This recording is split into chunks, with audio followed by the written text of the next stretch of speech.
Good evening, and welcome to the Zoning Board of Appeals on this September 18th, 2025. Bobby, would you call the roll, please? Karen Berger, Present. Jack K. Hawkins, Here. Allison Morales, Here.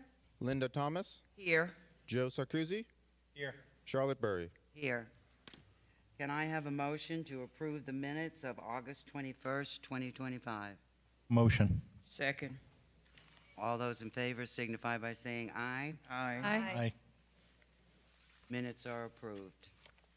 Well, good evening, ladies and gentlemen. For those of you that have never been here before, I'd like to explain something about the Zoning Board of Appeals. We are a board of Pompano Beach residents and we are not compensated for this. We are chosen to do this for our community. To my far right is Scott Reale from the Development Services Department. To my far left is James Saunders, who's our city attorney, who keeps us straight. And behind the glass is Bobby Atkins, who's sitting in for Meredith. I would like to tell you that anyone here in the audience, you'll be asked very shortly to be sworn in if you are planning on speaking before this board. I will tell you that if you do speak before this board, we request that if you are going to repeat what somebody else said, that you'd rather not do that, otherwise we'll all be here till 1 o'clock in the morning. I also would ask that you speak into the microphone because this is a quasi-judicial board. Something like if you go to court and everything that's said in here goes on the record. I will let you know that those that have sent in letters, as of now, on one item, we have 35, 36, 37, 38 letters that everyone on this board has read. All the backup we have read, so we are aware of every item that comes before us. But you are here to speak your piece and to say what you have to say. In this process, we call up the petitioner. The petitioner states his name and address and spells his last name. Scott Reale will read into the record the city development services report, and the petitioner will present their case for their petition. After that, it is open for public hearing. I will first ask if anybody is for the petition, and then if anyone's against the petition. And you have the right to come up and speak. And if you speak, you come up to that microphone. And if you're tall, bring it up. If you're short, bring it down. I want you to talk into the microphone, state your name, spell your last name, and your address. And on that note, as anybody in this audience either intends to speak or maybe want to speak, please stand and raise your right hand to be sworn in. Bobby, would you please swear them in? Yes, Madam Chair. Do you swear or affirm that the evidence you're about to give will be the truth, the whole truth, and nothing but the truth? Yes, I do. Thank you. Thank you. Please be seated. Okay, the first item on our agenda is P&Z 2511000013, and it is a motion to rescind a previous vote. Do I have the motion? Madam Chair. Yes. At this board's August meeting, I made a motion to rescind the board's 17th vote for the denial in the case. The motion was second and unanimously approved. However, following the applicant's presentation, the vote was again a denial. With my vote being the deciding factor, I believe that my prior vote was a denial and I wanted to be consistent. After speaking with counsel, I was reminded that my prior vote was in the affirmative. Consequently, I again would like to make the motion that we rescind the board's denying of Festival Real Estate LLC application for a variance. Thank you. Do I have a second? Second. Bobby, will you call the roll, please? Sorry. I'm sorry, can you, the first and second motion again? Excuse me. Okay. Was seconded, Morales. Okay. Linda Thomas, Yes. Allison Morales, Yes. Karen Berger, Yes. Jack A. Hawkins, Yes. Joe Sarkozy, yes. Charlotte Burry. Yes, okay. Now, I will call item number 25-1100013, the variance for the Festival Flea Market, and will counsel or the petitioner please come to the microphone? Madam Chair, Yes. I move to dispense with the applicant's presentation and move to vote on the item. Do I have a second? Second. All those in favor this time signify by saying aye.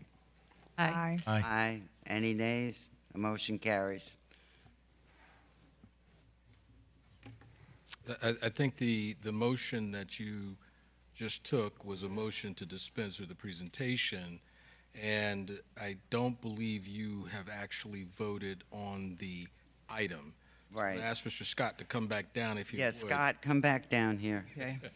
At least state your name and your last name and say a word or two, and then we can take a vote, please.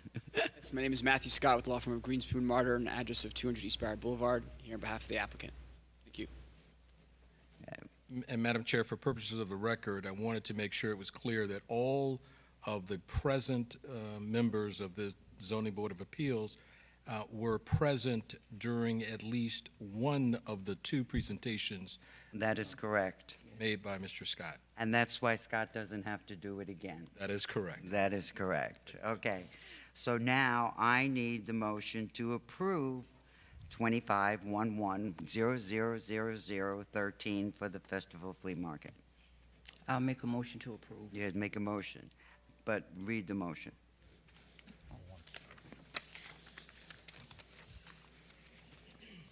Where's my, okay.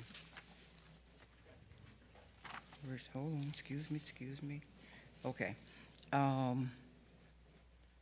This is for special exception, right? Variance. Okay, it's 13. Okay. Thank you. P and Z case number 25-110000013.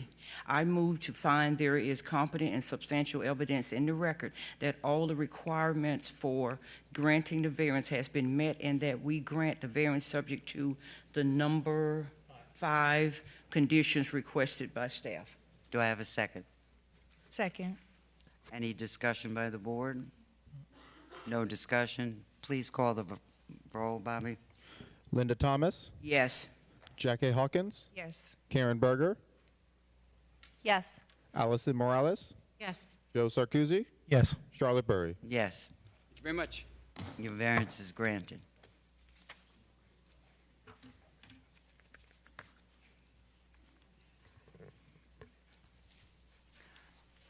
Item number 2, P and Z 25-17-000009 for a special exception for Mr. Zuki and Ms. Pelletier. Madam Chair, Yes. if I may, the recommendation from staff was that because of the magnitude of the agenda and those items, there's 2 items specifically. You just named one of them, item number 2 and item number 4. The request was that the board would move those 2 items to the end of the agenda and allow.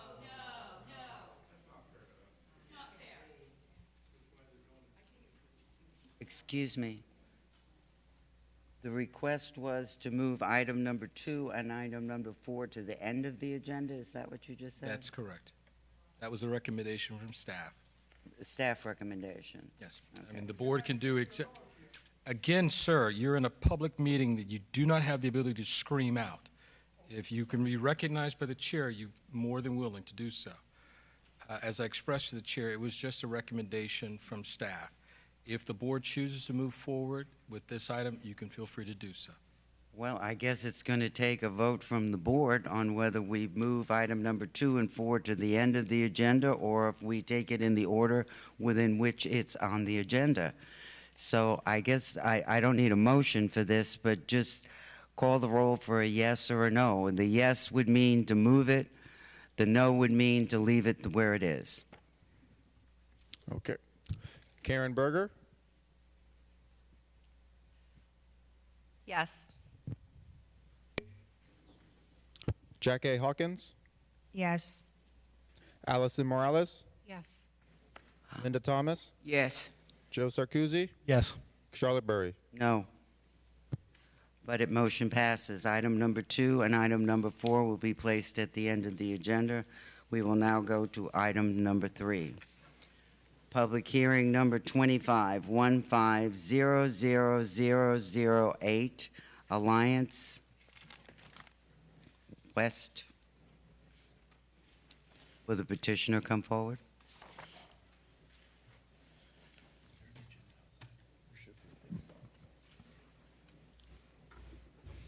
Would you please state your name?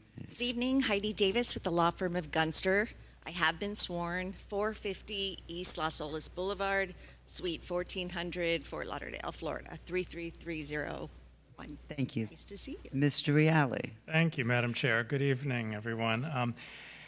For the record, Scott Reale with Development Services. In this case, the applicant landowner is requesting a major temporary use permit from the provisions of Chapter 155, Article 4, which are the use standards, and Article 5, which are the development standards of the Pompano Beach zoning code, in order to utilize 3 adjacent vacant parcels zoned I-1 as a temporary truck parking facility without complying with the applicable use and development standards required by code.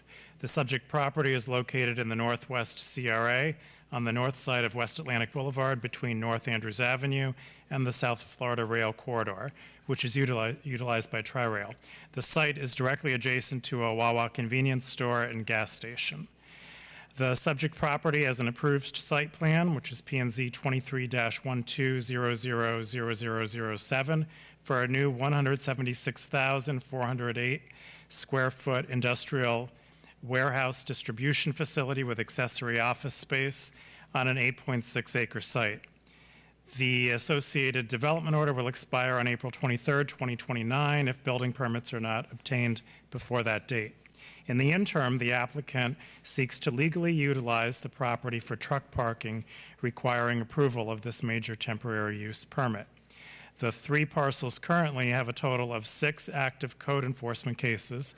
They are 16-06002597, 22-06005906, 25-09000582, 25-09000583, 25-09000584, and 25-09002136. Some of these violations relate to unauthorized truck parking without proper approvals. Although staff generally discourages after-the-fact temporary use permit applications, the Planning and Zoning Division acknowledges the concerns raised by the Code Compliance Department regarding widespread illegal truck parking citywide, particularly on public right-of-way. Given the site's location near the Pompano State Farmers Market, the Andrews Avenue Industrial District, and with immediate access to I-95, this property offers a strategic short-term solution to help alleviate illegal parking pressures, truck parking pressures. The presence of the adjacent Wawa site and an existing commercial building fronting Atlantic Boulevard suggest a degree of visual screening for the truck parking area, which helps to mitigate potential visual impacts from the public right-of-way. Although a conceptual site plan was included with this application, the Bureau of Fire Prevention has submitted a memorandum directing the petitioner to provide a more detailed site plan, including outdoor storage area, fire department access, and water supply for review and approval prior to the use of the area.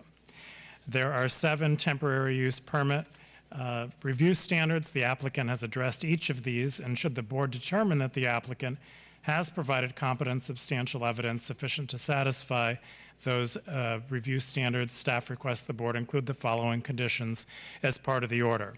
1, prior to issuance of a business tax receipt for the truck parking facility, the applicant shall A, submit to fire prevention for review and approval a detailed site plan layout showing truck spaces and circulation, outdoor storage area, fire department access, and water supply. B, establish a maximum number of trucks permitted on site. C, resolve outstanding code enforcement cases to the satisfaction of the Code Compliance Department, including payment of any accrued fines and completion of all corrective actions. The second recommended condition, truck parking shall be limited to the areas depicted on the conceptual site plan submitted with this application. 3, adequate visual screening shall be provided along Andrews Avenue frontage to the satisfaction of the Planning and Zoning Division. 4, the site shall be maintained in a safe and orderly condition throughout the duration of this temporary use. And the last recommended staff condition, if building permits for site plan P&Z 23-12000007 are not obtained before the expiration of this temporary use permit, the site shall be restored with drought-resistant sod or ground cover to prevent blight or erosion. And that concludes staff's report. And we do have Mario Sotolongo, who is the Code Compliance Director, here to answer any questions if you have about the code violation. Right, yes, Mario, could you come up, please? Good evening, Chair, board members. Mario Sotolongo, City of Pompano Beach Code Compliance Department. As Scott mentioned, we do have several code cases open. These are kind of mirrored throughout the 3 parcels. We have issues with trash and debris, overgrowth, and things of that nature. We're working with the property owner to have those cured in a short order. However, the parking of the vehicles is the big ticket item here. Should you be inclined to approve the request, then that will help cure the violation. Well, basically, if this is granted, that should, and they work with you and pay the back fines and everything, this should straighten out that problem. Correct. There are currently no fines accruing on the cases. We've been to magistrate. There's a final order. However, we wanted to listen to what you had to say before we move in that direction. So at this point, we have no fines. Oh, that's fine. Thank you. Thank you. Thank you. Again, Heidi Davis with the law firm of Gunster, here tonight on behalf of Alliance West Atlantic LLC, the owner of the property located at 1500 West Atlantic Boulevard. We are here tonight to request a temporary use permit to temporarily allow a truck parking facility on the property. The property is currently 8.6 acres, consisting of 3 lots and 3 folio numbers. The property is located north of West Atlantic Boulevard, west of Andrews Avenue and I-95, east of the CSX railroad tracks, and located immediately behind the Wawa. The property has an approved site plan to construct an industrial distribution facility and is waiting on final entitlement improvements. The property is zoned I-1, which is general industrial, which permits various industrial uses, including truck parking. The surrounding area, as you can see on the screen, consists of heavy industrial uses and truck facilities. For many decades, the property has been used for truck parking and storage. The aerials I located only go back to the late 1980s. But the property appraiser shows that the buildings on the property were constructed in the 70s, so parking, I'm assuming, was going on with the trucks and distribution and in and out facilities since way back in the 70s. As Mario said, there are violations on the property, but Alliance has been had to constantly work with BSO and code enforcement on combating vagrants who are breaking the locks and windows of the structures to enter and set up camp in the buildings. As BSO and code representatives who are here tonight can attest, Alliance has had to clean up, replace windows and doors, and board up and secure the premises on numerous occasions. This temporary use permit to permit the legal parking of trucks on the property will provide an active use on the property with a 24/7 manager to deter these unlawful activities. Additionally, truckers who don't have other places to park have decided to illegally park their trucks on this property as well. The property is also used as a dump, as you can see on the photo on the right. This truck decided that he just wanted to dump his load on the property. This is all the roofing tiles that were in his rig. So Alliance has tried to enforce with ticketing and reporting these unauthorized vehicles and dumpers to the city, but it just doesn't have that manpower right now for constant enforcement of these bad actors. This is also there is no way to secure this property because there is a entrance and exit on the north and the south side, and there is an easement and an ingress and egress easement that runs from the north to the south, allowing the property owners to the north to traverse through this property to get down to Atlantic. So there's no way to secure this property to prevent people from coming on. So working with BSO and code enforcement, they've informed Alliance that widespread illegal truck parking is rampant in the city. These photos show that large trucks are parking on the sides of the road, they're sleeping in their trucks, and they're creating safety issues throughout the city. There's just not enough truck parking for these large semis in the city. Alliance and code enforcement put their heads together and came up with the temporary solution. Have Alliance apply for this major temporary use permit so that these trucks can legally park on Alliance's 8.6 acre parcel that is currently not being used. The property is zoned correctly, I-1, to permit truck parking. The truck parking use will be a 24/7 operation, and a company has been hired to manage and operate this truck parking facility, which will prevent these vagrants and graffiti taggers from destroying the property. As shown on this slide, a site plan has been prepared to provide the locations where the trucks will be allowed to park on the property. The operator of the property will be Fleet X Holding LLC, who will have a trailer on the property 24/7 with security cameras. A towing company has also been engaged as needed. So as Scott said, there's 7 criteria pursuant to the section 155.2412 that the applicant satisfies. The truck parking will be temporary in nature until such time as Alliance constructs its approved distribution facility. The temporary use as a truck parking facility is a permitted use under I-1 zoning district, and it meets the actual as well as the spirit and intent of the code. The use is not detrimental, and it is consistent and compatible with the history of the property and the surrounding uses. The temporary truck parcel use is greatly needed for the safety of this city. This is an industrial property surrounded by large industrial facilities, the railroad, and the warehouses. Truck parking will not have an adverse effect or have noise impacts. Currently, there is no principal use on the property, but it is approved for an industrial distribution facility waiting for redevelopment. The property has been used as a truck parking facility for many decades and is consistent and compatible with the I-1 zoning and the surrounding uses. The property with 8.6 acres has sufficient land to allow the temporary use.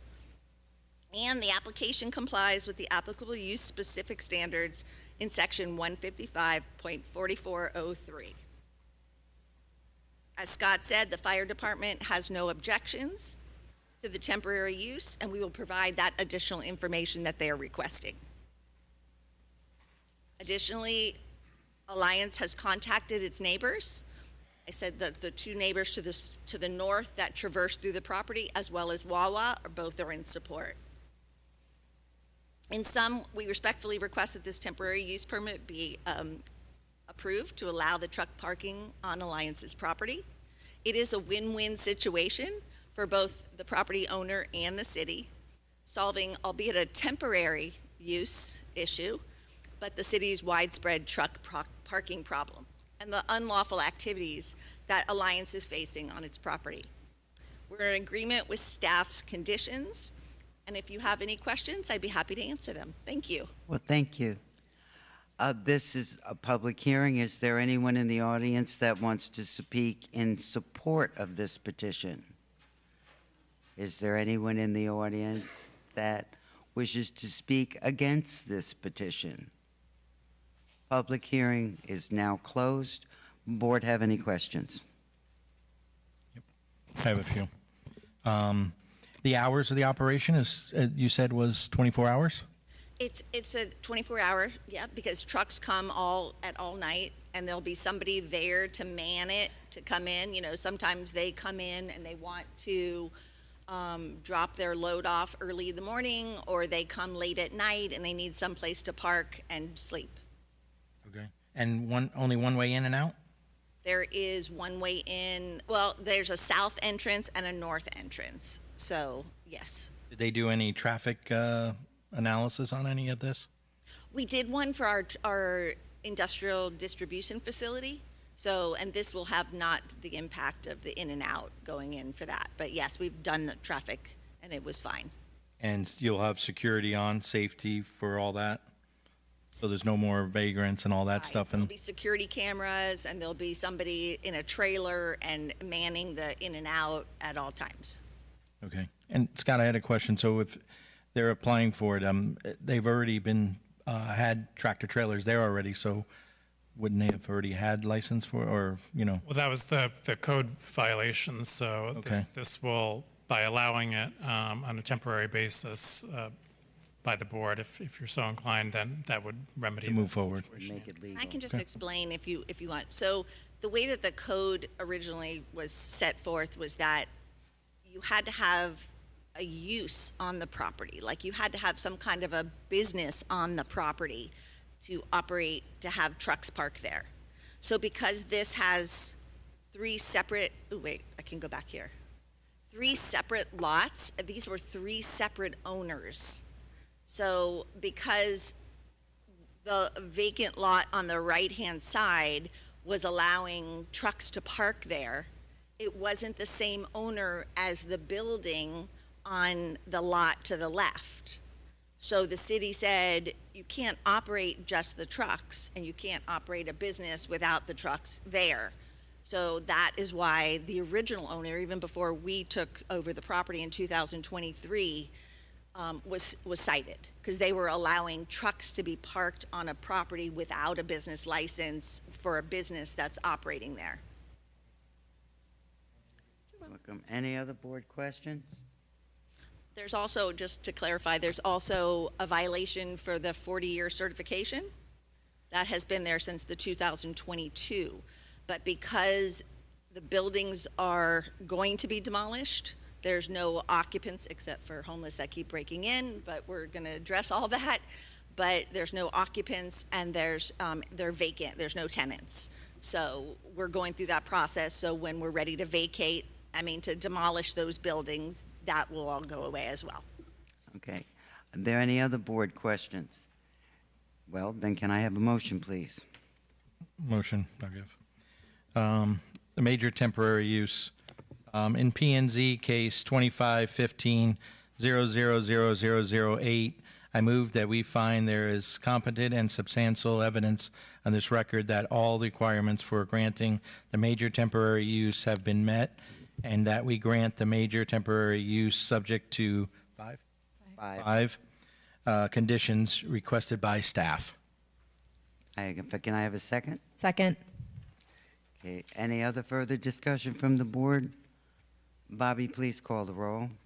Joe Sarcuzzi, Yes. Karen Berger, Yes. Jack A. Hawkins, Yes. Allison Morales, Yes. Linda Thomas, Yes. Charlotte Burry. Yes. Thank you very much. You're welcome. We are on, it would be item number 5, is that correct? Yes. Item number 5, P and Z 2511000015 from 1220 Holdings LLC for a variance.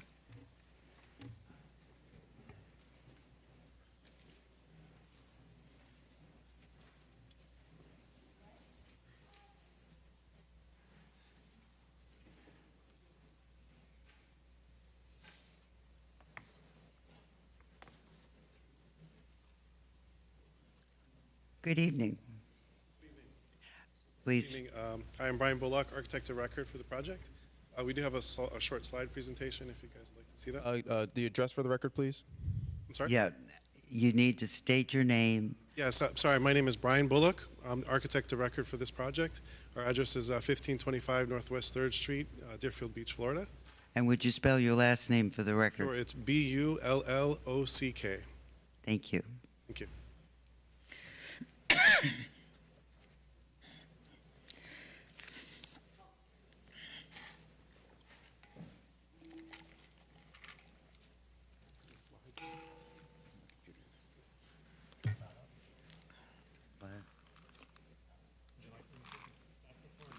Scott, do you want, while they're trying to set up, would you please do the honors? Absolutely. I was getting a little mesmerized and walking back and forth. I thought maybe the dancing girls were coming in. Okay. Okay, Scott, all Thank you, yours. thank you. In this case, the applicant landowner requests a variance from section 155-3402C of the city zoning code, which establishes the intensity and dimensional standards for the I-1 zoning district. The requested variance seeks to permit the construction of an addition to an existing warehouse, maintaining the current non-conforming interior side yard setback of 0 feet along the southern property line in lieu of the 10-foot setback required by code. The property is located on the east side of the 1200 block of South Andrews Avenue, which of course is Southwest 12th Avenue, and is considered a through lot as its rear lot line abuts Southwest 10th Avenue. The subject property was originally developed as a warehouse in 1966 through building permit 2336 with the approved plot plan indicating an 8-inch interior side yard setback along the southern property line. In 1999, a 2,200 square foot open structure addition was approved under PRA 99-3306. And the current proposal involves the construction of a new 2,836 square foot addition to the existing warehouse. The associated major site plan application, which is P&Z 24-12000025, was reviewed by the Development Review Committee on July 16, 2025. The proposed development seeks to maintain the legally established non-conforming interior side yard setback, extending the building approximately 30 feet westward from the existing west facade and aligning with the current structural configuration of the warehouse. The property maintains compliant levels of pervious area and lot coverage. And given the physical constraints of the site, the proposed addition represents a practical and logical extension of the existing structure. Staff finds that the requested variance is justified and the location of the addition is the most appropriate solution with minimal anticipated adverse effects and impacts on properties adjacent to or surrounding the neighborhood. There are 8 variance review standards. The applicant has addressed each of these. They're noted in my staff report. And should the board determine that the applicant has provided competent and substantial evidence demonstrating compliance with those variance review criteria, staff recommends the following conditions be incorporated into the board's order of approval. 1, the applicant shall obtain all necessary permits and approvals, including but not limited to development orders for the major site plan and building design, as well as all required building and zoning compliance permits. And 2, development shall remain in substantial conformance with the plans submitted in support of this variance application and site plan application PZ 24-12000025. Any expansion beyond the proposed 30-foot addition shall require separate review and approval. And that concludes staff's report. Thank you, Scott. Mr. Bullock? Good evening. you. So sometimes the best way to respect a neighborhood's character is to work with what already exists. Today, we're requesting permission to build an addition that honors both structural engineering principles and the established pattern of our community. This is a straightforward request. We seek a side setback variance to allow a new addition to align properly with an existing building that was constructed before current zoning codes were enacted. The existing structure has a legally non-conforming side setback of 0.51 feet, a condition that existed long before the current property owner purchased this property. Here's an image of the site. You can see on the south side there We have about 100 feet of existing building that's just about on the property line. There's an enlarged image of that. The engineering reality is simple. For structural integrity and architectural coherence, our addition must align with the existing building. Any other configuration would create a serious structural misalignment and compromise the architectural form of the building, rendering the interior spaces useless. This situation is not unique. Our research has revealed a consistent pattern. More than 6 neighboring properties exhibit similar reduced setbacks, underscoring that this is a characteristic of the area's developments. These include properties at 1240 South Andrews all the way up to 1000 South Andrews, and many others, all with 0 or minimal side setbacks. We're simply asking to maintain what already exists. In fact, the more we looked, the more 0 side setbacks we found.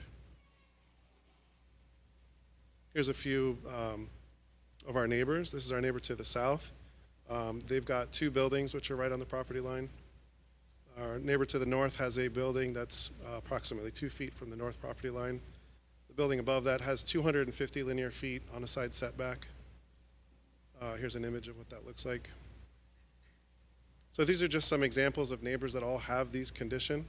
It's pretty common in an industrial area that you want to use the maximum amount of property that you have available. Our requests meet all 8 of the required variance criteria, as evidenced by the staff reports with no objections.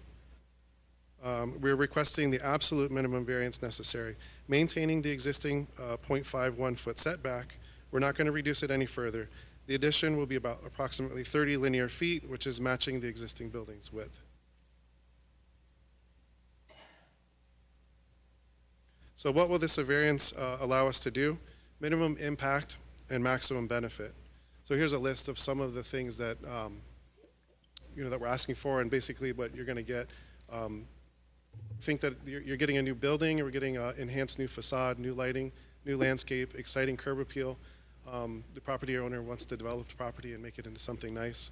And big picture, it is, the decision today will help support a small local business.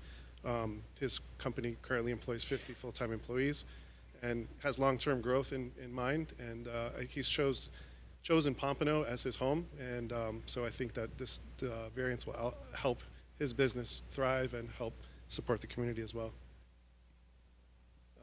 Again, just the addition itself, you can see it here in the picture, the shaded area, it's about 30 feet of an extension towards the front, with matching the 50-foot building width. Here are some pictures of what this will look like.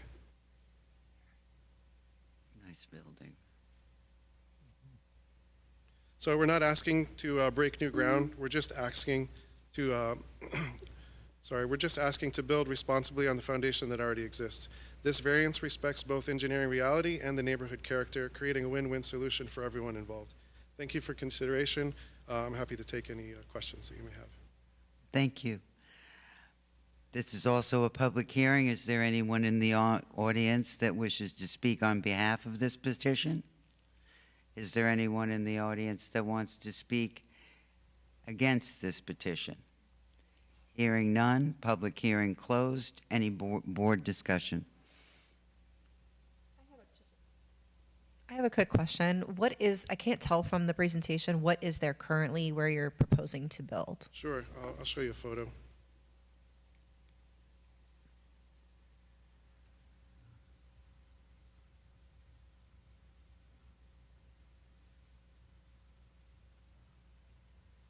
This is the front view of the building that's there now. So the area that we're going to add on, you see where the red awning is and that garage door and everything. We're basically bringing the building forward 30 feet from that point.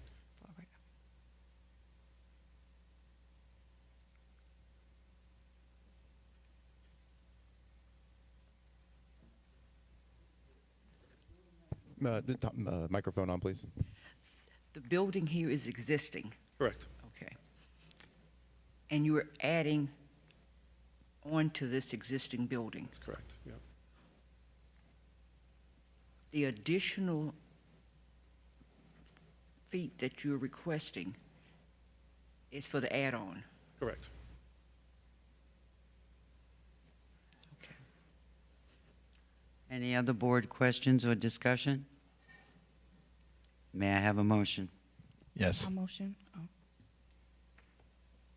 In P and Z case number 2511000015, I move we find there is competent and substantial evidence in the record that all the requirements for granting the variance have been met, and that we grant the variance subject to the two conditions requested by staff. Second. Second. It's been moved and seconded. Bobby, would you please call the roll? Jack A. Hawkins, Yes. Joe Sarkozy, Yes. Karen Berger, Yes. Allison Morales, Yes. Linda Thomas, Yes.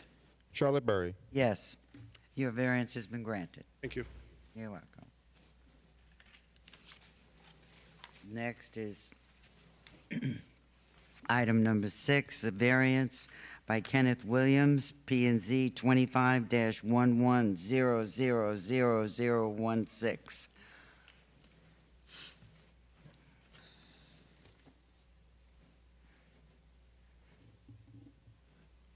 Good afternoon. Coifman, Coiffman, 2521 Northeast, 10 Terrace, 33064. Thank you.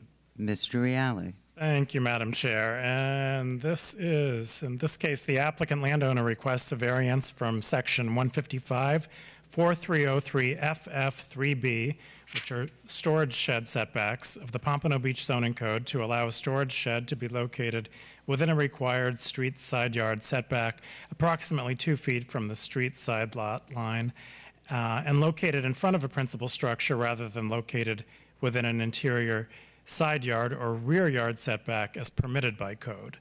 The property is located on a corner lot at the southwest corner of the intersection of Northeast 25th Court and Northeast 10th Terrace in Crest Haven.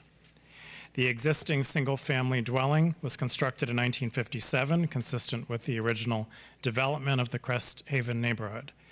The property is a corner lot, and the original plot plan establishes the front yard along Northeast 10th Terrace, which is the east side, and the street side yard along Northeast 25th Court, which is the north side. The principal dwelling is angled at approximately 45 degrees to the adjacent streets, a common condition in Crest Haven, particularly on corner lots, that can limit functional backyard space and complicate placement of accessory structures.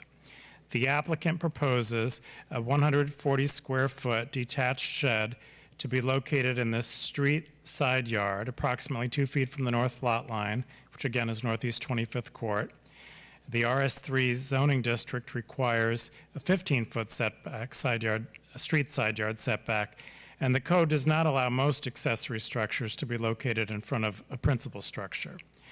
But due to the unique angular layout and reduced rear yard space, locating the shed in a code-compliant area is impractical without impacting usable outdoor space. The presence of existing canopy trees and a 15-foot side swale between the property and the street provides a visual buffer mitigating the perceived encroachment and reducing potential impact on the streetscape. There are 8 variance review standards. The applicant has addressed each of these in their application, and should the board determine that the applicant has provided competent and substantial evidence demonstrating compliance with the 8 variance review standards, staff recommends the following conditions be incorporated into the board's order of approval. 1, the applicant shall obtain all necessary permits and approvals, including building and zoning compliance permits. And the second recommended staff condition, development shall remain in substantial conformance with the plans and materials submitted in support of this variance application. No additional accessory structures or encroachments shall be permitted within the front or street side yard without separate review and approval. And that concludes staff's report, and I'm available for questions. Thank you, Scott. Please. Hello. So as you heard earlier, we want to build a shed on our property, north side of our property. Due to the fact that we are on a corner lot, we have that 15-foot setback Familiar with it. from our property line. That's where I live. If you see in the PowerPoint that it's a little bit small, but it's the top picture, we have that 15-foot setback from the fence towards where the picture was taken from. Basically renders that side of our property useless for anything that we would like to build on. So that's why we're requesting the variance. We feel that this is a reasonable request. If you see the second picture, we do have a 15-foot swell on the other side of the property line. So between the fence and the road, there's actually another 15 feet. So we believe that even if we were to build right on the 0-foot line, which we're not, we're gonna go a couple of feet, should you grant this, we would still have plenty of space between the structure that we're building. Sir, just more into the microphone, please. Sorry. We would still have plenty of space between the structure that we would build and then the road. In the interest of time, I think that's all we have, so I just want to open it up for questions, if you have any. Madam Chair, is your microphone on? Is anyone in the audience wish to support this petition? Anyone in the audience against this petition? Public hearing closed. Board questions and comments. Madam Chair, just to let the record state, there were 2 letters of support 2 letters of sent to support. staff. Okay, well, I will say something. I live in Crest Haven, and I represented Crest Haven for 12 years, so I know the configuration of the homes there. And when they did build them, they built the corner lots with the houses on an angle. I've got one at the end of my street, so I understand the situation. Does anyone, board member, have any comments? Well, can I Motion. Can I have a motion? In the P&Z case 00016, I move to find there is competent and substantial evidence in the record that all requirements for granting the variance have been met, and that we grant the variance subject to the 2 conditions requested by staff. Second. Okay, it's been moved and seconded. Any other discussion from the board? Bobby, please call the roll. Joe Sarkozy, Yes. Allison Morales, Yes. Karen Berger, Yes. Jack A. Hawkins, Yes. Linda Thomas, Yes. Charlotte Burry. Yes, your variance is granted. Thank you all. You're welcome. Item number 7. B&Z 2511000017, JH4 Investments for a variance.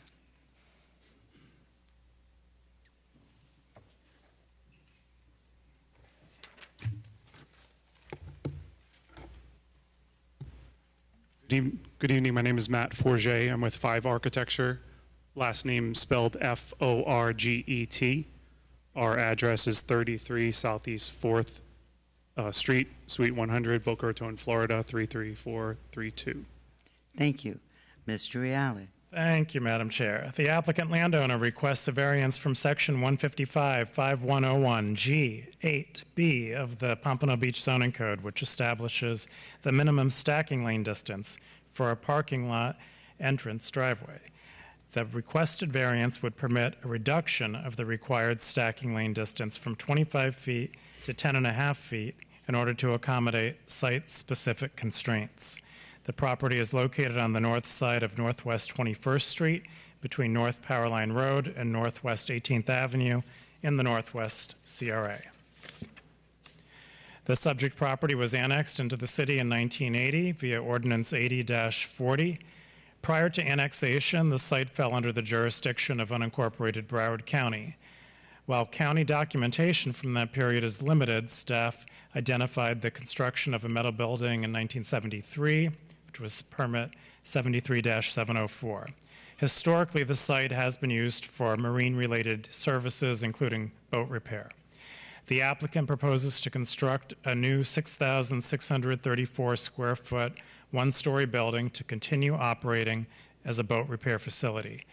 The associated site plan application, which is P&Z 25-12000024, was reviewed by the Development Review Committee on August 6, 2025, and had a second review yesterday on September 17th. Due to the site's limited area, it's at 20,795 square feet, the proposed building slightly encroaches into the front and rear setbacks. To address this, the applicant has submitted a minor administrative adjustment application. That's P&Z 25-16000013. and if the adjustment is not approved, the applicant will need to reduce the building's footprint or request a separate variance. The submitted site plan does not meet the required stacking lane distance for entrance driveways. Per the city code, developments with 1 to 49 off-street parking spaces must provide a minimum stacking distance of 25 feet from the front property line. The applicant is requesting a variance to reduce this distance to 10.5 feet. As a result, 1 ADA space and 2 standard parking spaces are proposed within the first 25 feet of the site. Staff finds the proposed parking and circulation layout to be practical given the site constraints and the operational needs of maneuvering boats into the new building. With only 8 parking spaces required, staff does not anticipate stacking or queuing to become a concern. Additionally, Northwest 21st Street serves an exclusively industrial area with low traffic volume, and the proposed layout is not expected to impede traffic flow. There are 8 variance review standards. The applicants addressed each of these, and should the board determine the applicant has provided competent and substantial evidence demonstrating compliance with those 8 review criteria, staff recommends the following conditions be incorporated into the board's order of approval. 1, the applicant shall obtain all necessary permits and approvals, including a site plan development order and building and zoning compliance permits.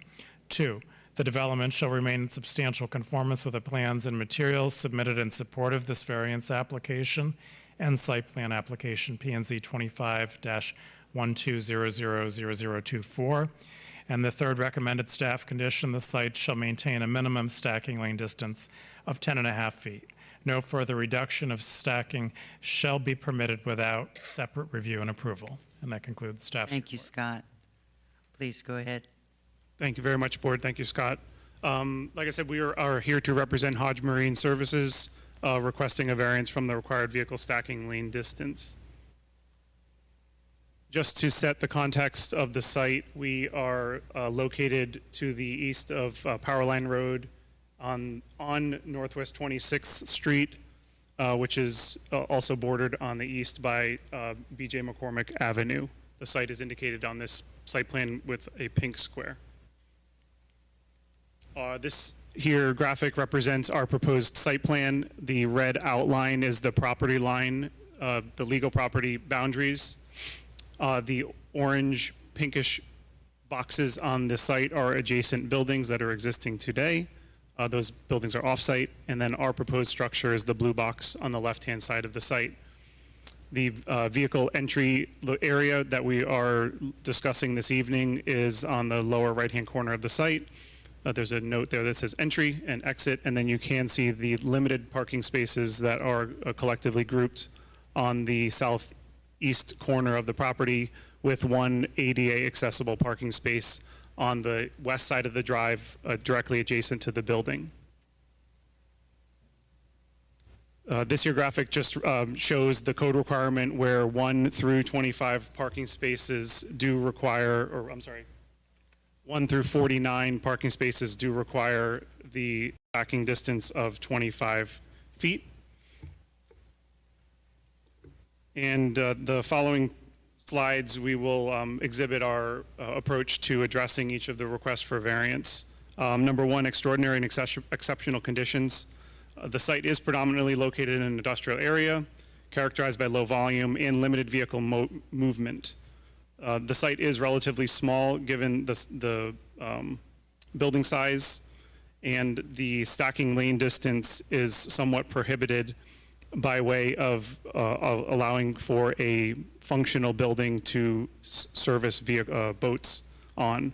There are 4 dock bays on this building, and in order to maneuver boats into and out of them, the parking needed to be located significantly away from or opposite the doors for the boat service. Item number 2, the conditions are not resulting from the landowner's actions. The existing physical constraints are not due to any actions by the landowner. They stem from the existing site size and configuration. Item number 3, unreasonable restriction or hardship. The strict adherence to the 25-foot stacking lane requirement would prohibit use of the property to its fullest extent, like I mentioned, which is used for boat repair and maneuverability of boats into and out of the building, would be prohibited by the parking stalls being shifted further north into the property. Number 4, no special privilege. We're not asking for any privilege. We're just asking for a reasonable accommodation to use the property and allow for this variance from the stacking lane distance requirements. Also, obviously, the handicap parking stall placement is critical, that it is near the building entrance, which is located on the southeast corner of the building's footprint. Number 5, minimum necessary extent. We have worked diligently with city staff to lay out this parking in a manner that balances the requirements of code for landscape, for buffering, for safety, and other code requirements, thus allowing for us to place these stalls where they're located and still comply with all other city code requirements. Number 6, harmony. This variance aligns with the proposed zoning regulations, which aim to accommodate site-specific conditions while ensuring safety and appropriate land use. And number 7, no adverse effects on health, safety, or public welfare. As mentioned previously, due to low traffic volume and minimal vehicle movement on the site, as well as the fact that this property is located within an industrial area, we feel that the variance will not adversely impact health, safety, or the public welfare in any way. And lastly, the consistency. The documents as presented do show that we are accommodating site-specific conditions, functionally are consistent with the requirements of the city's code and the comprehensive plan. This variance is necessary due to the physical site constraints and the operational needs of the property. That concludes my formal presentation. Thank you. Well, thank you. The board have any questions of the petitioner? Okay, anyone in the audience that are supporting this petition? Anyone in the audience that is against this petition? Public hearing closed. Again, does the board have any questions or a motion? I'll motion. In P&Z case number 2511000017, I move we find there is competent and substantial evidence in the record that all the requirements for granting the variance have been met, and that we grant the variance subject to the 3 conditions requested by staff. Thank you. Do I have a second? Second. Okay, I have a motion and a second. Any other discussion? Bobby, please call the roll. Jack A. Hawkins, Yes. Joe Sarkozy, Yes. Karen Berger, Yes. Allison Morales, Yes. Linda Thomas, Yes. Charlotte Burry. Yes, your variance is granted. Thank you, sir. Thank you very much. You're welcome. Now, before we get into the next 2 items, does anybody on this board want to take a break, or now, or we want to just go through? I'm asking my board members. Everything go through? Okay. Item number 2. I have to go back.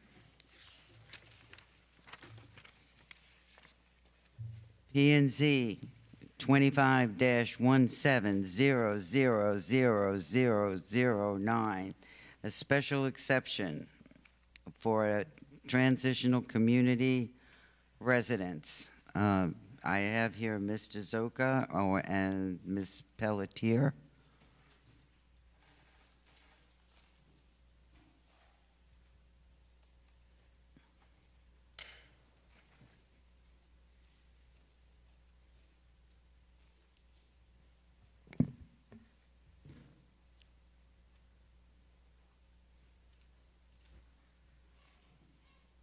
Hello.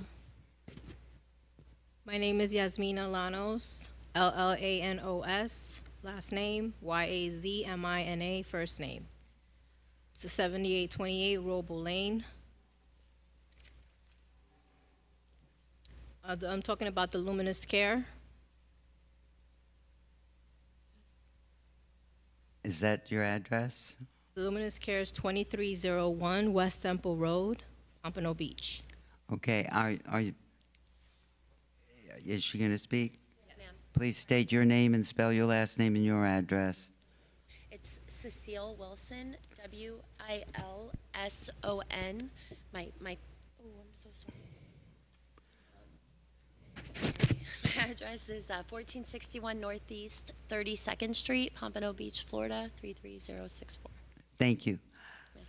Mr. Reale. Thank you. The applicant landowner is requesting special exception approval as required by Section 155-4202J3C, which are the transitional community residence standards of the city's zoning code in order to utilize the subject property, which is zoned RS2, for a transitional community residence. The property is located on the east side of Northeast 19th Street between Northeast 25th Avenue and Northeast 27th Avenue in the Connor Estates subdivision. This use being requested is after the fact. The residence is already operating under the name The Luminous Care without the required special exception approval or community residence certificate. A transitional community residence is a community residence that provides a temporary living arrangement for 4 to 10 unrelated people with disabilities with a limited length on tenancy, less than a year, and is measured in weeks or months as determined either in practice or by the rules, charter, or other governing document of the community residence.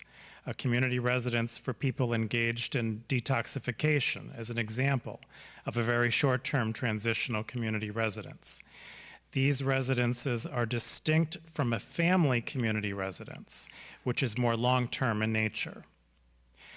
The subject property currently has one open code compliance case, which is 25-09001305, and one active lien, which is lien 22-09000378.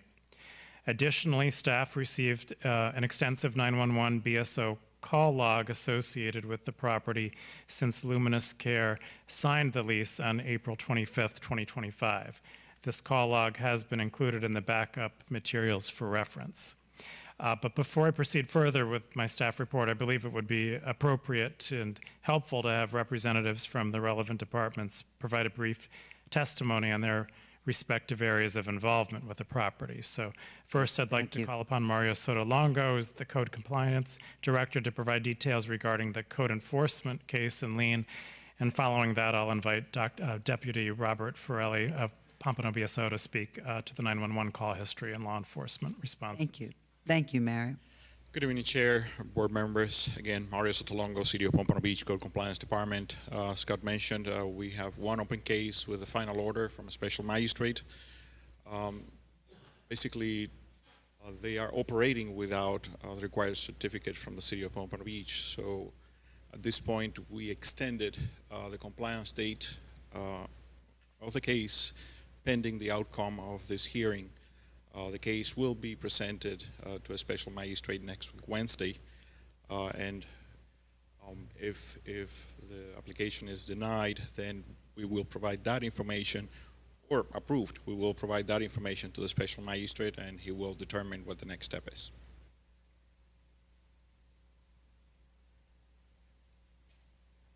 No questions. Questions? All right, and Does the board have any questions of Mario? Okay.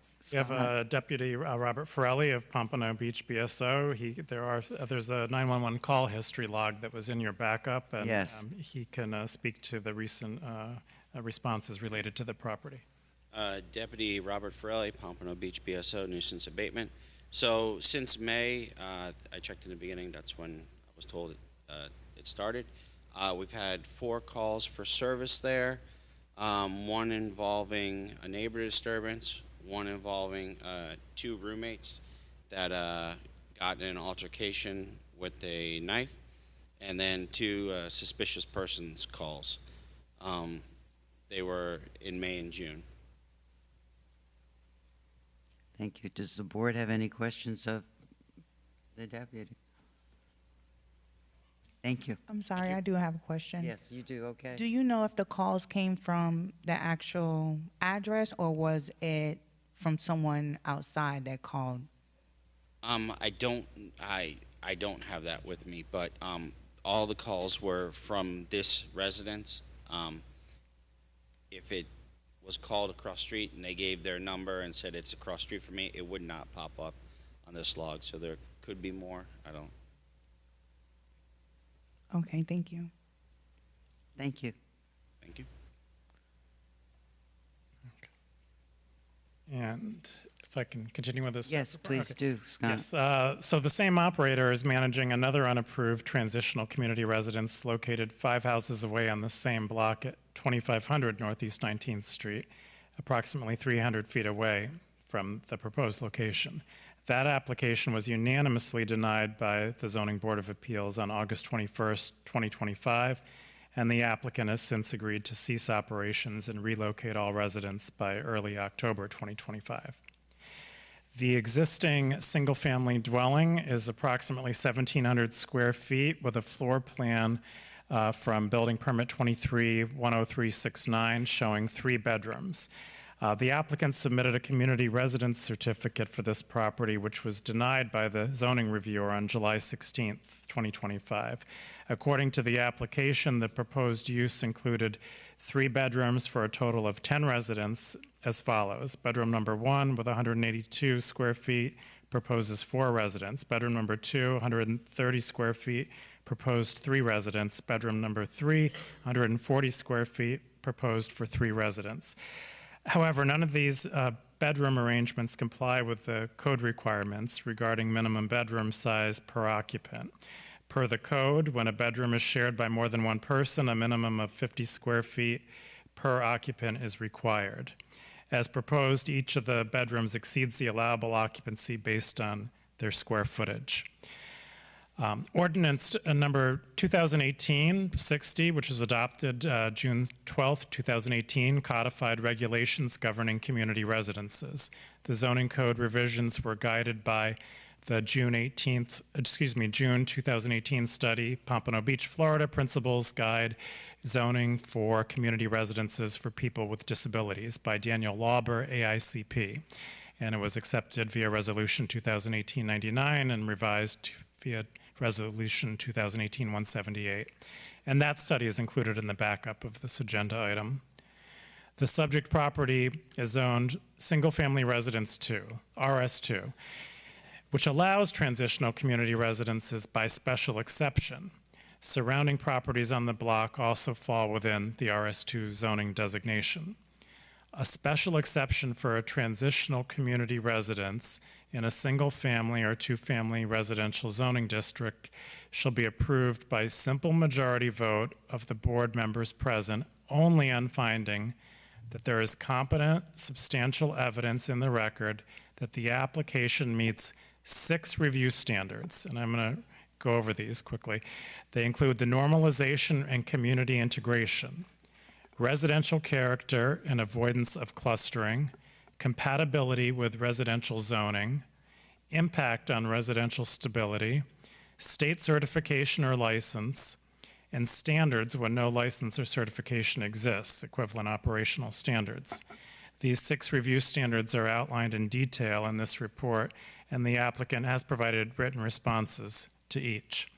Additionally, the applicant has submitted evidence that the Luminous Care is a FAR certified recovery residence and is certified by the Department of Children and Families and the Joint Commission as an intensive outpatient treatment facility. It must be noted that these accreditations are specific to the Luminous Care clinical offices at 2301 West Sample Road, Deerfield Beach, not the property in question where their patients reside. FAR did, however, provide a letter that states that the Luminous Care property at 2620 Northeast 19th Street was found to be in compliance with NARR quality standards and criteria established by Florida Statute 397.487 and holds a valid certificate of compliance. However, no operating manual, training program, house rules, or written material have been provided to prove that these rules and practices governing how the community residence is operated will actually protect residents from abuse, exploitation, fraud, theft, insufficient support, use of illegal drugs or alcohol, and misuse of prescription medications. Based on a thorough review, staff finds that the application fails to meet multiple critical standards required for special exception approval. Key deficiencies include the following: insufficient documentation. The applicant provides only general narrative responses without providing supporting data or third-party validation to demonstrate compliance with integration, compatibility, or normalization requirements. Clustering of facilities. The presence of two unapproved facilities within 300 feet of each other, both operated by the same entity, contradicts zoning goals aimed at avoiding the creation of institutional clusters in residential areas. Staff acknowledges one of the homes is slated for closure, but currently operating at the time the staff report was written. Behavioral and operational concerns. The documented history of 911 emergency calls to the property raises questions regarding resident behavior, staff supervision, and overall operational stability. Erosion of residential character. The clustering and current operational violations undermine the intent of the RS2 zoning district and may contribute to the perception of a social service district, which is inconsistent with the community character and expectations. Licensing and oversight gaps. While the applicant has submitted certifications from FAR, DCF, and the Joint Commission, no evidence has been provided to confirm that the staff at the residence are trained to recognized standards or the appropriate resident safeguards are in place. Operating without approval. The residence is actively operating without the required special exception approval or community residence certificate, in clear violation of zoning regulations. The subject property's ongoing operation without city approval, combined with documented issues related to clustering, code violations, and lack of operational transparency, render the application non-compliant with the zoning code's intent and requirements. Accordingly, staff recommends denial of the special exception request. If, however, the board finds competent substantial evidence in the record to support the special exception, staff recommends that the following conditions be imposed. 1, obtain all required city approvals, including a valid community residence certificate, and maintain a BTR for rental operations. 2, all outstanding code violations must be resolved to the satisfaction of the Code Compliance Department, including payment of any fines and completion of any corrective actions. 3, the residence shall be limited to a maximum of 6 residents at any time. 4, the applicant must submit a copy of the standard rental and lease agreement to be used with occupants, clearly indicating resident length of stay and house rules and behavioral expectations. And that concludes staff's report, and I'm available to answer any questions. Thank you. Mario, come up to the mic. If I may, Mario Sotolongo, City of Pompano Beach Code Compliance Department. After listening to Scott's report, I realized that I neglected to inform you that in the case for 2500 Northeast 19th Street, there is a final order that requires the property to be vacated by October 6. As of this week, we're still seeing activity at 2500. Again, October 6 is the date that they have to vacate. But we wanted to make sure that this on the record, that we still observe the activity at 2500. Thank you, Mario. Thank you. Okay. Petitioner, please come to the microphone.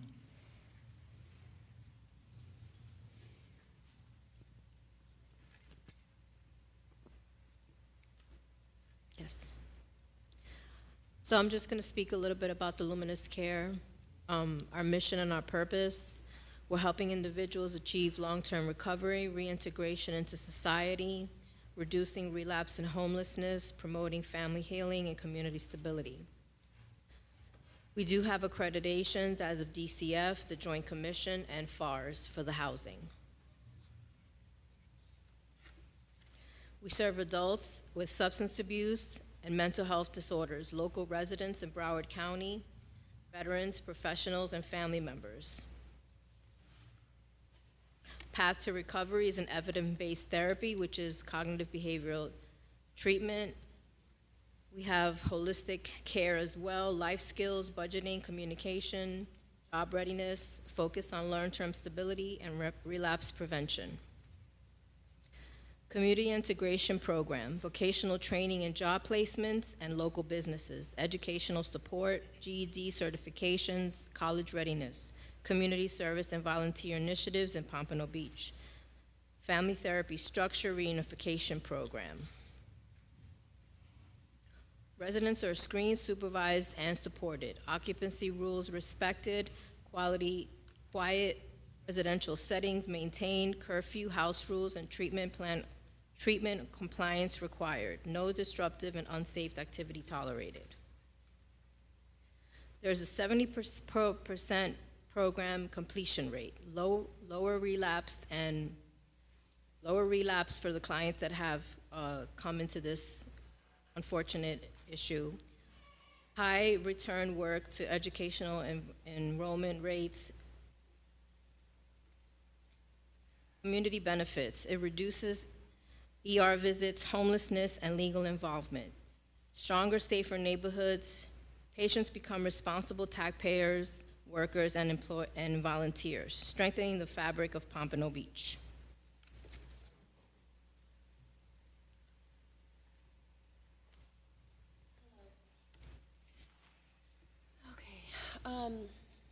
I want to start off by saying, ignorance is not by any. Please speak you got to speak into the microphone. Of course. I do want to say that, ignorance or lack of intentionality as far as a business plan or module is concerned is not a defense. I realize that.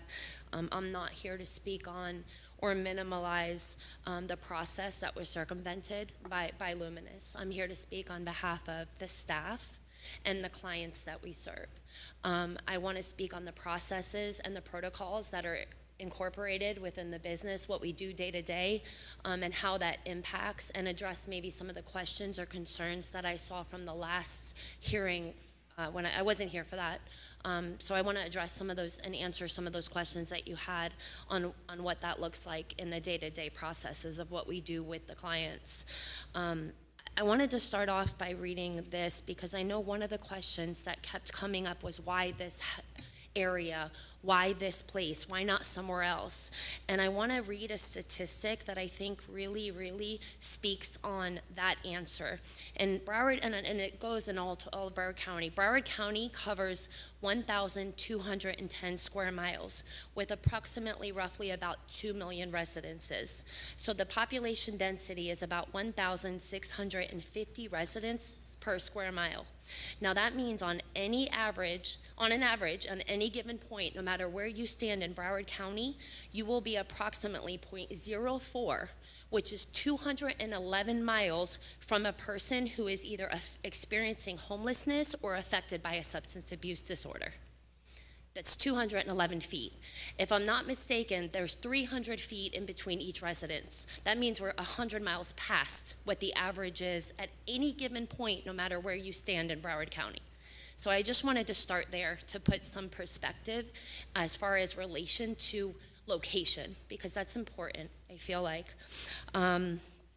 I know we talked about, and some of the questions that were asked were rules and regulations for housing and how that is addressed. So I'm going to answer some of that as well. Curfews are enforced. Please forgive me as I have a lot of notes here, and I want to get myself in order with that. Sorry, please forgive me. And then we'll talk about some other training and stuff. So, oh gosh.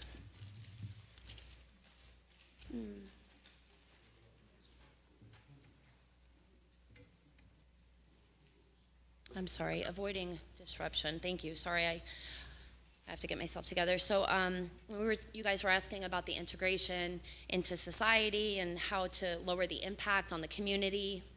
So I'm going to answer some of those things. I noticed in a lot of the testimonies from the residences, it didn't really necessarily have to do with the property. So I'm going to speak on the positive that is happening as far as there's the exterior, right? Visual, that's important. There's not a lot of trash or complaints as far as the outside of the property looks, correct? Minimal signage, quiet hours from 10 p.m.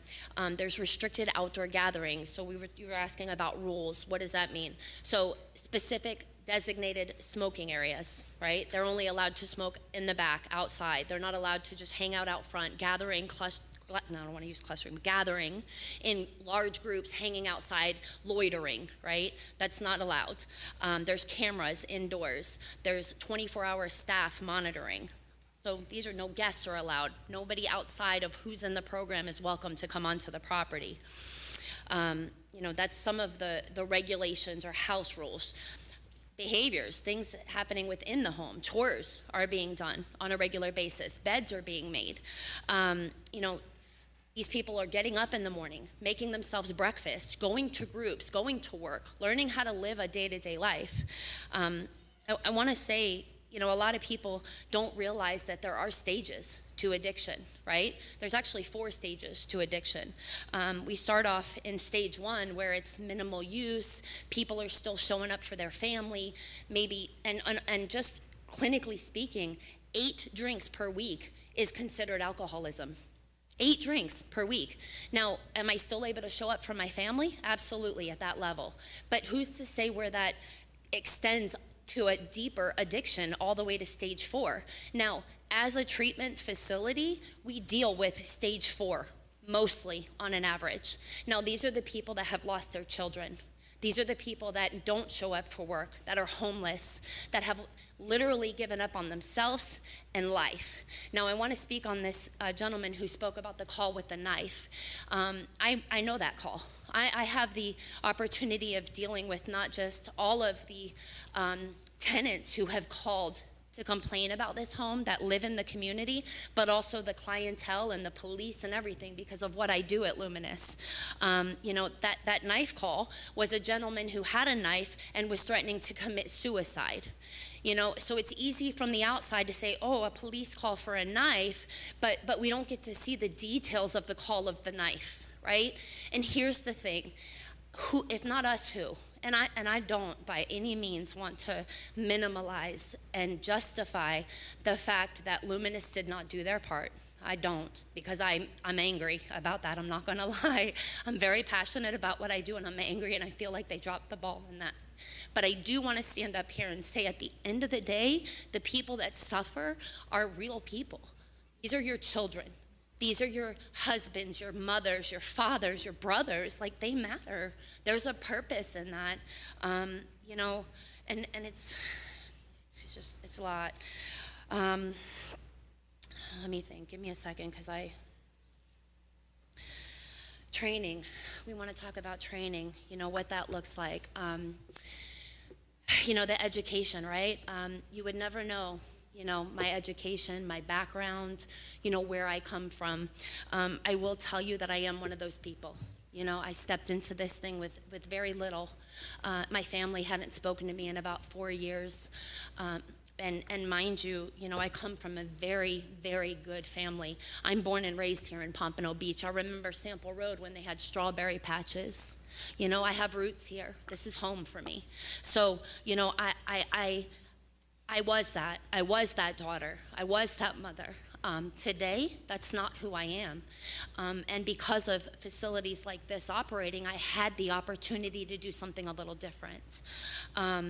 Thank God for that. And so as staff, what does that look like in training? These are right, certifications. You're right, behavioral health certifications. That there are techs here that do have those certifications. Case managers that have, bachelor degree in psychology, right? So yes, we are addicts, but we're real people. And we cared so much about this that we went back and got certifications and went to school and got educations to defend and stand up for the people that didn't have a voice.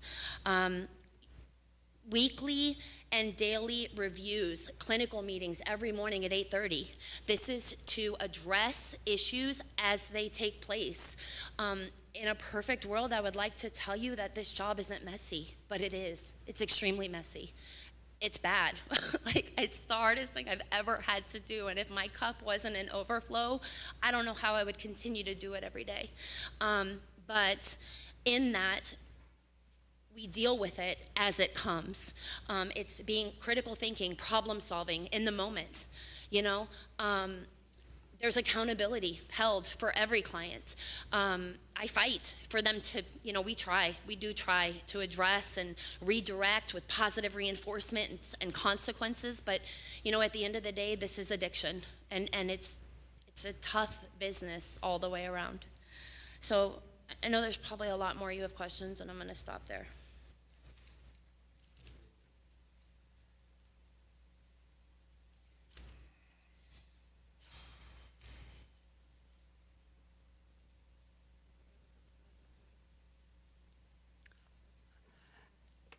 I'm going to open this up to the board first to ask whatever questions. I'll start. I have a quick question. Can we just hear from Mario about the code? What? I didn't hear what you said. Oh, sorry, I just want to hear from Mario for like the code and the lien violations, what they're actively. Thank you. Yes, ma'am. I was looking at the code violation. It looks like it goes back some time prior to Luminous taking the property. Is that correct? No, the case was opened right after they started operating. Maybe I'm thinking of the lien then. Is that right? Oh, yes. I'm sorry, the lien. The lien, it's not connected to the operation. The lien, this home started as an Airbnb. And that's where a number of violations were noted, and that led to those fines accruing and a lien filed. Okay, and then as to the code violation, that's the one that started, I believe, June, is that right, of 2025? This case started, I believe, in May, if I'm not mistaken. It looked like it was. Scott?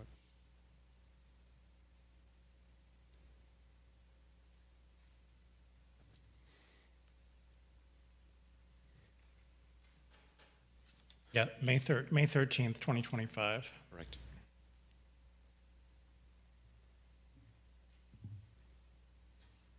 Okay, thank you. Thank you.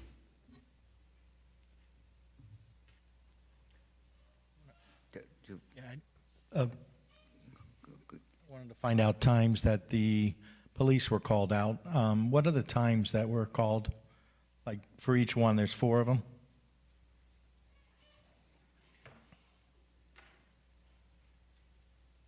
So on May 12th, it was Deputy Farrelly, could you just give your name again for the record? Deputy Farrelly, Pompano Beach, BSO, nuisance abatement. On May 12th,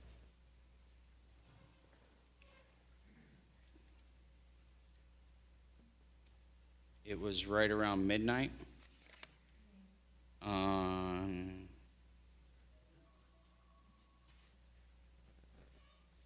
the 22nd of May, it was about 3 in the morning. On June 3rd, it was 6:30 in the afternoon. And on June 3rd again, it was at 11:23. Thank you. Good. Are there any other questions of the board? Just wanted to say something. Well, I have one. Oh, I'm sorry. Are you certified as a resident from the Florida Association of Recovery Residences? Me personally?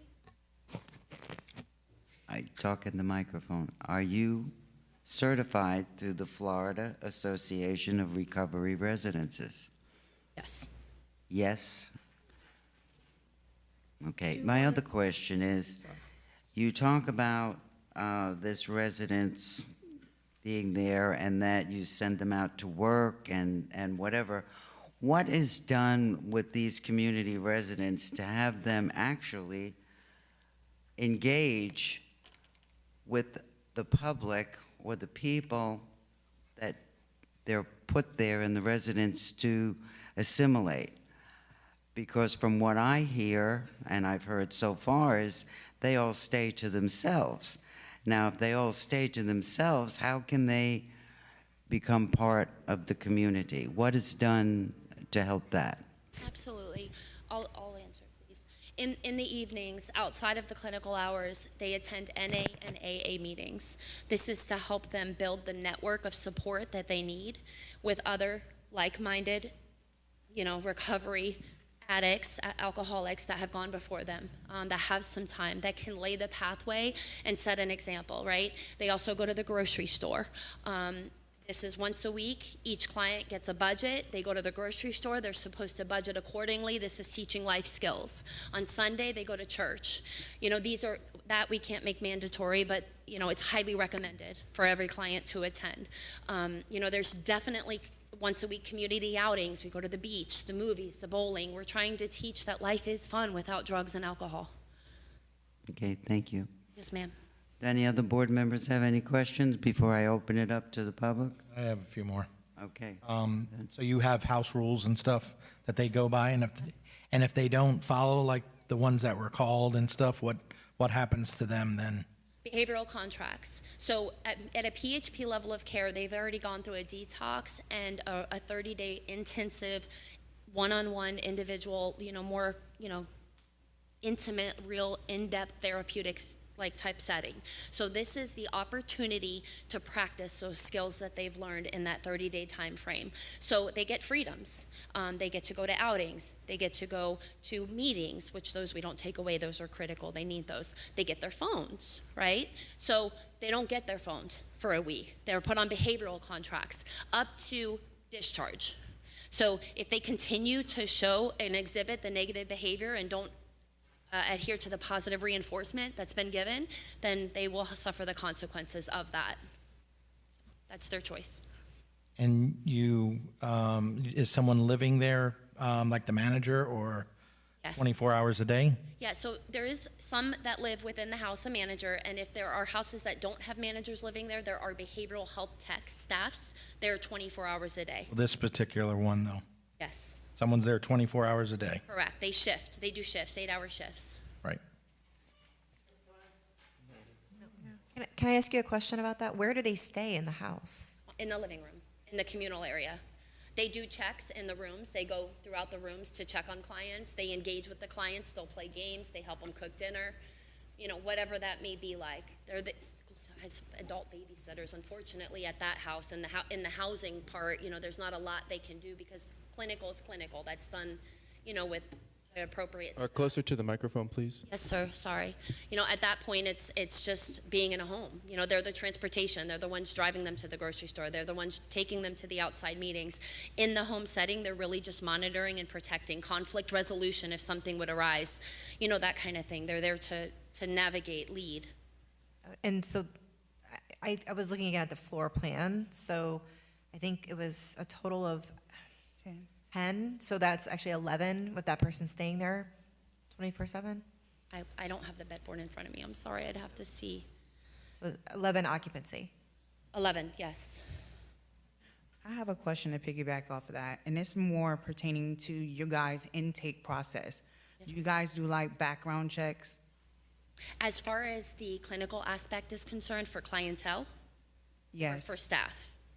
For All clientele? the above, whoever's staying in the residence. Absolutely. So absolutely, staff is definitely, there are background checks ran and obviously fingerprinting, all that stuff for hiring, certifications, education, that kind of thing.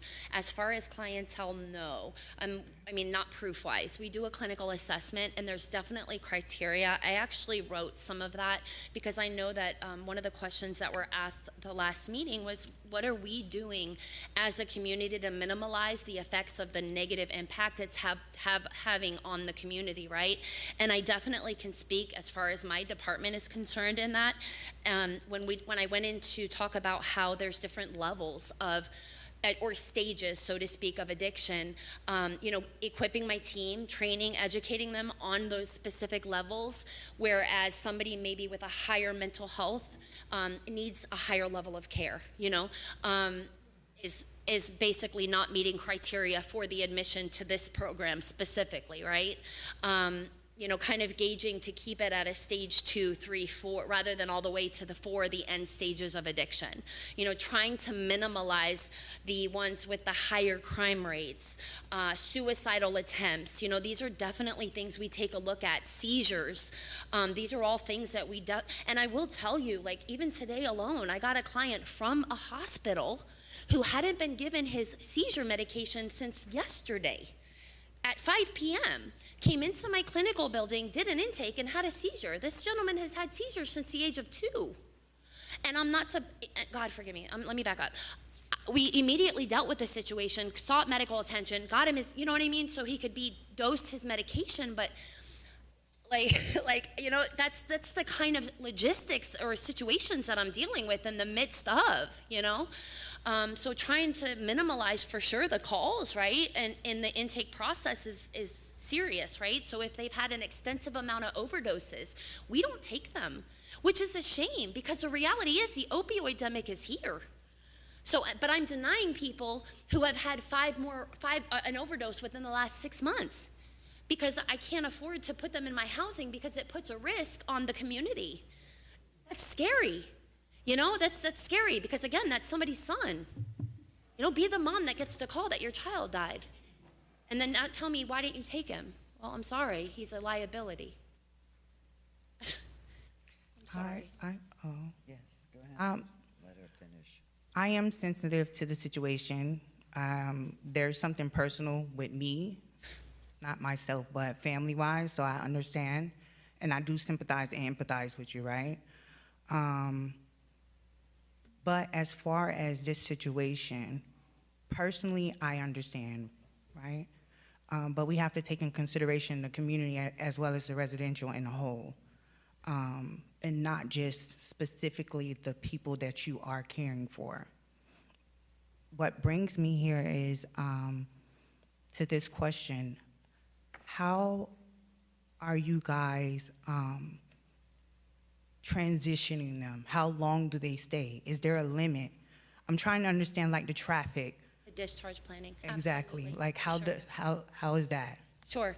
So we work within a network of multiple facilities, sober living, transitional homes, other programs, IOP programs. There's so many different types of clientele that we deal with, right? Some are on an older scale that are in their 60s already on short-term disability, so they would extend onto an outpatient, maybe more of a clinical type setting where they receive services pertaining to their age bracket, right? There are other clients that are able-bodied to work. We prepare them for work with community resources and barriers to employment through a program called Pathways to Work, as well as vocational rehabilitation. Hopefully, if they wanted to obtain and had educational goals, right? They have the opportunity to work with these community resources to get and obtain employment and go on in their life. They usually transition on to other sober living facilities for an extended amount of time. We work with ones like the Oxford House, Blue Waters Recovery, Fellowship. I can go on with a list of places that we do work with and refer to locally within the dynamics of the community. It just depends on each client's needs, to be honest with you. Thank you. Yes, ma'am. All right, do you have an active BTR?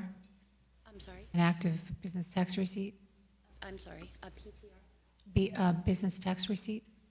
Yes, yes. So you've had inspections? Yes, yes, ma'am. Okay. And your state licensing, you've handed in? They have it?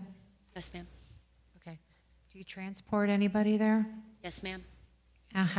Is that with personal cars or with? No, we have transport vans. Okay. They're business vans. Okay, and I had one more question. What steps are taken to integrate a resident into the surrounding community with the neighbors? So I definitely will speak on that. Because of, again, the position that I am in, I have the opportunity to know and hear everything. I was the one who took the initial call from the gentleman who, before this house was even opened, called to let me know that he was going to make it his personal mission to close it down. He continued to call 3 or 4 times that day, berating and telling me what pieces of trash we are, and I am specifically, as I continue to take the report to move it on to who needed to be done. I do believe that maintaining a line of communication is absolutely critical for this house to be operating in this neighborhood. However, that is a two-way street. I can't be the only one willing to communicate, and I promise you I am at my best when I take every single call that comes into this facility. So, you know, opening the line of communication for situations that obviously would arise with this type of business being so messy is definitely a component, and that's how I would maintain that, but that has to happen on both sides in order to continue to operate and do what we're doing.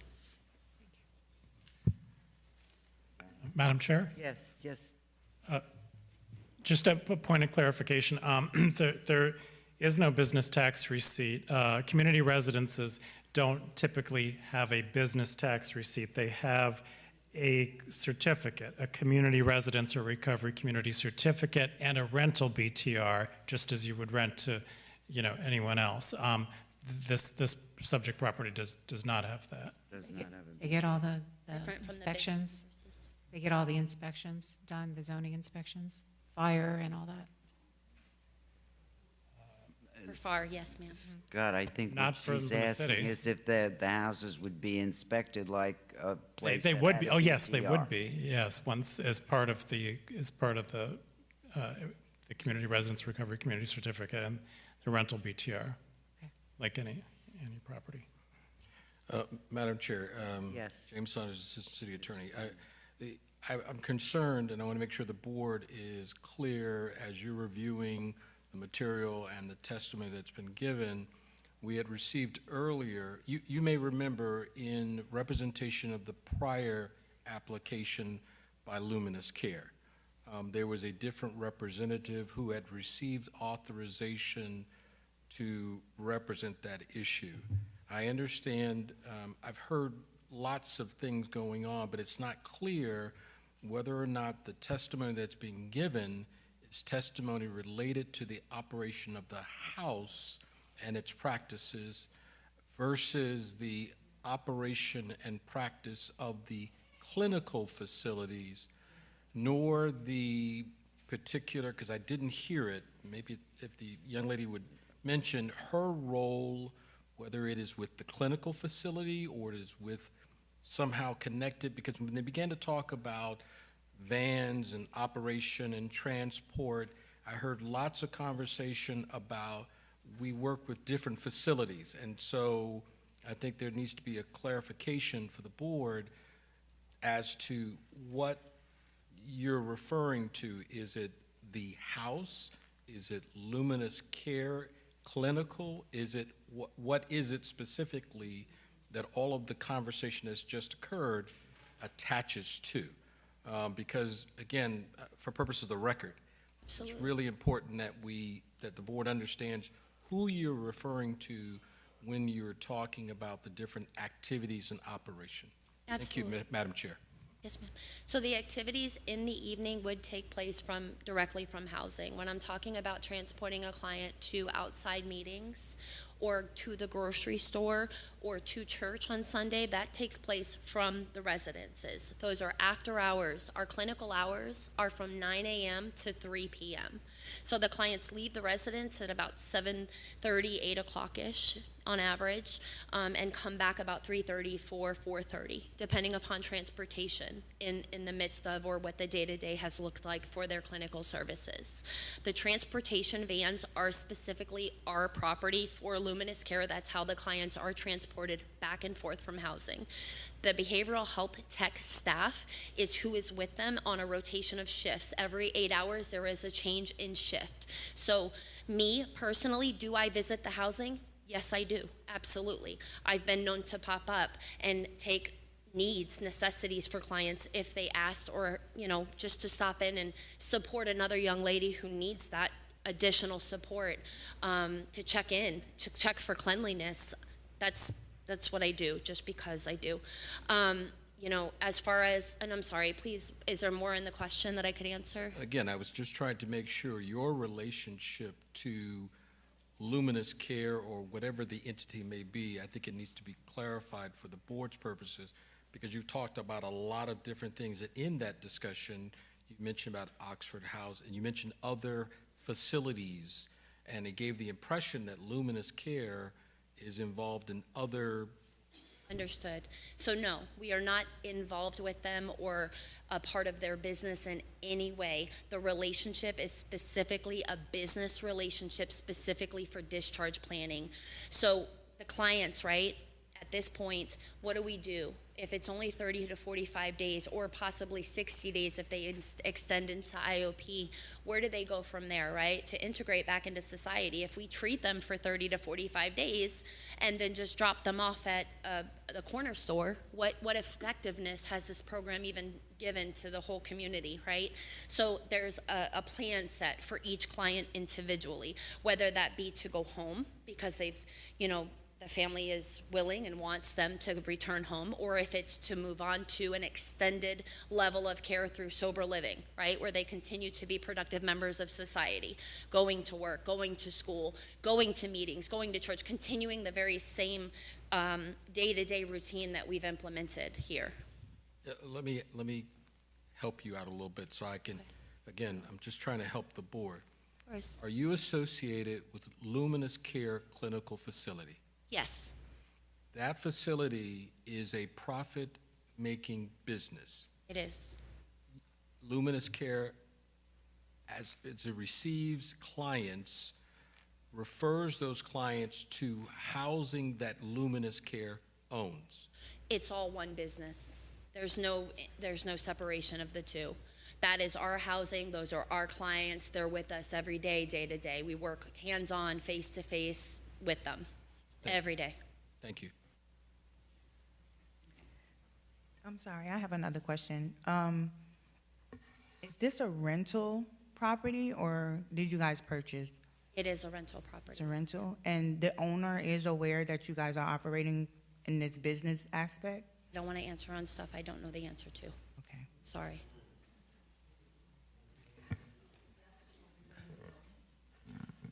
Into the microphone, please. Yes, the owners do know. I didn't hear a word she said. I have a question on that aspect then too. Generally then, how much is the rental for each participant? And who is actually paying those costs? Is it insurance or is it through some other program? No, it is all encompassed within the dynamics of the program.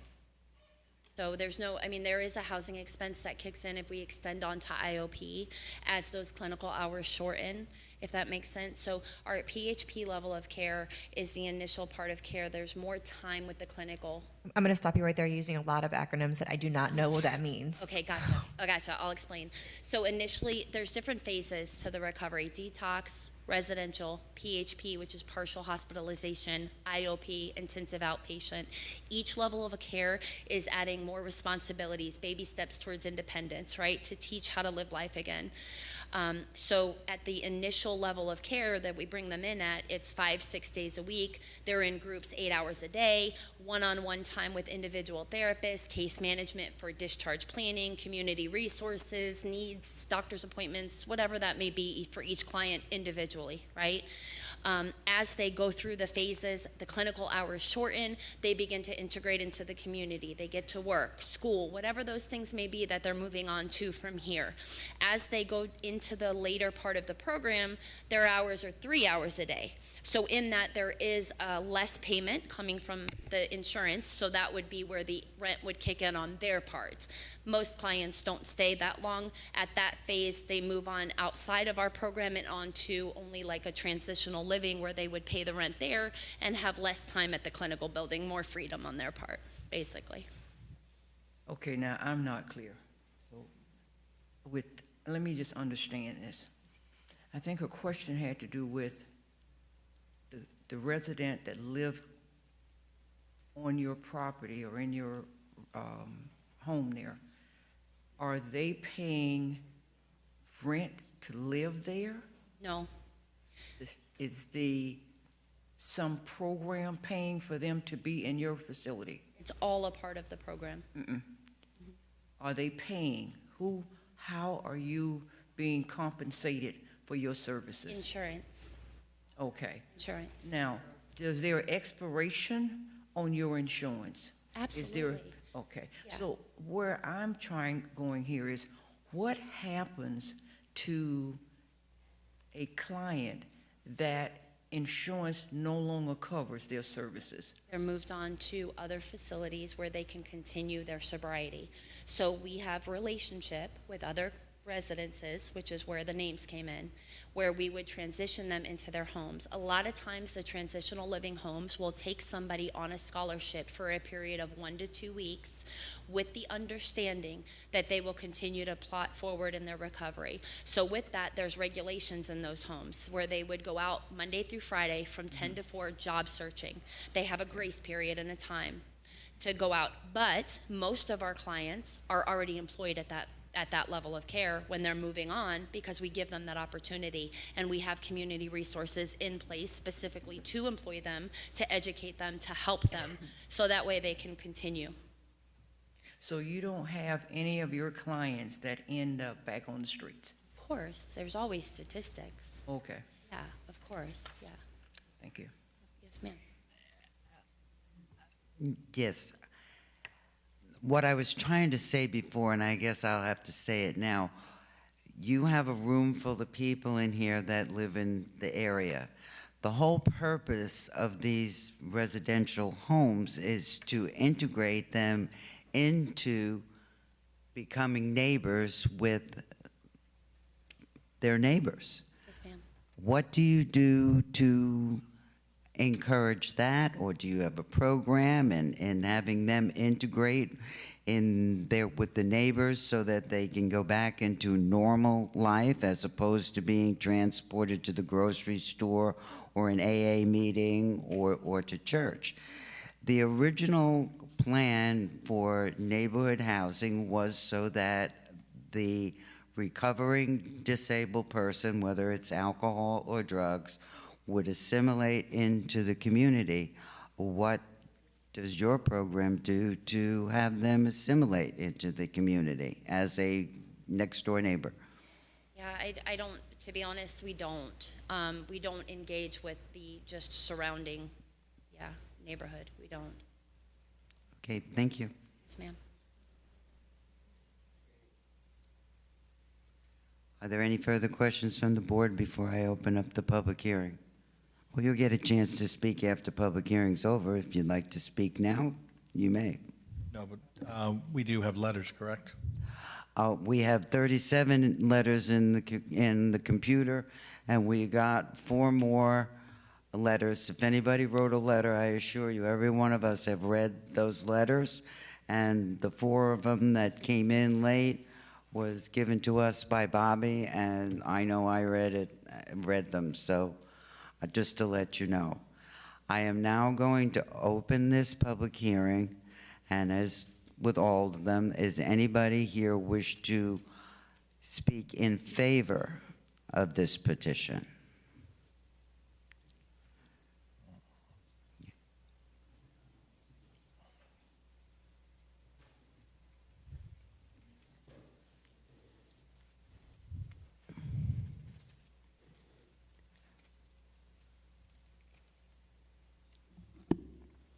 Good evening, everybody. My name is Jared Wilson, W-I-L-S-O-N.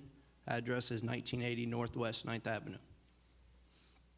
I come and I stand here today, not as just someone giving an opinion, but as a man who has been walking the road of recovery for 8 years now. 8 years ago, I was broken. In 2016, I was deemed a menace to society, an unfit father, and sentenced to Florida State Department of Corrections. But also 8 years ago, I needed a place to help me find hope. And now, by God's grace, I not only live in recovery, but I lead in a recovery facility.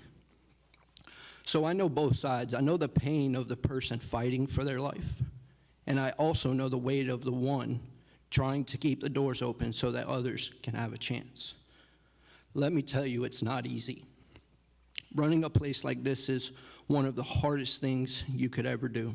You're dealing with men and women in the middle of their brokenness, trying to build structure, safety, and accountability, all the while trying to heal. Mistakes happen, not because people don't care, but because this work is messy. But just because it's hard doesn't mean it's not worth fighting for. And I want to be clear about something. Accountability matters. The law matters. Codes, procedures, and safety standards exist for a reason. And every recovery home, including the Luminous Care, must be held to them. But accountability should not mean immediate closure. Accountability means calling them higher, requiring them to meet the standard, and giving them the chance to prove they can. If you shut this place down, you don't just close a building, you shut the door on hope for people who desperately need it. You will push men and women back into the streets, back into addiction, back into despair, back into a lifestyle. But if you hold them accountable and give them the opportunity to get it right, then you don't just enforce rules, you protect the community, you uphold the law, and you save lives at the same time. Again, I am not here with legal arguments. I am here with passion, with experience, and with my life is the very evidence that recovery works. Homes like this, they do save lives. I know because I am one of them, and I know, and now I help lead others down that same road. One of the biggest problems in our society today is that everything is thought of or treated as disposable.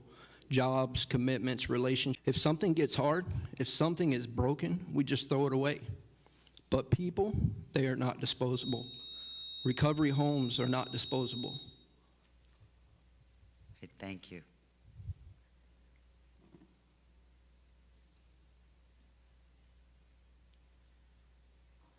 There is a 3-minute clock that's there, so. Can't use this, can I? Use that when we can hear you better. Okay, I was just kind of hoping to speak to the people too, if that's cool. And you guys, if that's okay. I don't have anything written down. It's just kind of like shooting from the cuff. You have to Is speak that in all the right? microphone so it goes Can you on hear the me? record. Yeah, I don't have anything written down. It's just kind of shooting from the hip. I wanted to kind of talk to everyone. Is that even You possible? need to speak to the board. The board is the one Okay, making that's fine. All right, they can hear me then. This is also for the people, respectfully. They look really nice. I don't want to say the wrong thing or offend. Sir, name and address for the record, please. My name is Novak Steinfeld, 1536 Northeast 31st Court, Pompano Beach, Florida. Can you spell your name for the record also, please? Novacksteinfeld. Thank you. So I'm a product of this also. Much like the gentleman that was just up here, I also work for the company. I've been in the field almost 8 years, sober 10 and a half. I will tell you that if places like this didn't exist, I probably wouldn't be here. I find my mother dead of an overdose many years ago because she didn't try to give herself a chance by going into these places. What I wanted to say to the people behind me that I can't look at directly, and I wish I could, I get it. I purposely moved to the beach in a studio behind a studio because I want peace and quiet. I get it. Earlier, I kind of see some head shaking, some maybe like quiet giggling almost. I get it. They want us out of here. I will tell you that we did not invade your neighborhood purposely. It was happenstance. It just happened to be in the neighborhood. We not all the clients are wild and loud. I get that some of them might be. So maybe a couple can ruin it for everyone else. But I wouldn't say beg and plead to be able to stay in the neighborhood. I will tell you that, again, it's just miraculous. If we weren't there, we would be in a different neighborhood possibly, right? Like my colleague had said earlier, most people fly to Florida for recovery because this is the spot, right? And if you thought there was a 7-Eleven on every street corner, there's sober housing communities everywhere, and I get it. There's gonna be issues with neighbors sometimes, maybe not like blow to blow, face to face, but possibly like noise complaints, whatever. Maybe if the garbage man didn't come in time, garbage out in the driveway. I'll tell you, I am one of the people that do the transport.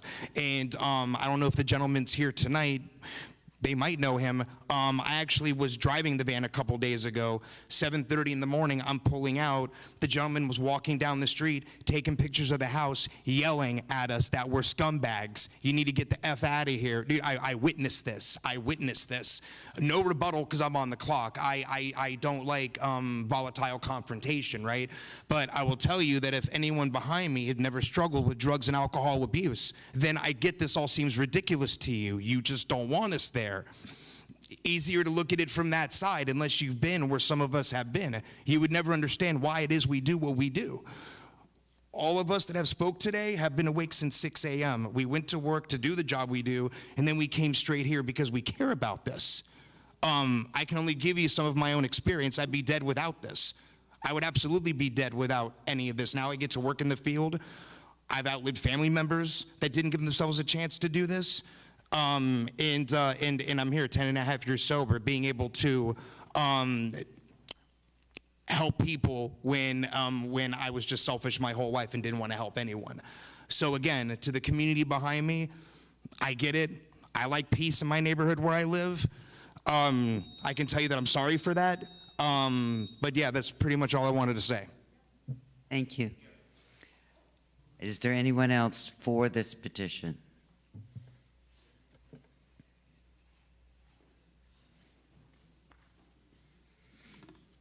Hi, my name's Miranda Espinas, Speak into the microphone. INAS, 1573 Northeast 30th Court, Pompano Beach, Florida, 33064.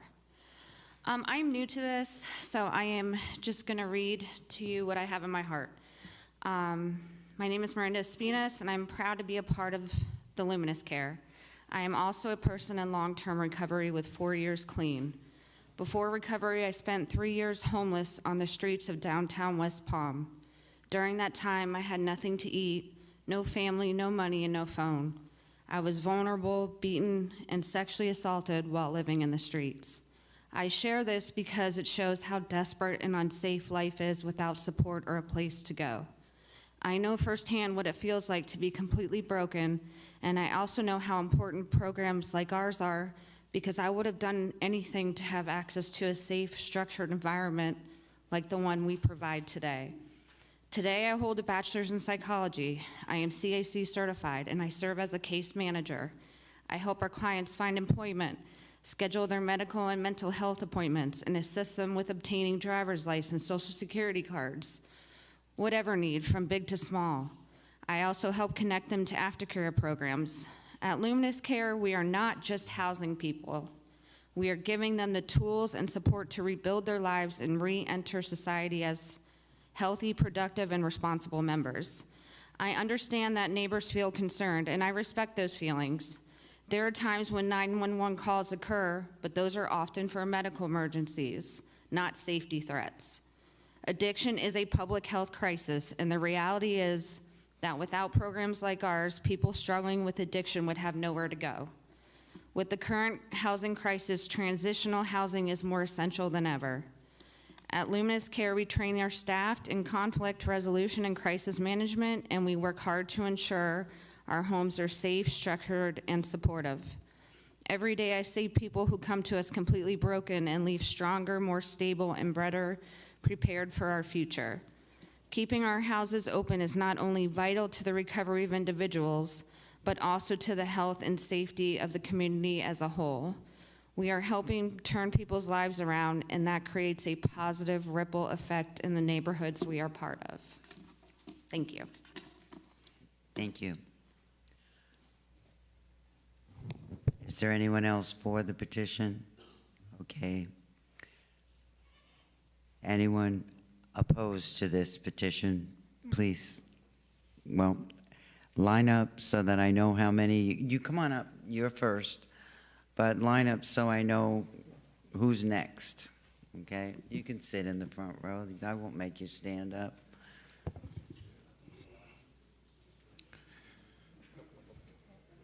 Just your name and address for the record, and then please spell your name. Michael Bell, Mikeolbel, Pompano Beach, Florida. Thank you. Good evening. First, I offer grace and comfort to you all who's recovering. You know, I got to say this. I have the honor to serve as the president and CEO of Community-Based Connection. We're a nonprofit that goes out and do work in our community, and we deal with those with drug addiction and so much more. But I'll tell you this, that neighborhoods are important.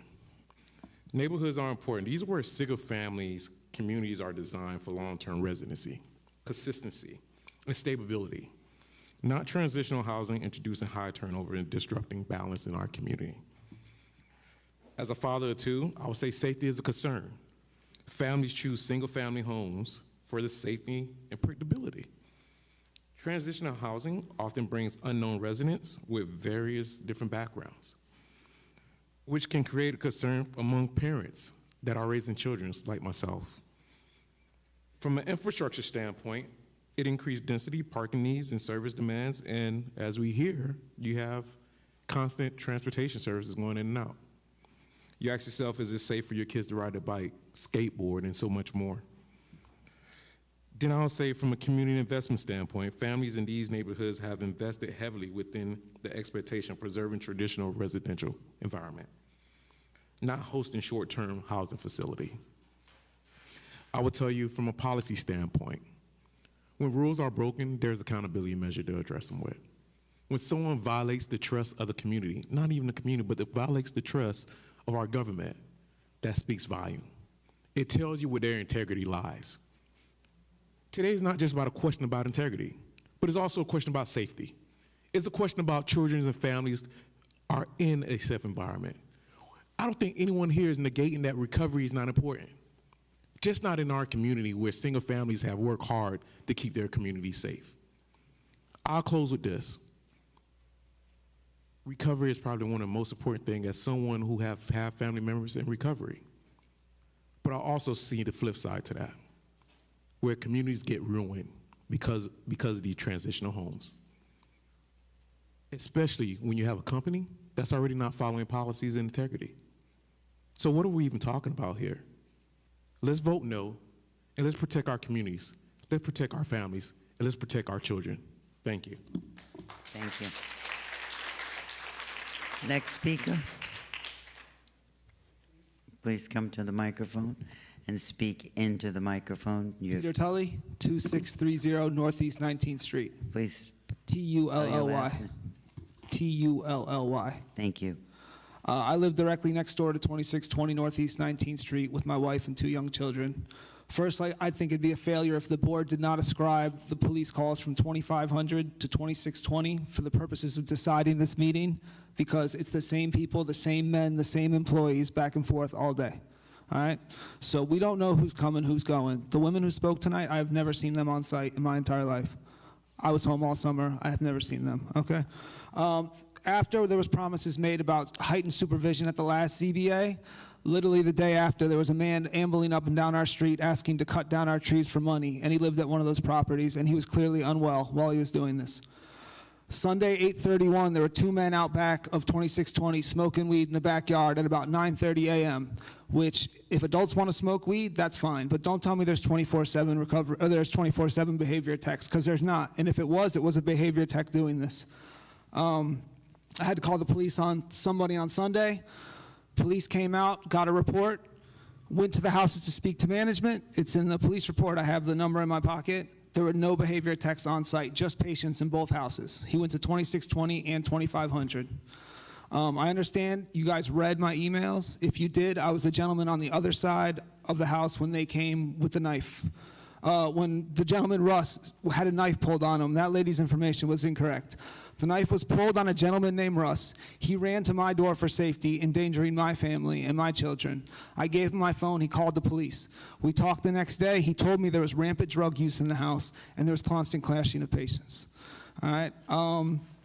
From a legal standpoint, or what you're looking at, I think it erodes residential character. The 2 Sprinter vans, 20 times a day go up and down our street. No less than 20 times a day.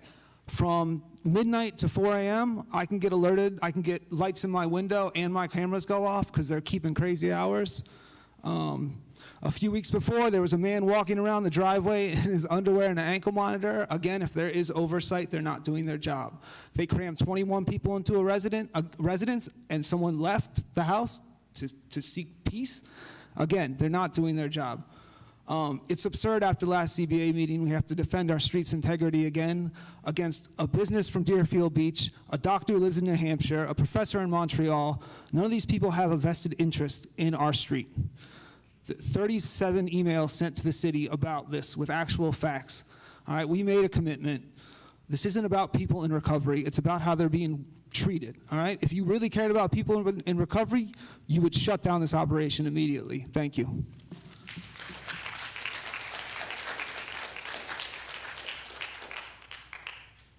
Next speaker, please. Adam Varley, 2601 Northeast 19th Street. Can you spell your name for the record too? Varley. Thank you, sir. I'm here to just acknowledge the fact that this Board of Appeals is for a special exemption for this one particular property. It's not about recovery as a whole, this lady's job in that company as a whole, it's about this one particular house.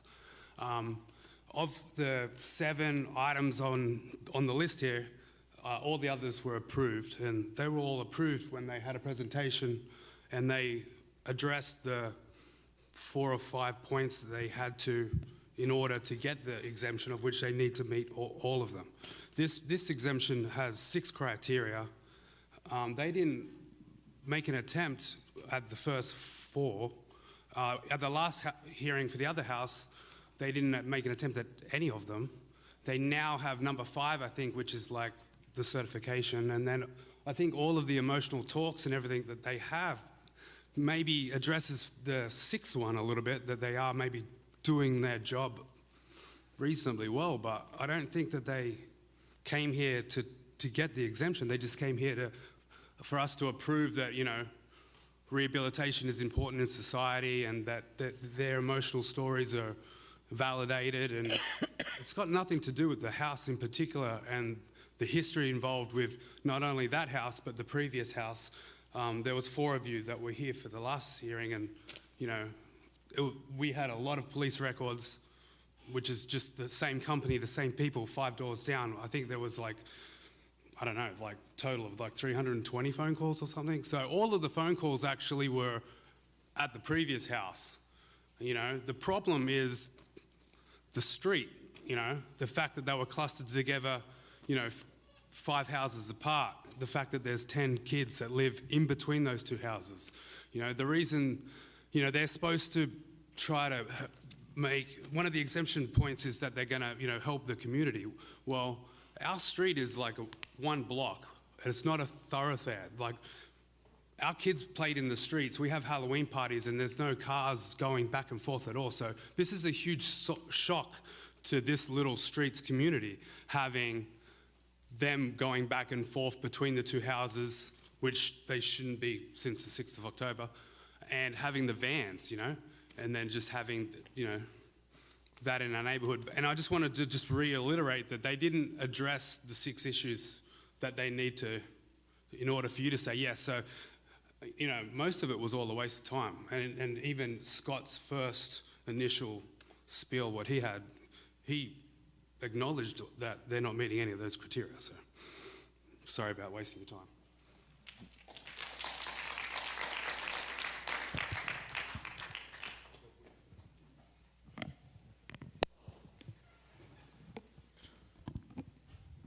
Mo Ghazani, Guizani, 2561 Northeast 19th Street.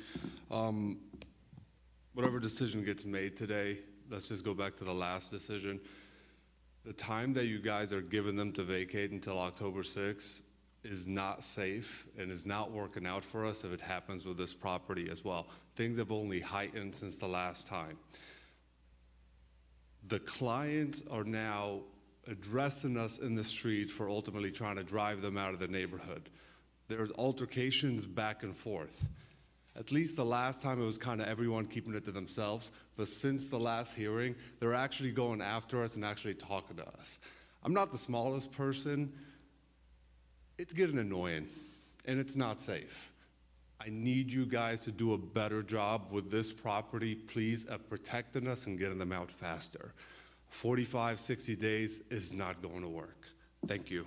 Sir. This board does not set the 45 or 60 days. That's an administration. We are just a board that has to listen to people that come in here for petitions to get variances and special exceptions. As far as the time period that the city gave for the other house, that was up to a department in the city, not us. I just want to get that straight. I fully understand. I'm talking to the city as a whole. It could be someone watching it at their home that works for the city. Mr. Assistant City Attorney, I'm sure, has connections and knows some people at the city with some influence. So I'm just talking to the city as a whole at this point. Okay, I just wanted to keep my other members It's here nothing that we personal didn't give the against any- 45 days. Nothing Or personal against any single person that's standing here. It's the city that's supposed to be protecting me, that I'm paying taxes for, that ultimately needs to protect me. Thank you. I understand, sir. Thank you. Madam Chair, Yes. let me just say, I have no connections, number one. Yeah. Number two, the time period that the gentleman was referring to happened as a result of the code enforcement matter. And so through that process, Jill Zillick, along with Mario Santolago and the special magistrate. Well, thank you, James, but I just didn't want us to be looking accused of setting a time period, because we're not even allowed to do that, no less be accused of doing it. Hi, Yes, sir, please state your name. Moheb Gali, Ghali. I represent Topeka LLC. I have 3 properties in the neighborhood. One of them is across the street from the subject. Can you give an address, please? Sorry? The address. 2631 Northeast 19th Street. Thank you, sir. So I hope everyone here has a driving license, has a car that has insurance and tagged, and drive soberly, I believe. So anybody that require to get a license, they have to know how to drive. I think this is just a simple example. If you have the money, if you have the car, but you don't have the driver license, if you don't have the tag, if you don't have insurance on the car, you cannot drive. So people, they have to have don't put the cart in front of the horse. They have to get proper license before they go for business. So Thomas, the owner, and the owner of this property, okay, has been he ran an Airbnb without a license before. So he doesn't care. He has the money, he can pay fines, he can do anything. So, as well as the other property, I believe. So what I'm saying is, we ran Airbnb. Before I earned $1, I had inspection and had license. And I got $1, I had inspection and had license. And I got my business tax receipt. And I did everything right. I have no violation. I have 5 years now. I've been 7 years doing it. Okay, I know some people may say, oh, we got disturbed. I'm on top of it. They text me in the middle of the night, and I'm on top of it. What I'm saying here is, I lost a sale. I was gonna sell that house across the street, and I lost the sale because they have a black car on the house with name of the people, and they say Transition Community Service or Sober House or whatever, and I lost a sale for that. I incur $5,000 every month for the last 4 months, and I cannot sell the house because they came and told me, you have a sober house, we have to call the city. I know call the city cannot stop them, or if they can, they're gonna take 6-8 months. Last thing I wanna say to end with that, they say they have a history background check on people. That person, the alumni coordinator, his name on the door with phone number, he had 40 criminal infraction. 40. Last one was fugitive of justice. This is a big thing. Fugitive of justice, and have 40 in criminal and infraction with police and different states, Georgia, Florida, every state. So don't tell me, like, they have to know exactly. I know, I appreciate it's a noble thing, but they have to do a better job. Thank you. Thank you.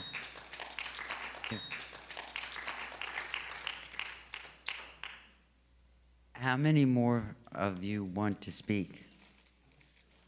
I think we're going to have to take a break. The mind can only absorb what the rear end can endure. Frank Black, 2955 I Northeast. said that at a commission meeting X amount of years ago, and I just couldn't wait to use it again. Go ahead, sir. The staff report was Sir, name and address for the record, please. Frank Black, 2955 Northeast 19th Street. Can you spell that, please? B-L-A-C-K. Thank you, sir. Mr. Reel has already read the staff report, and it's in the record, and I don't want to take up a lot of time, but there's two sentences in that report that are very important. Based on a thorough review, staff finds that the applicant fails to meet multiple critical standards required for special exception approval. The second sentence says, accordingly, staff recommends denial of the special exception request. I respectfully ask the board to consider those two sentences before you make your decision. Thank you. Follow the staff recommendation. Thank you.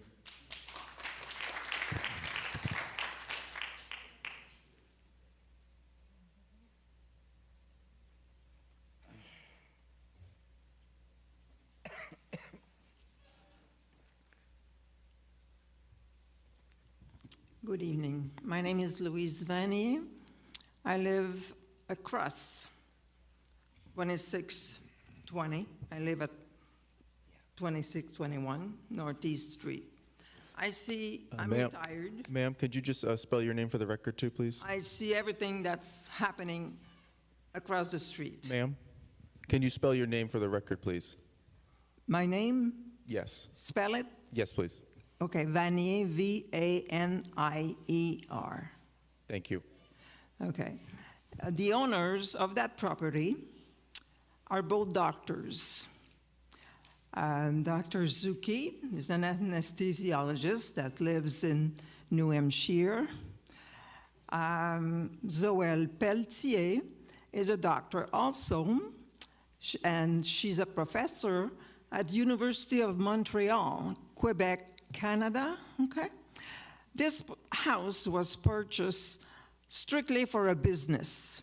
At first, it was an Airbnb, and after a while, they were approached with this community to rent their home to them, and I would think that they are possibly renting the house for $5,000 or $6,000 a month. Okay, now, this is a very unsafe neighborhood. There's people that walk all day long. They're being picked up, they walk. Yesterday, I was following someone that went to across, they go to the mall, across, they go everywhere they want. It was 12:30 in the afternoon, so that person was nowhere working or doing whatever he should have been doing. But I am not safe in my house. I live by myself. I walk early in the morning just because I figure they may be sleeping by then. But, and whoever was talking about driving, well, they speed in the street all the time. And there's 5 families with children that live in my area. And all the people here, they all pay taxes like me, and they all vote. And the owners of this, possibly this home, are out of the state and out of the country. Their interest is just money. I agree that it's good to have communities that help the sober home like they do, but not in our singly home neighborhood that is just for a family, which is normally a husband and wife, 2 children, and a dog, okay? So not 5, there must be, I would say maybe 10 men that lives in that house. And they're not young. Don't think they're young. Some are in their 50s and their 60s. It's kind of late to start a new life, I think. Thank you.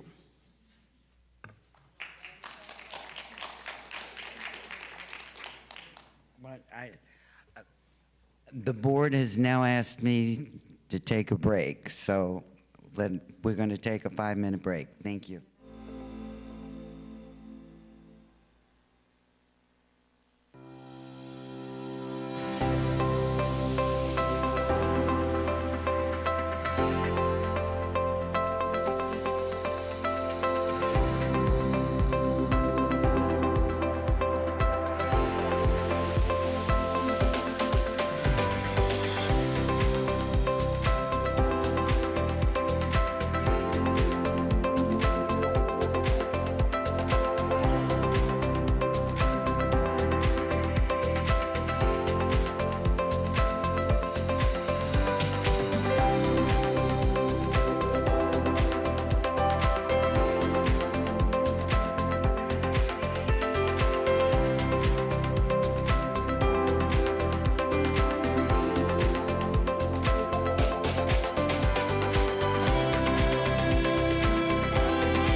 this meeting back to order.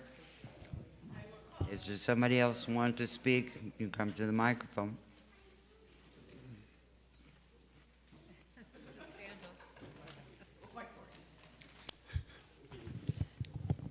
Good evening. My name is Christine Petrakis, Petrakis.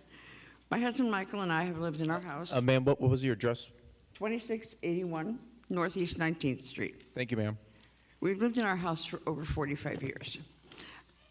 We could not believe we were lucky to find our house in such a wonderful neighborhood. Our daughter was 4 when we moved in to that house. There were so many people on the street with children that she had so many friends. Most of them ended up at our house because my mother would come and spend 3 or 4 months with us, and she would, be the grandma to everybody in the neighborhood. So we're very lucky to be in this neighborhood. A number of years ago, along 26th Ave, Northeast 26th Avenue, okay, there are a bunch of duplexes and triplexes. And that whole area there became a haven for drugs and alcohol. I mean, there were more police there every single night than you can believe. And people in the neighborhood at that time, with the kids, started moving out.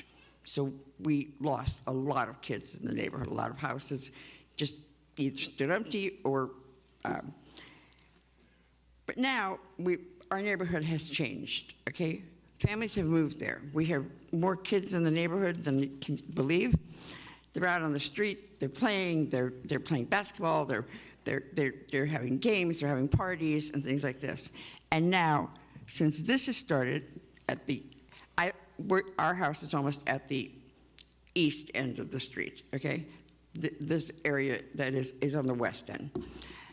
Now, those children are not out playing. You don't see them anymore. The parents are afraid to have their kids out. There's so many people, so many, it's scary. The men that are out on the street they look like they're gonna attack you, and it is really, really awful. I'm so afraid that something's gonna happen to one of those kids, and then if something happens to them, who's responsible for that?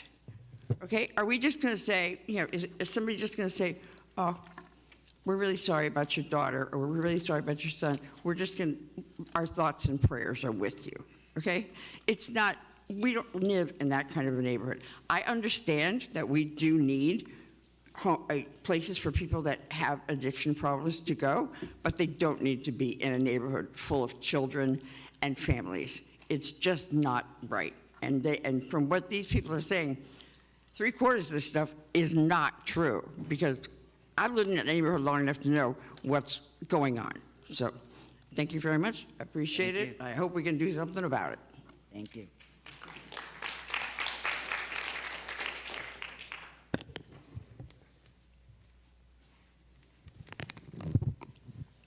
Good evening. Brian Logue, 2634 Northeast 19th Street.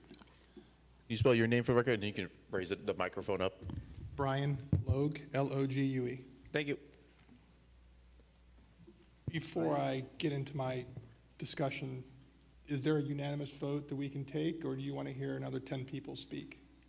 Can I call for a vote? Is that out of the norm? I didn't understand you. 2 questions. We've been discussing business licensure and erosion of community standards here tonight. It's unfortunate that we're having to defend our community and our street, but I do like to request the BSO gentleman that's here this evening, we spoke earlier, but do you have the information about the police report on 9/14 where officers noted that there were no managers or supervisors at either address? I do not. Deputy Frelly, Pompano Beach BSO, nuisance abatement. I do not. I don't even know what address he called it into to check. I mean, I could check it. I'm just reading this into the record because I want it on the record. So police report number 11-250-007-523.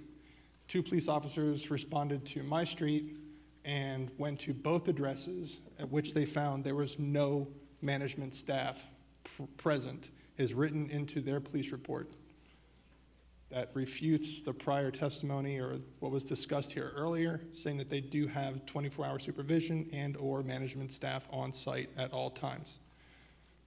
This police report proves otherwise. With that being said,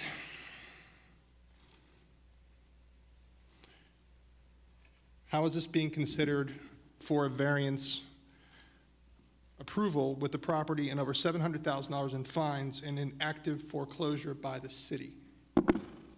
This was all read into at the prior discussion, prior variance meeting we had back in October or September. The homeowner is collecting rent at our expense before this foreclosure. So this is a money grab. They're basically, the owner, the doctor that's in Virginia is sitting collecting rent while the people who live on the street are suffering what's happening to our neighborhood and to the children that can no longer play outside on the streets. Luminous Care is running an unlicensed drug rehab operation with unsupervised patients at both properties. This is a rehab for-profit medical operation operating a non-licensed rehab facility in a rental property that is in foreclosure. We have now seen multiple pushbacks from prospective homebuyers on the street, and this is leading to a decline in our property values and increased public service leading to increased taxes. Our public safety is being threatened, coupled with our loss of our sense of community. So I hope that the board sees fit to rule against this request. Thank you. Thank you.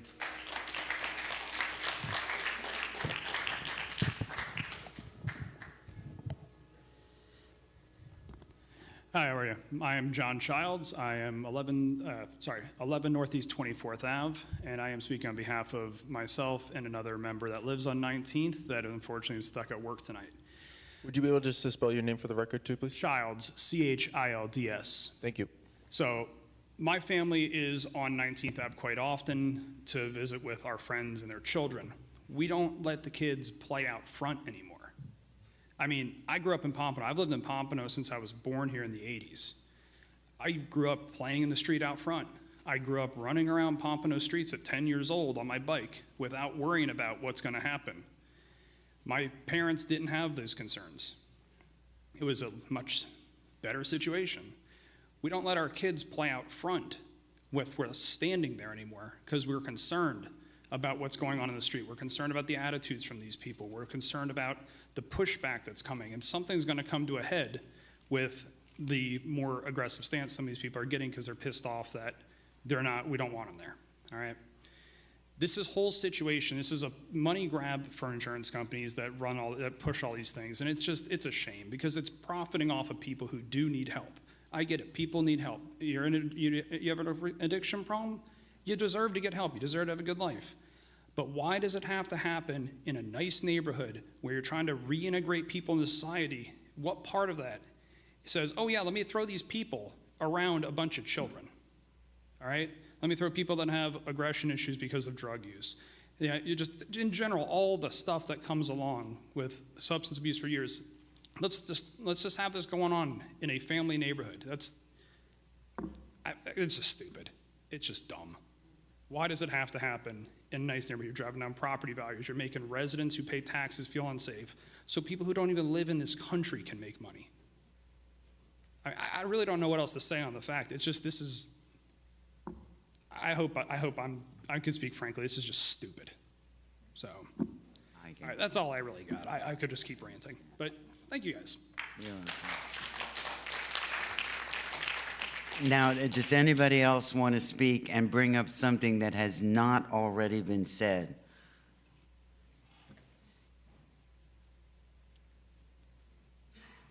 Madam Chair, as you said earlier, those individuals that wanted to speak, you may want to come down on the front row. Yeah, so we've got an idea how long this is going to take. Yes. Jonathan Pinto, address 2855 Northeast 19th Street. And then just to make it quick, the one issue that I'm bringing up that I don't think has been said yet is I can live in Pompano in that area. Like, we also want to provide like a home affordability. The median rental price for a similar home is about $4,000 a month. And then October 24, this house was listed for rent for $10,000 a month. Oh, my word. And November 24, they dropped it to $8,000, and throughout 2025, $8,000. And the people that are able to pay this kind of money, businesses like Luminous. So for us to actually have affordability for families to come in and enjoy the single-family zoning, the homes have to be affordable. So if we set a precedence for homes to be rented for $8,000 to $10,000 for 1,900 square feet home, I believe that will cause chaos. So that's the point I have. Thank you. Would you be able just to spell your name again? Pinto, P-I-N-T-O, Jonathan. Thank you.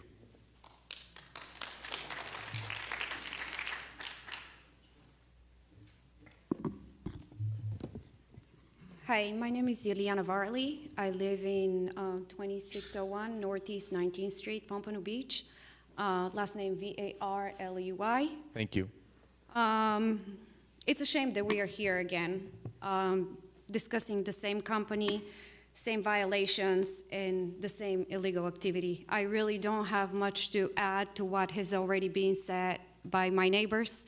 I can only add to the fact I also don't feel safe in my house anymore, and especially after the first meeting that we have. Normally, I work out a lot, like I'll go for a bike ride or I'll go for a jog. I'll start from my house. Since we've had that first meeting, I have heard a lot of catcallings from the people just standing outside on the road. I don't know if they're waiting for their bus to get picked up or whatnot, but they're gathered in a large group, and I don't feel safe anymore. I've been called names, and I feel scared. Now, there was something else that it was mentioned by this lady. She said that they monitor them, they don't get up, they have curfew, and they don't use any substances, supposedly.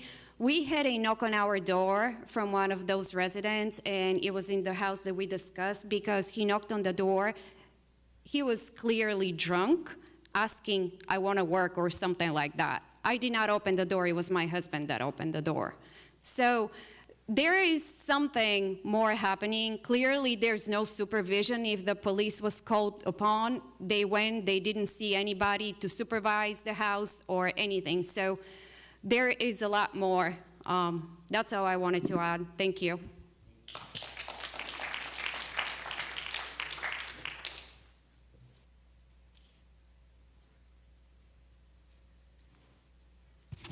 Hi, my name is Tina Solly, S as in Sam, O-L-L-E-Y. I don't like speaking in public. I'm at 2651 Northeast 22nd Street. We have 2 Airbnbs and one of these houses on our street, which is not far from 19th Street. Does the city monitor, or could there be some kind of rule or law to prevent so much in one neighborhood?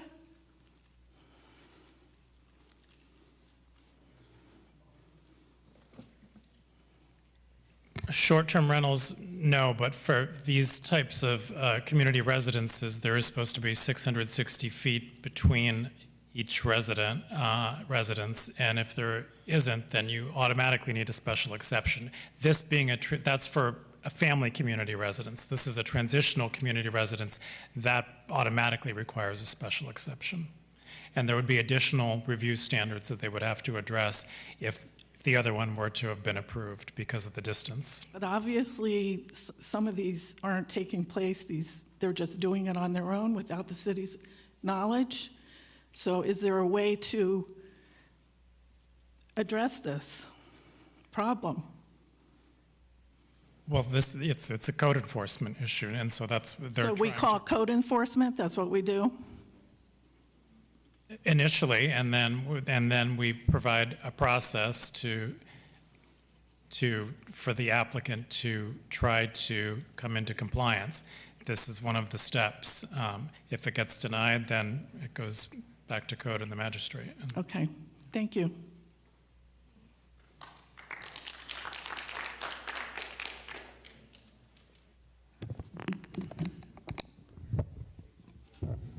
Hi, my name is Elena Russo. Can you please swear me in for I'm sorry, but I chose last minute to speak? Sure. Can you raise your right hand? Do you swear or affirm that the evidence you're about to give will be the truth, the whole truth, and nothing but the truth? Yes. Thank you. And can you just spell your name, please? Russo, R-U-S-S-O. Thank you. Hi, I'm Elena Russo. I live on 2611 Northeast 19th Street. Me and my family, we just live across the street. I just wanted to state that I am 17 years old and I attend Pompano Beach High School. And I understand that we do need places like these for people to go to get help. They teach us that in school a lot. But this place does not seem like they are doing their job. I used to walk home, and I don't feel safe walking home, or because they would be outside smoking and in their underwear and just watching me. And I got very uncomfortable, especially since I am a girl and a minor. The lady said that her staff, the lady said that they're not allowed to smoke outside. However, I see them smoking and congregating outside, usually in the morning before they get picked up by the buses. And I just sincerely ask you to please deny them, because I want to be able to go back outside and play with the little kids. That's it.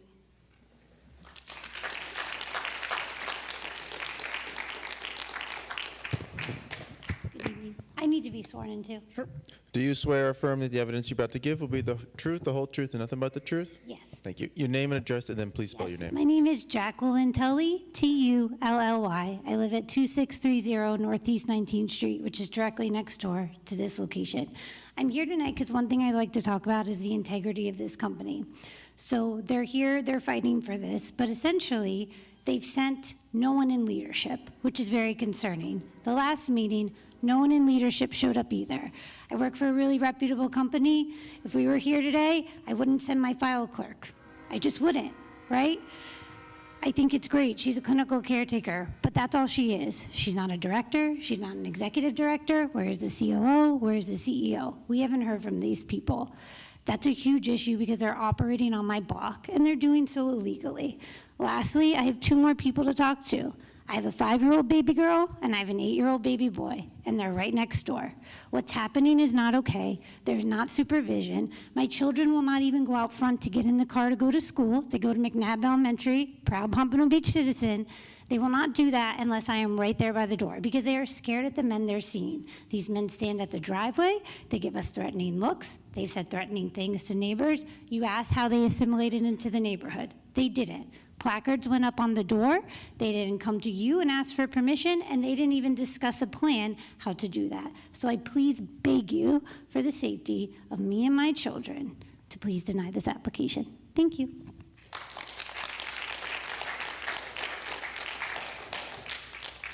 Is that it?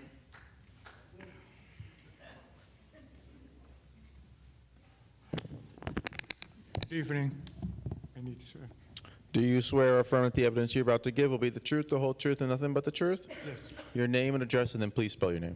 My name is August Salomon, 2561 Northeast 19th Street, Pompano Beach, Florida. And then spell your name, please. S-A-L-L-I-M-A-N. Thank you, sir. Good evening. On behalf of my neighbors of this neighborhood where I live for 20 years, I have a couple of things that I would like to address. How is it possible that in a residence, a business is being operated by these people, and the city of Pompano didn't know that they had no license and no permit for that?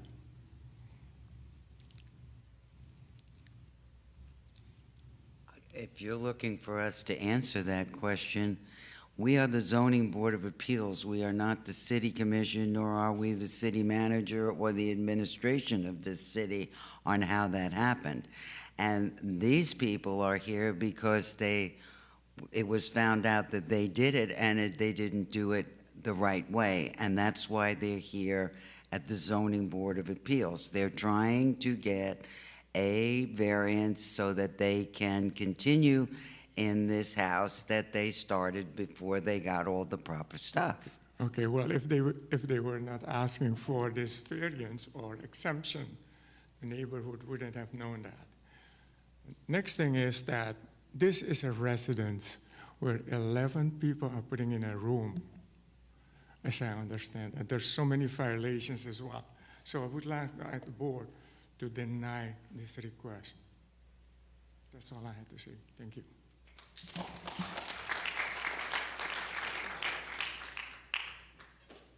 Okay, the public hearing is closed.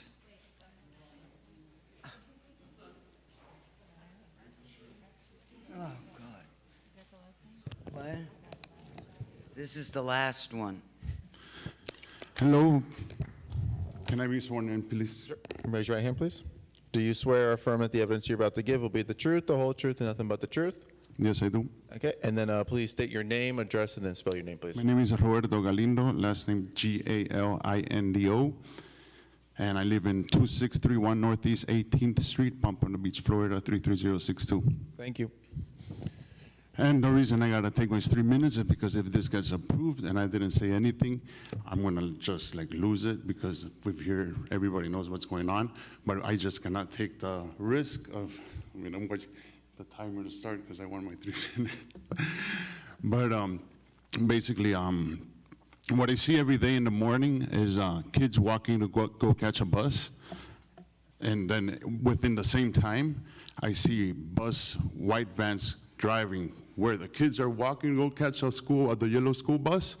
I'm watching drivers with 10, 12 people going through the kids into their houses. So it is a commute going in where school bus has to go get catch, and that's definitely disrupting the flow of the neighborhood where a single family home is, where I signed up to do in that neighborhood. It's not a business. Now I'm getting noise every day in the back of my house. So every night there's loud conversation, there's music. If you just walk around the block, you can see little cans of beer and liquors. I do have the pictures here, but you can see just empty and destroyed place. These people have acted on a day, they're profiting daily, I guess, by the fact that they did not answer the question of how much are you making a day per person. I am pretty sure that the sober person that stays there for 6 days pays a little bit less than the person that stays there for 7 days. So I'm pretty sure they're just business, and they're probably gonna wait until October 6th, or I am not even sure what's gonna happen on October 6th when they have to evacuate 2500 Northeast 19th. I'm just gonna stay outside and leave my dogs outside. I'm gonna stay inside and leave my dogs outside, because I don't know how it is forced to make them evacuate. I don't know if the cops are gonna come in and be like, you guys have to leave. They currently have an active announcement of the house on their Instagram page. They're currently promoting the house as if it's still gonna be there, and the house is already operating illegally, and it's already saying that nobody should be there by October 6th, but they're still promoting it as, oh, come over, you can live in this house with this pool in this neighborhood with kids all around, right? You can come here and go ask your neighbors if you can cut their trees. You can go in and steal some gardening tools, right? You can go in, come in at 9 p.m., a bus stops there, there's 12 people going down, 6 of them walk in there. I stay in the corner just to count the heads of how many are walking to the 2520 Northeast 19. So the bus is stopping and they're doing a commute, and it is really scary. It is like I can really just, I mean, I get afraid, and I have a dog with me.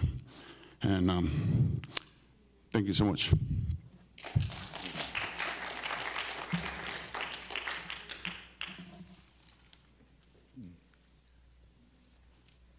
Does this board have anything to say? Yes, sir. 2 things I'd like to just correct before you go on. Okay. Deputy Farley, Broward Sheriff's Office, Pompano Beach Nuisance Abatement.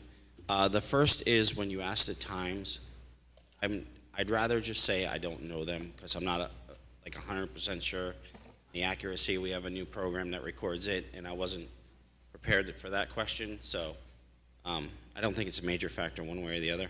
The second is the call referring to the Baker Act.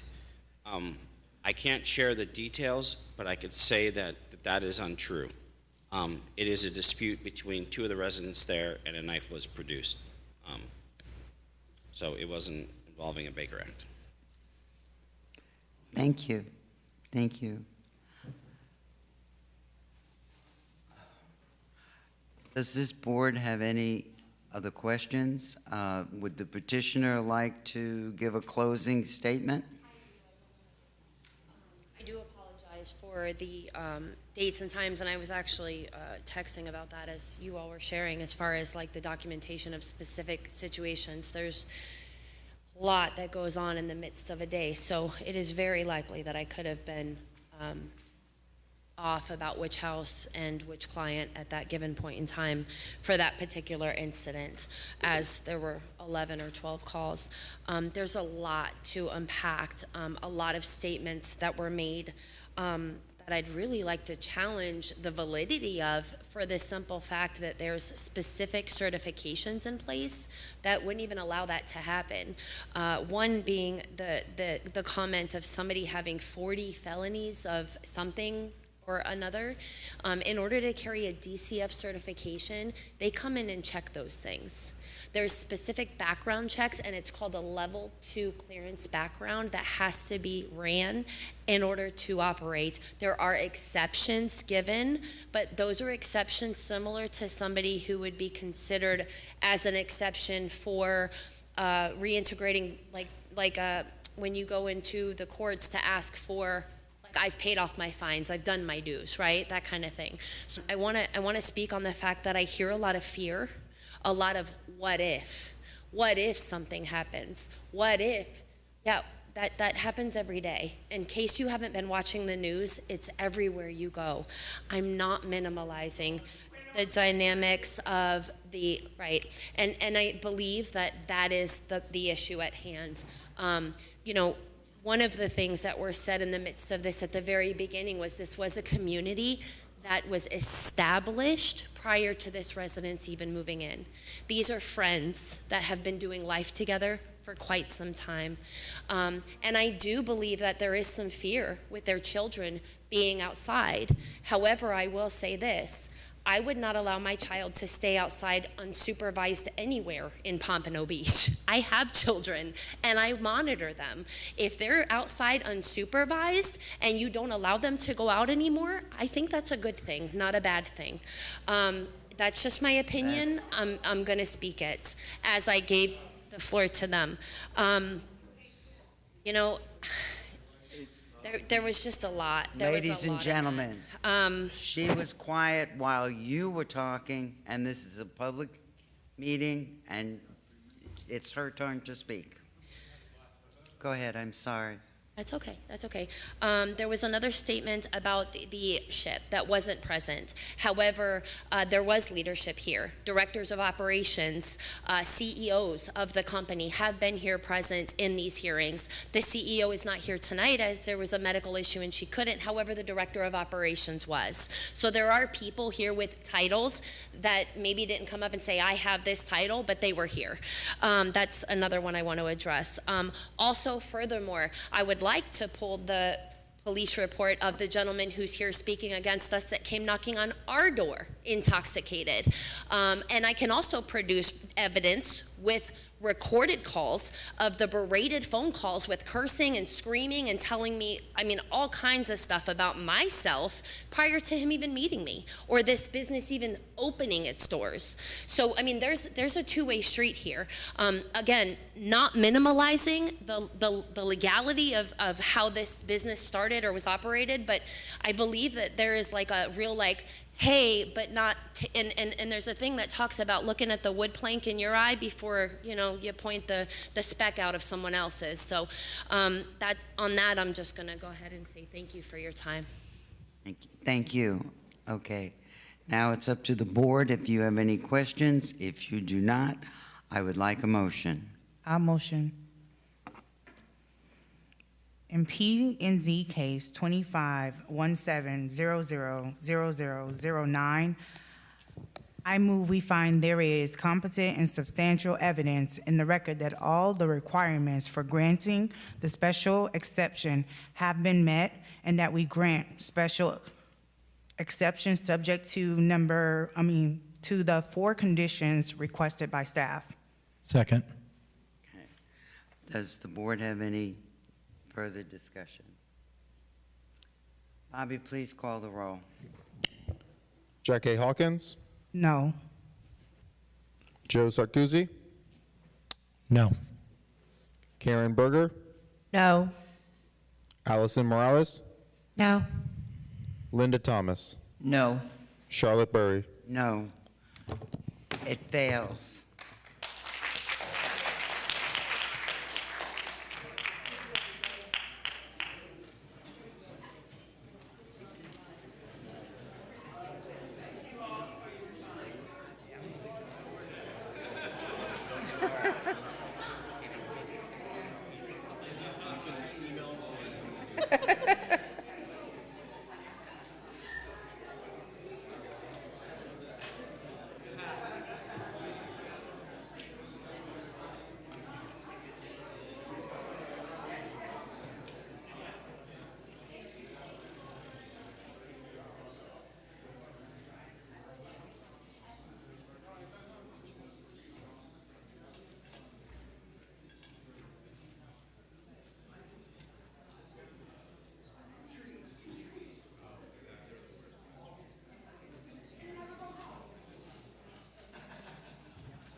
Okay, folks, we didn't recess, so we're still in session.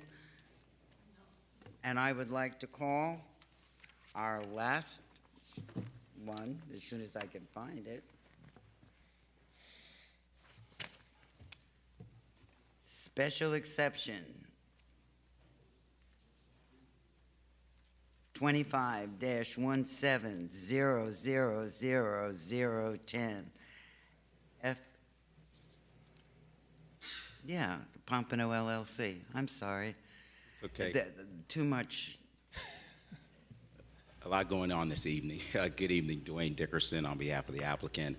I'm an attorney with the law firm Miskell Backman, offices at 14 Southeast 4th Street in Boca Raton, Florida, at 33432. I have been sworn in. Thank you. Thank you, Madam Chair. For our final item, the applicant landowner is requesting special exception approval as required by Section 155-4219H1. of the Pompano Beach zoning code in order to utilize the subject property, which is zoned B3, for a car wash. The property is a corner parcel located on the west side of South Powerline Road and the south side of Gateway Drive, which is Southwest 14th Street, approximately 550 feet north of McNabb Road. The applicant is proposing to demolish the existing structure, which is a former Checkers fast food restaurant, and construct a 3,650 square foot express car wash facility. The project includes associated improvements, such as landscaping and parking, on a parcel just under 1 acre in size. Car wash facilities are a use permitted in the B3 zoning district only through the granting of a special exception, hence the need for this application.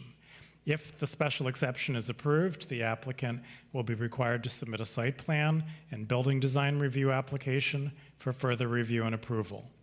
The property has one active code compliance case, 24-09005947, related to vegetation overgrowth, tree abuse, garbage accumulation, and graffiti.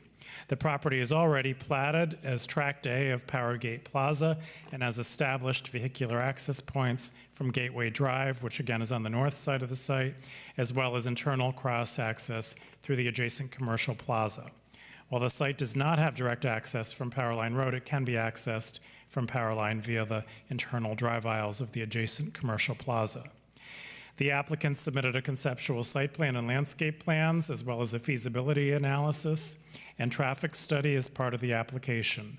The proposed development exceeds minimum landscaping requirements, improving visual quality and site aesthetics. Queuing for up to 39 vehicles is provided on site. The property is surrounded entirely by commercial and industrial uses with no nearby residential development that would adversely be affected. The proposed car wash is compatible with the established automotive-oriented character of the surrounding area. While the site is not in close proximity to residential neighborhoods, nearby residents of Palm Air and Cypress Bend are expected to be potential patrons, as the applicant notes a lack of similar car wash facilities in the vicinity. The applicant has addressed all 13 special exception review standards in detail, providing a thorough, well-supported, and fact-based responses for each criterion, including addressing the use-specific standards for a car wash. Again, there are 13 special exception review standards, and should the board determine that the applicant has provided competent and substantial evidence sufficient to satisfy those review standards, staff requests the board include the following conditions as part of the order. 1, obtain all necessary governmental permits and approvals, including site plan, building design, and zoning use, and business tax receipt for the use. 2, the development shall be in substantial compliance with the conceptual site plan and landscape plans submitted as part of the application. 3, the property owner shall resolve all outstanding issues identified in the open code compliance case, which again is case number 24-09005947, to the satisfaction of the Code Compliance Department, including payment of any applicable fines and completion of any required corrective actions. And the 4th recommended staff condition, the car wash operation must not impede the normal flow of vehicular or pedestrian traffic along adjacent rights-of-way or drive aisles of the abutting commercial plaza. That concludes staff's report. Thank you. Good evening again. Please. Dwayne Dickerson, that's D-W-A-Y-N-E, last name Dickerson, D-I-C-K-E-R-S-O-N, on behalf of the applicant.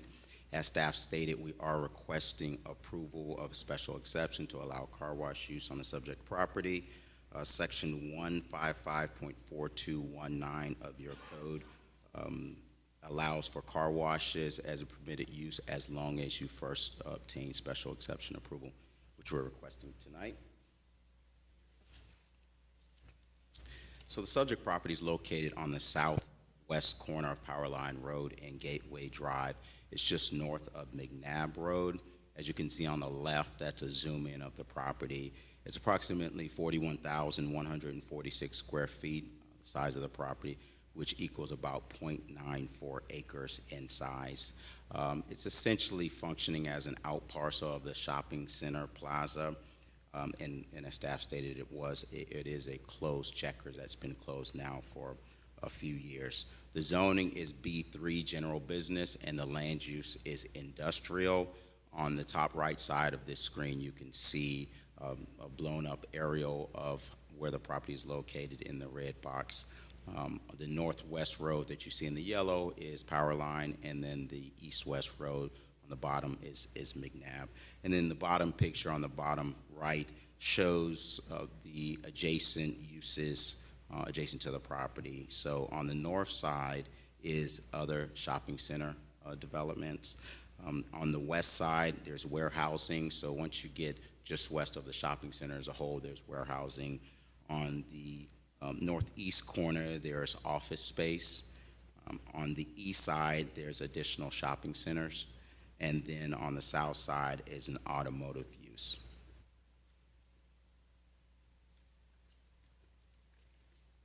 Pursuant to Code of Ordinances Section 155.2406D, that lists the special exception review standards that we're going to go through this evening and establish that we meet or exceed all of the conditions that are required for approval of a special exception.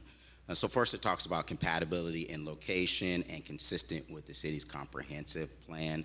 We did prepare a feasibility study determining that there is significant and sufficient demand for additional car wash services here at this location and in this market area.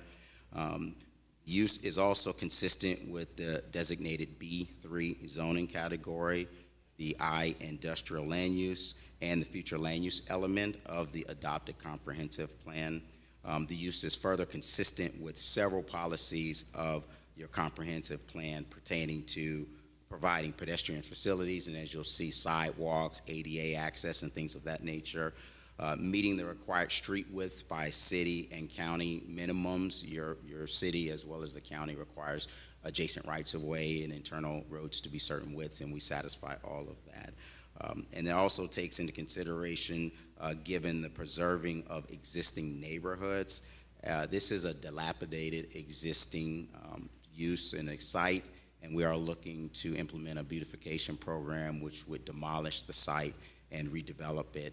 And in doing so, in making sure that we're considering preserving existing neighborhoods, we looked at adjacent rights of ways and all other things that would make sure that we minimize or eliminate any impacts to the existing neighborhoods.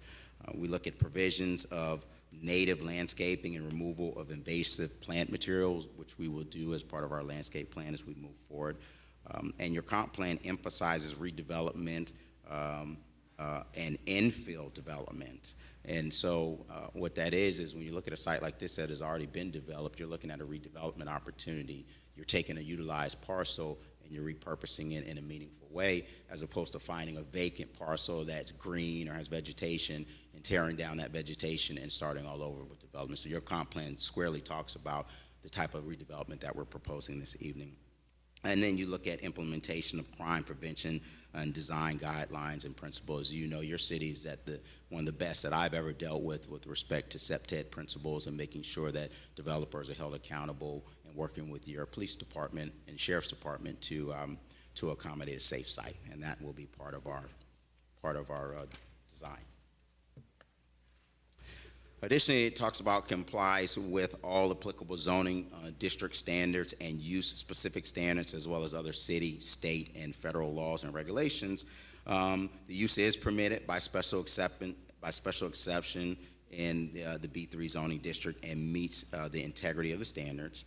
We are looking to design in a way to ensure proper height clearances, stacking, circulation, and turning movements. The use is to be designated to ensure proper functioning of the site as it relates to vehicle stacking, circulation, turning movements. No overhead doors facing any streets fronting lot lines, and we are able to accomplish that. Screening of the use will be met, will meet the general requirements of the code indicated in our justification narrative. The project is ready to be filed for site plan approval. Obviously, we have to come to you first and hopefully receive special exception approval, and then we move forward through the DRC process at the city for site plan approval. And of course, during that process and as we move forward to opening, we will satisfy all required governmental permitting and approvals that will be necessary. The requirements of the special exception also require a development to avoid overburdening existing public facilities and resource deterioration and adverse impacts. So first things first, we looked at, as part of our systems with the blowers, the use of silencers for significant noise reduction. So those functions in those facilities within the car wash do have silencers, so we look at how does that actually, how as a layperson you can kind of quantify that, right? So we prepared a study through VacuTech, and that's part of your backup, and they test the materials and they test the equipment, and then it produces a certain dBA, which is the decibels for the maximum sound of that equipment. We found that the highest reading is 60 dBA, and that noise level, to give you a frame of reference, is essentially like a normal conversation or a sewing machine. So nothing that would cause any negative impacts to our neighbors in the shopping center and beyond. Typically, washing a vehicle at home tends to use more than 100 gallons of water per vehicle. And so, of course, what we're proposing would significantly reduce that burden on our environment and on the city's resources. The presence of a convenient express car wash in the market area will reduce the number of residences that wash their vehicles at home. The facility proposes 3 2,000-gallon holding tanks that will recycle and treat the water used by the facility prior to disposal. We meet all queuing requirements, and we generate fewer trips than a restaurant or a bank. And as you know, this was a former QSR, quick service restaurant. So as a general rule, a car wash will generate less trips than what this site was already producing when it was operating in the past. We also utilize a system that's called Prep, which is an odor control technology working in tandem with our reclamation system to eliminate 100% of any odors that stagnant water would cause as we're using it to recycle. And the project will be designated to follow all the criminal prevention principles as we discussed. On the right side, that is just kind of an interlay of the VacuTech study that shows the dBAs and what we discussed on the maximum sound. Next, your criteria talks about design and adequately screening and buffering the site. Our site includes all required street trees and landscaping. Design of the building maintains overhead doors from facing any streets and accommodating all queuing. We're going to have a robust landscaping program proposed along both gateway as well as power line to further screen the use and any bay entrance angles on either one of those rights of way. We have superior architecture that provides a mix of materials and finishes, including stucco, scored stucco, composite metal, painted metal accents, and modern metal awnings and parapet treatments. We also looked at utilizing very compatible building colors, including Sherwin-Williams Classic Light Buff, Amazon Prime Blue, Tuscan Sun, and a 3-foot veneer stone by Eldorado Stone in a Coastal Reef Pearl White. And so the building has varying heights and facade treatments, which gives the building life and movement. It's not just a box. You'll see the significant architectural components of the building. So if you look at the environmental incentives and the differences between a wash at home and the Griggs car wash, the program that we employ, like we talked about, over 100 gallons typically are employed when you wash your car at home. And it produces runoff from your car that sweeps down your driveway and goes into your storm drains and eventually into the rivers, the streams, the creeks, and the wetlands, where it poisons aquatic life and negatively affects other ecosystems. In addition, gasoline, oil, and all kinds of residue from the water and the exhaust fumes and the harsh detergents being used in the washing itself runs off in the water and into your systems. So our system sends its wastewater into a sewer system, but only after it's already been filtered through a sand oil separator, treating it before it's ever discharged. And we also have a significant water reclamation and recycling system, which recycles approximately 90% of the facility's water by tracking the water runoff and containing it inside the building, then draining to reuse tanks for future car washes. And all of our soaps and any of the materials and detergents that we use are biodegradable. Next, your requirements talk about site operations and protection of property values. Primary entrance and exit points are solely on Gateway Drive, and we have shared access within the shopping center through easements from the adjacent shopping center components, and further reducing all traffic impacts. So we have that internal circulation that helps to keep traffic off of the adjacent rights-of-ways when possible. We also have circulation design that provides for the safest and most convenient access, accommodating more than minimum stacking and queuing, which we'll get into very shortly. The traditional hours of operation are from 7 a.m. to 9 p.m. I looked at a Checkers that's in your city and a quick service restaurant, and Checkers used to operate until as late as 4 or 5 a.m. in the morning. So I think you would agree that this use is a much more compatible use with the adjacent properties with respect to those hours of operation. And then we look at the neighboring new development will be, the need of this car wash will support the neighboring new developments that are coming. As you know, we're just south of the Pomp, and all of the new development coming with the Pomp and the new residential units that are coming online, I think will use this facility and be well served. And the plaza right now, as you may know if you've been in this area recently, is largely vacant, and there's only approximately 3 tenants operating out of the shopping center. We've had communications with the shopping center owner and with some of the tenants in the shopping center, including Dunkin' Donuts, which is the northwest corner of the site, just to the west of us.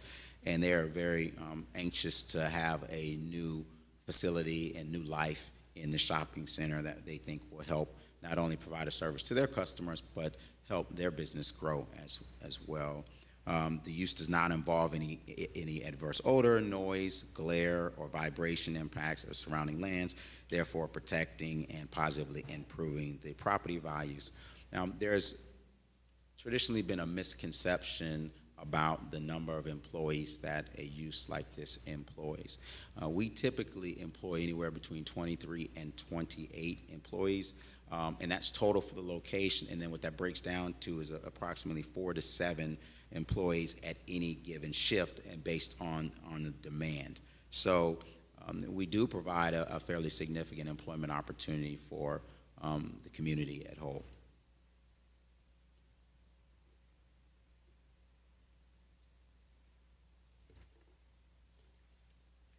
With respect to the demand, the code requires us to establish that there is a demonstrated need for the special exception, and in this case, the car wash that we're requesting. So as stated earlier, we did secure a feasibility analysis from BBG Real Estate Services, and it's a study that looked at an area within a 3-mile radius of the subject site. So for a conveyor car wash or an express car wash like ours, population density for a 3-mile radius should be at least 35,000 residents. This site within that same radius has approximately 127,857 residents within that same 3-mile radius. And looking at a factor for population growth within the next several years, we think that population will increase to just over 131,000 residents within that 3-mile radius by 2030. And in being conservative, we asked our consultant to take conservative numbers. This is not even taking into consideration the pump and all of the things and the uses that are going to come online within the next few years just to the north of us. So given that population total, demographics, and other data, including the number of competitors in the market, the study found that it is determined that there is truly a need for the subject development. And the feasibility analysis concludes that there is a noticeable demand for additional car wash services within the local market, and that the development of the subject car wash is justified.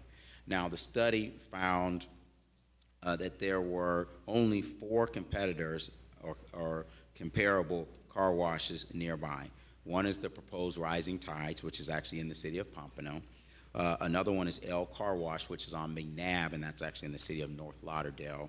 then Love Car Wash, which is also in North Lauderdale, and a Dirty Dogs Car Wash, which was in North Lauderdale. And so it looks like, given the high volume of the traffic along Power Line, and consumers are forced to travel at least 3 to 5 miles in excess of 20 to 30 minutes to wash their vehicles. So when you're looking at need, this is right where it needs to be to fulfill a missing demand in this market. All of the competitor and the competing car washes located above the 4 we mentioned are more than 500 feet or more than a half a mile distance from the subject site. And the Checkers has been closed for, I believe, 3 or more years now, and the property has been a nuisance and an eyesore, and we did receive feedback from some adjacent property owners and businesses that told us about the eyesore and that they were happy that we were coming to alleviate that. Now, with that, I want to bring up to the podium Clayton Belger from BBG. He is the consultant that prepared the feasibility analysis, and I'd just like him to testify to his results for a moment. And Madam Chair, if I may, I just want to ask him a few questions to qualify him as an expert to testify. Thank you very much. Can you please state your name and address for the record? Clayton Belger, 13,000 Sawgrass Village Circle, Building 2, Suite 8, Ponte Vedra Beach, Florida. Were you sworn in, sir? Yes, I was. And can you tell me your title with BBG or Real Estate Services? Yes, I'm a managing director with BBG, and I lead the automotive specialty practice, which primarily consists of car washes and gas stations nationwide. Thank you. And what's your education, or what type of certifications do you have? So my primary trade is appraiser. I'm an MAI appraiser, which is the highest designation you can get as an appraiser. I have an undergrad degree from Florida State University, a graduate degree from Florida Gulf Coast University, and I've been actively appraising in the car wash market since around 2011. Thank you. And how many car wash feasibility analysis or appraisals have you done in the last year? On average, we appraise and or do consulting or feasibility study services on around 350 car washes per year. Thank you. So without any objection, I'd like to offer Mr. Belger as an expert so he can testify with respect to the demand and the feasibility. That'll be fine. Thank you. Before you start speaking, have you been sworn in? Yes, ma'am. Okay, thank you. And I'm going to keep this brief, as Dwayne did hit on a lot of the high points, but we were hired to objectively look at this site and determine if it was feasible and if there truly was a need and demand in the local market. And the key word there is objective. I told them from the start that we're not coming into this rubber stamping a site, so we would give our true opinion on the site of whether it was or was not feasible and there was a demand. And we look at 6 primary factors when we are determining feasibility and demand for a car wash site. And these factors include competition, traffic counts, demographics, access, visibility, and other retail influences in the area. And Dwayne hit on most of the high points of what we found in this study, but at looking at all those various factors, we did find that there truly is a need and demand in the local market, and the site would be feasible for development of a car wash. Thank you. Thank you.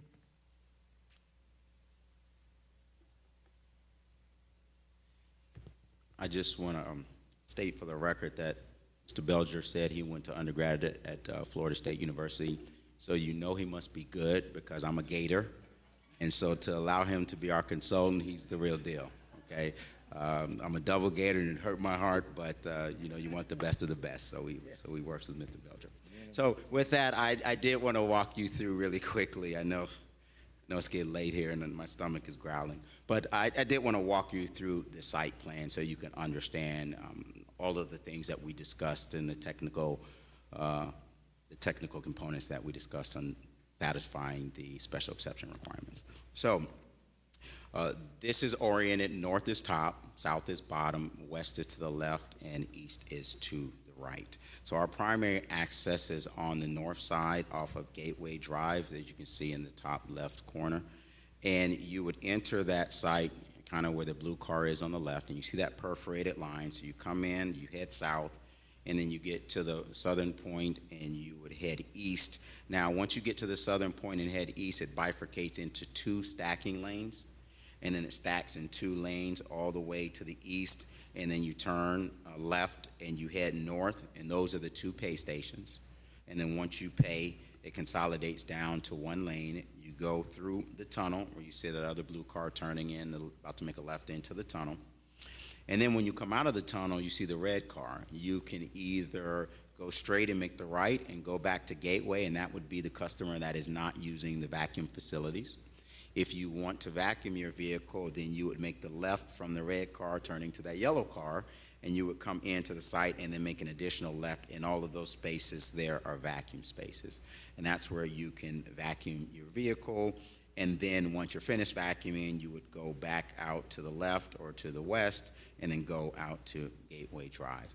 Now, there is a cross access through the additional shopping center. You can see in the bottom left corner. So there are additional access points to provide maximum distribution of trips and stacking. And we also did prepare some bypass lanes. So if you look at the bottom right side, that used to be 2-way. But our design team thought it was best to make that an exit only, so you can leave only from that. So what that means is if you come in off a power line, we didn't want people to make that immediate right and then try to get into the site and potentially stack and then stack out and conflict with power line. So that is an exit only. So if for some reason you're in the stack and you decide you don't want to go through with the car wash, you can exit that way. Also, if you're at the pay station and you decide for whatever reason you don't want to go through the tunnel with the service, you can make that immediate left and circulate out of the site as well. So with respect to stacking, your code requires 4 stacking spaces for each bay. So we would need 4, we have 1 bay, so we would need 4 stacking spaces. We are providing 29 stacking spaces on this site, and that's from when you enter off of Gateway until you get to the pay station. Now, there are additional areas of stack, as you can see, between the pay station and before you enter the tunnel. But once again, I think a conservative number showing a stack from the entry point off Gateway to the pay tunnel is the most appropriate way to show you that we have more than sufficient stack. So 4 required, 29 provided. With respect to parking, you have to park a car wash at 1 space for every 500 square feet. This building is approximately 3,650 square feet, so that math would require 8 parking spaces. We are providing 22. So we're providing more than double the number of parking spaces that are required by your code. At this time, we don't anticipate asking for any variances or waivers. We anticipate meeting all of your code requirements with landscaping and open space and drainage and stacking and all of those things. We do have to go through a DRC process, but we have no intentions of asking for any variances at this time. Also, we talked about sidewalks. You can see fronting Gateway on the top and fronting Power Line to your right. There's an existing sidewalk, and we are tapping into that sidewalk and providing sidewalks into the site and ADA access through the site as well. I want you to look at it in the bottom left corner. That is our dumpster. So I know the goal is always to put that as far away and as hidden as possible from adjacent rights of way. I think you would agree that's about as far as we can put it to make sure it doesn't impact any visual components of passing traffic. And then also on the kind of just on the north side of the stack, you'll see that's the area where our vacuum enclosure is.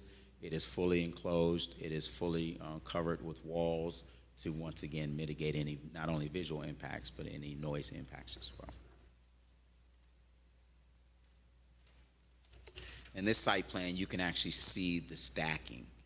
So those 29 cars that I talked about, you can see how they stack from the entrance off of Gateway up to the pay window. In addition to that, we are required to show that the fire truck can properly circulate the site, the garbage truck.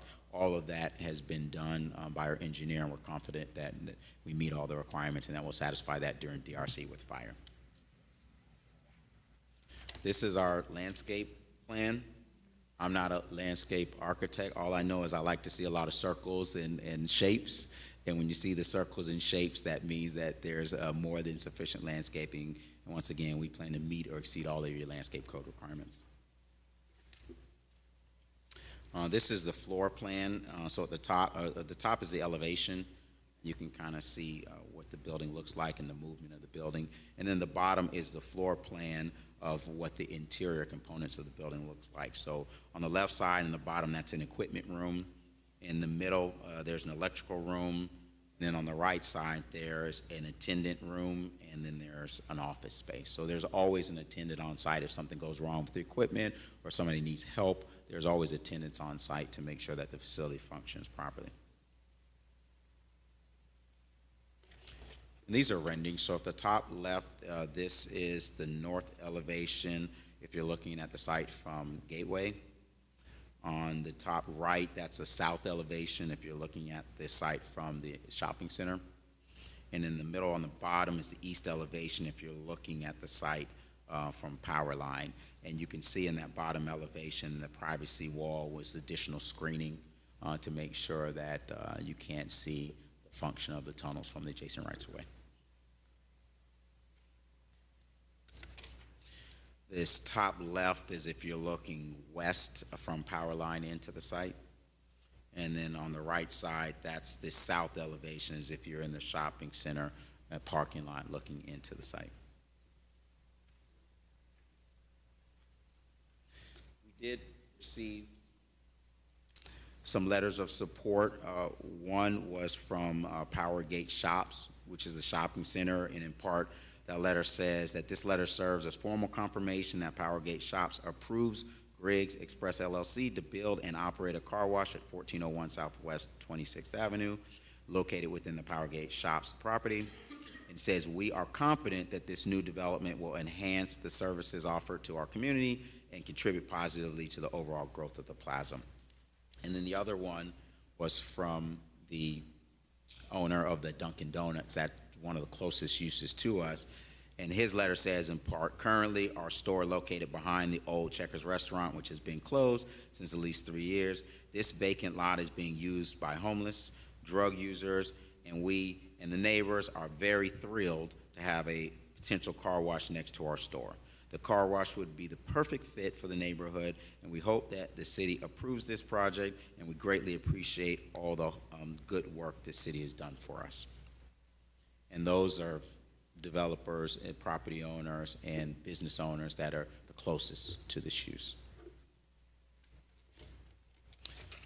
And so I'd like to just very quickly show you this animation. You can see how the site would look and how it would circulate.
So with that, I just want to reiterate what I believe is one of the more important points in the staff report, where they state that the applicant has addressed all 13 special exception review standards in detail, providing thorough, well-supported, and fact-based responses for each criterion, including addressing the use-specific standards for a car wash.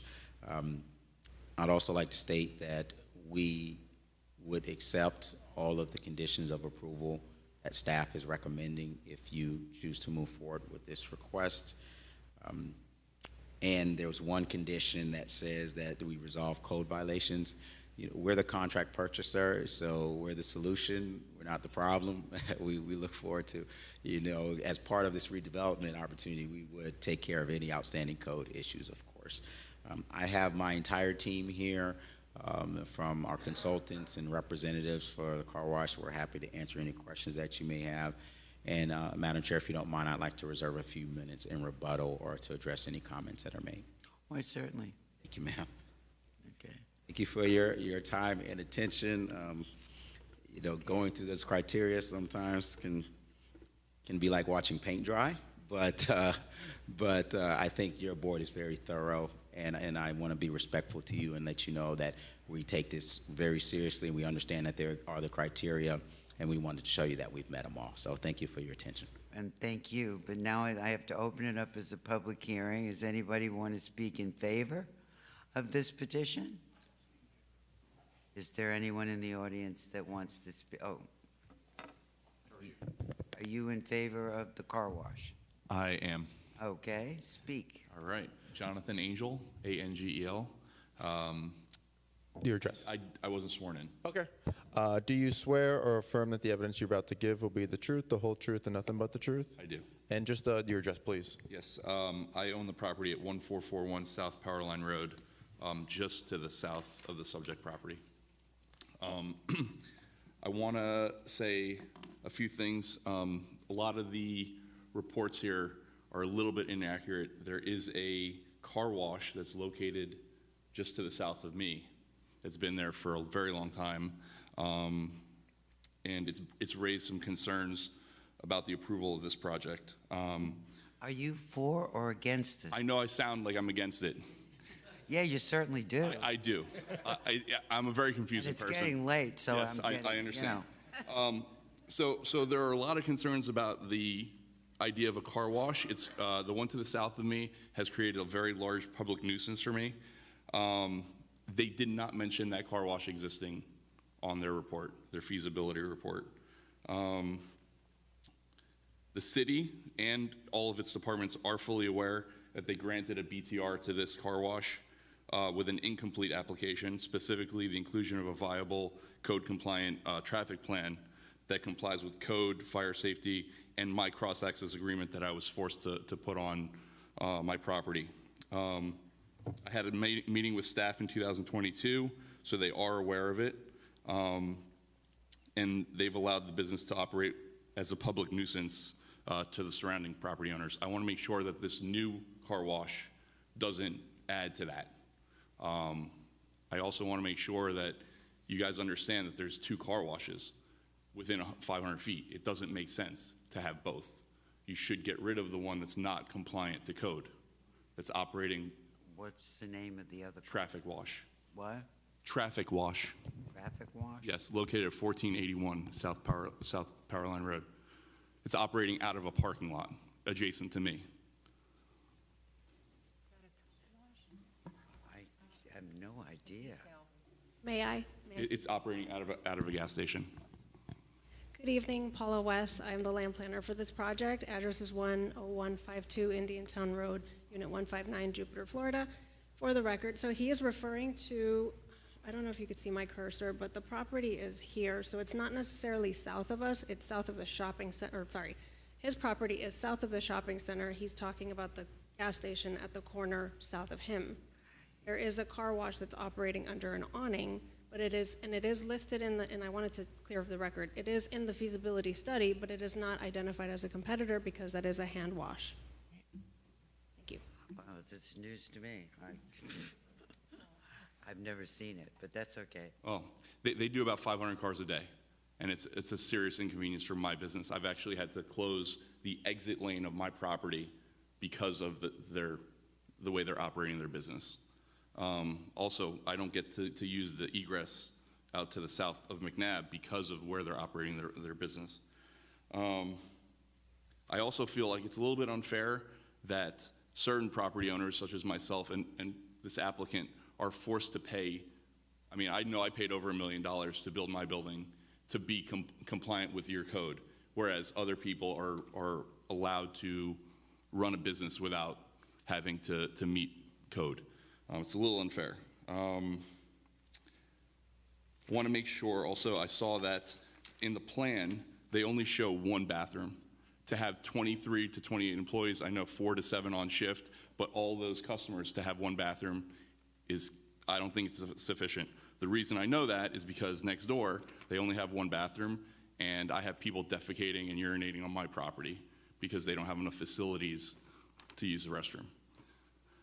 So that's an issue. The disposal of trash ends up on my property. I get fined by the city for trash. Excuse me, sir. Yes, sir.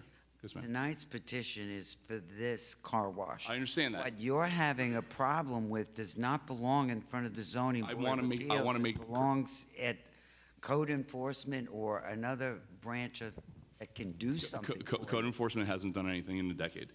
So all I'm saying is, with the approval of the new facility, I just want to make sure that it's compliant with code and that it doesn't create a second public nuisance compared to the one that's currently doing that to me on the south. I don't want to have one on the north and one on the south. I just want you guys to make a good decision, make sure everything is laid out properly, and you move forward like correctly. All right? Thank you. Does that make sense? Yeah, I guess so. All right, thank you. Hey, I'm sorry, can I ask him a really quick question? Sure. May I? What is your business? Auto repair. Thank you. Okay, is there anyone in the audience that is against this petition?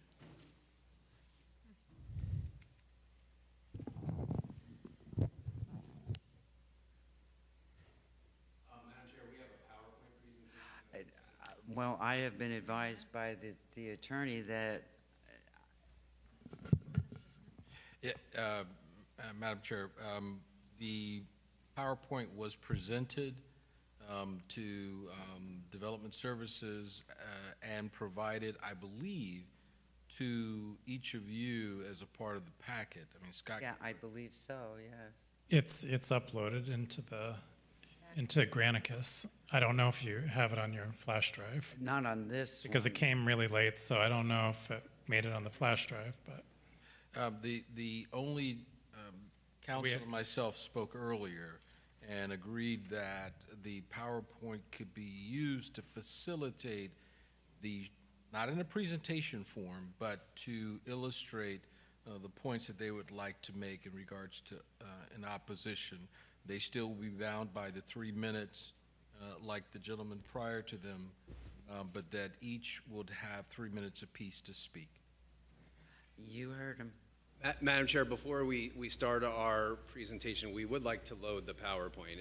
If that's not able, I would like to know that now. I think what I said was that the PowerPoint can be uploaded for the purposes of being able to illustrate your opposition, but it is not a presentation other than the 3 minutes of illustrating your points.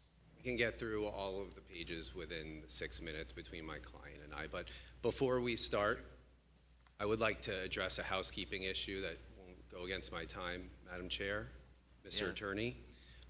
We have filed as an aggrieved party an affected person under Section 30.08 of the Pompano Beach Code.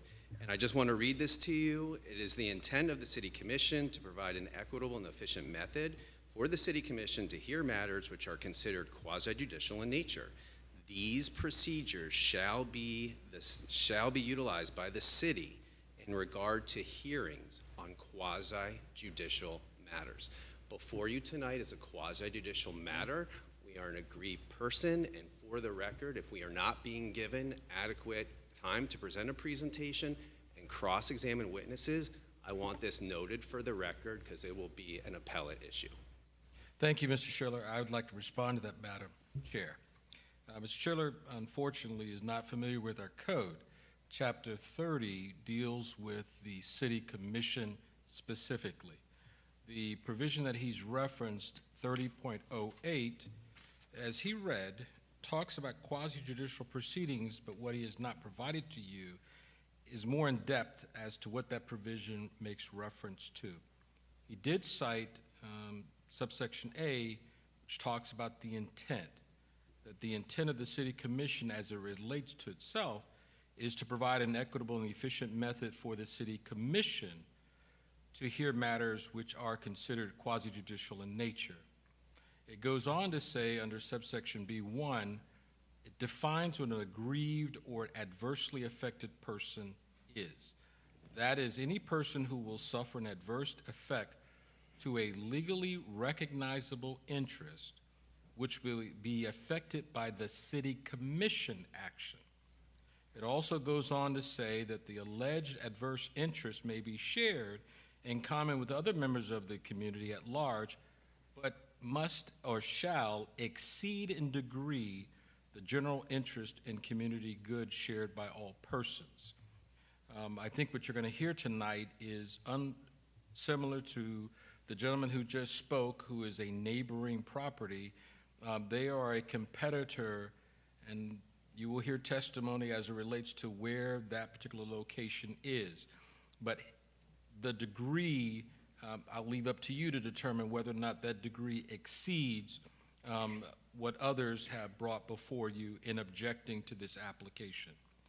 The same provision, subsection B3, goes to define that the petitioner, the city, and any aggrieved or adversely affected person who has complied with the notice provisions set forth below.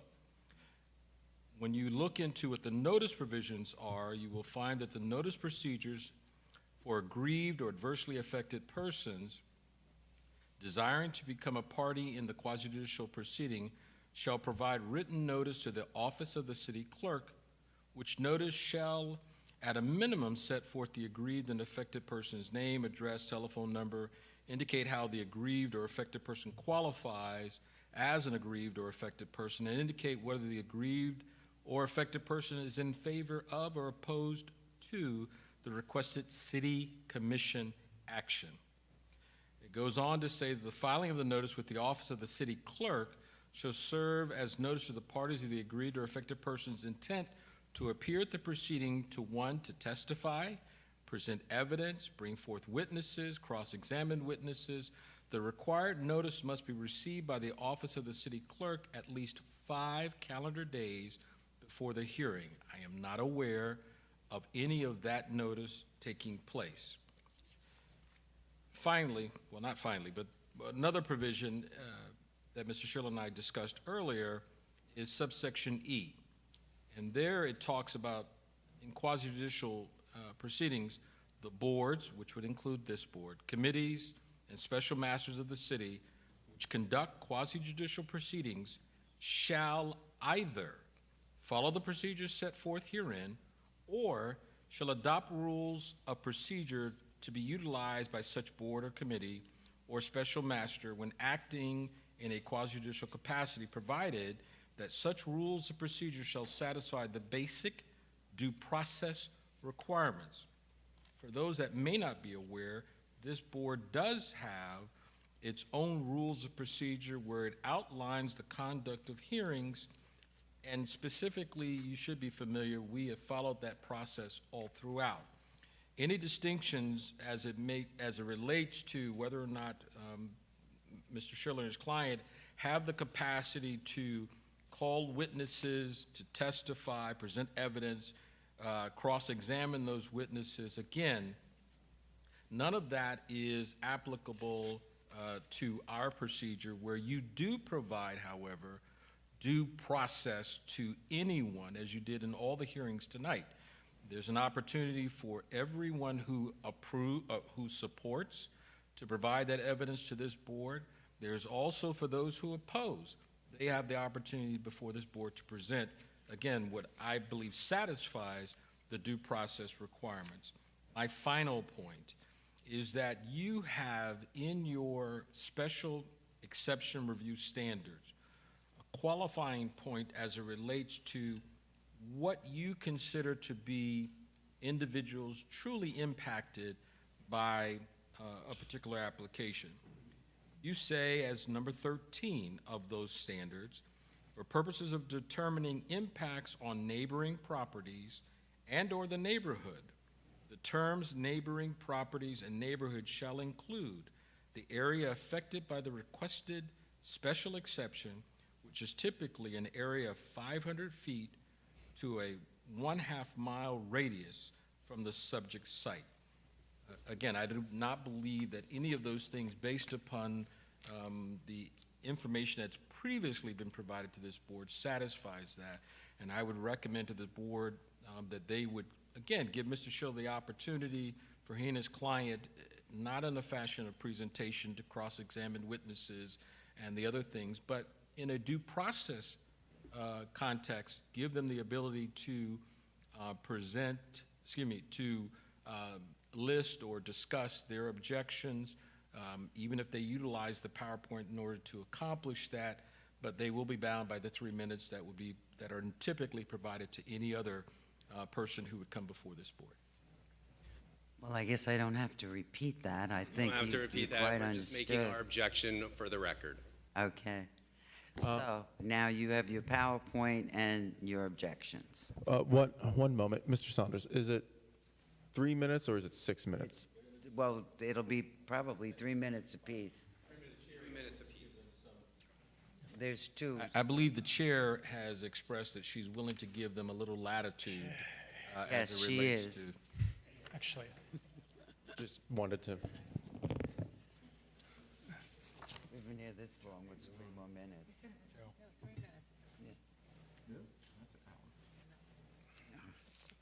May I go? Yeah. One moment. Okay, I am now changing it from a 3-minute timer to a 6-minute timer. Just, I guess, just the name, address, and spell the name too, please. Sorry. My name's Thomas Dieri. I live at 430 Northeast 7th Avenue in Fort Lauderdale, Florida. And I own Rising Tide Car Wash, proposed 2901 West Atlantic Avenue in Pompano Beach. My name is Neil Schiller, Government Law Group, 137 Northwest 1st Avenue in Delray Beach, Florida, representing Rising Tide. Thank you. So thank you, everyone. My family owns Rising Tide Car Wash. We presented to you our project in May, which you so wonderfully approved because of the impact it would have on the community by providing jobs for people with autism and the investment we're going to make in the city. So when I heard that there was another car wash applying really close to where we are, 1.3 miles in a really short drive, it really concerned me for my family's investment and the stewardship of the jobs that we're aiming to create. So to quantify that risk, I had a needs study done, which you should all have. And that validated my concern. It showed that it would if this was approved, it would materially cannibalize our business before we even had the chance to gain traction. To illustrate that, as you can see, and as was mentioned previously, there are 2 car washes that are within a 1-minute drive of the proposed car wash. And while Traffic Wash, I can't speak to their operation, I did look at them online, and they have a AAA rating from the Better Business Bureau. Beyond those car washes, there are 5 large conveyorized car washes and 1 small one already serving this area that Griggs is proposing to serve. And so in my needs study, which was done by car wash valuation advisors, they've done well over 600 car washes over the years, and they used that historical data in order to show that there was not a need for an additional car wash, and it would cannibalize the existing businesses. And above and beyond that, if you just kind of look at it at a macro level, there are 26 car washes currently in the 3-mile radius that the applicant also states is their territory. That's the area where they're going to serve. That's the area we're serving. And 26 other car washes are. So the applicant's making an argument that there is another car wash needed, and we're introducing a counter argument. Ultimately, it's up to you to use your judgment to determine if the community really needs another car wash. Thank you. Thank you so much. I just want to go back to this one slide and point out this statement that our expert made in the report. The trade area is not expected to have enough demand to support a 7th car wash. That 7th car wash is the one that's being discussed tonight, without diluting yield. No additional car washes are needed for public convenience in this defined neighborhood once Rising Tide is constructed. When you look at the 26 car washes in the 3-mile radius, which is an established trade area for car washes, you can see that there is no need for another one. And I'll show you. The applicant's need study proves there's not enough competition. And so we used the same expert to prove our feasibility when Rising Tide came in May. No joke. And we literally have a very similar report. The Griggs report, the one you're talking about tonight, says the market is considered typical given population totals and number of competitors. Typical, regular market, right? The Rising Tide report said that based on the population totals and the number of competitors, that competition was considered minimal. So after Rising Tide was established, the minimal market now became a typical market with typical competition. That doesn't mean there is a need for another car wash. Their expert basically says that. The narrative conflicts with the expert's reports by saying that this is an undersupplied area, which it's not, clearly, with 26 car washes in a 3-mile radius. Further, the applicant's expert report proves there's enough competition already. They did a calculation that if a project is a conveyor car wash, the density for a 3-mile radius should be at least 35,000 people per car wash. Well, if you take the 2030 numbers, not even the 2026 numbers, at 131,573 divided by that 35,000, that yields 3.76, which to their own math, they only need 4 car washes in this trade area. This is their own report. They would be the 5th. Oh, sorry, you're right. They would be the 6th because the report didn't take into account a 5th car wash, Mr. Squeaky, that's been a Pompano institution for many, many years. We don't feel like this doesn't meet the criteria for need. There are a number of similar uses within the 3-mile area, 26 existing car washes. Another car wash is not compatible. We looked at the applicant and his history in Palm Beach County, operating a gas station and a car wash. You can see the site isn't necessarily well kept. There are 6 code enforcement issues that the site has experienced from 2019 to 2025 for all the same thing, illegal signage. So that's what you're going to be getting potentially here. Their applicant produced a study saying that their noise wasn't going to be overall, there wasn't going to be a lot of noise, but the blowers that they're using to dry the cars were never studied. They didn't include the decibel levels of the blowers, and that's the largest, most noisy part of the car wash. And that's going to have an impact on neighboring lands. Lastly, thank you for the opportunity to speak tonight. Their own expert concluded with their own equation, there's no need. And we ask you to deny this special exception tonight based on demonstration of need. Thank you so much. We're here to answer any questions. Thank you. Madam Chair? Yes. Just a point of clarification, that saying that there's 2 car washes within 0.2 miles, that Mr. D's hasn't existed for years. That's now a 7-Eleven. It's a registered LLC to that address. They do not have a business tax receipt, and to my knowledge, there is no car wash there. I did the site plan, and I took it through the CO in 2017. It's a 7-Eleven gas station and convenience store. Not that it should be discussed here, it's getting late, but the one that they talked about, and it shows up in one of their things, the one that's a tent. Traffic wash is there. This is, I'm talking about the northeast corner of McNabb and Powerline. Oh, okay. There is no car wash there, to my knowledge, unless they're operating illegally.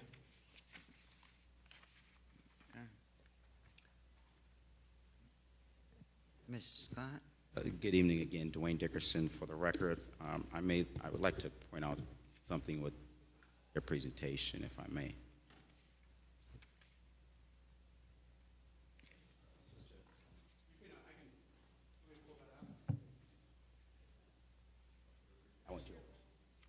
Yes. I'm so tired now, I don't know what I want to do. Oh.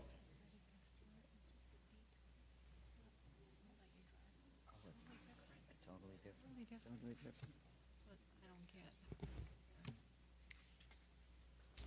So once again, That's the one I was looking at. Dwayne Dickerson for the record. So this is a graphic from the presentation that the two gentlemen just made.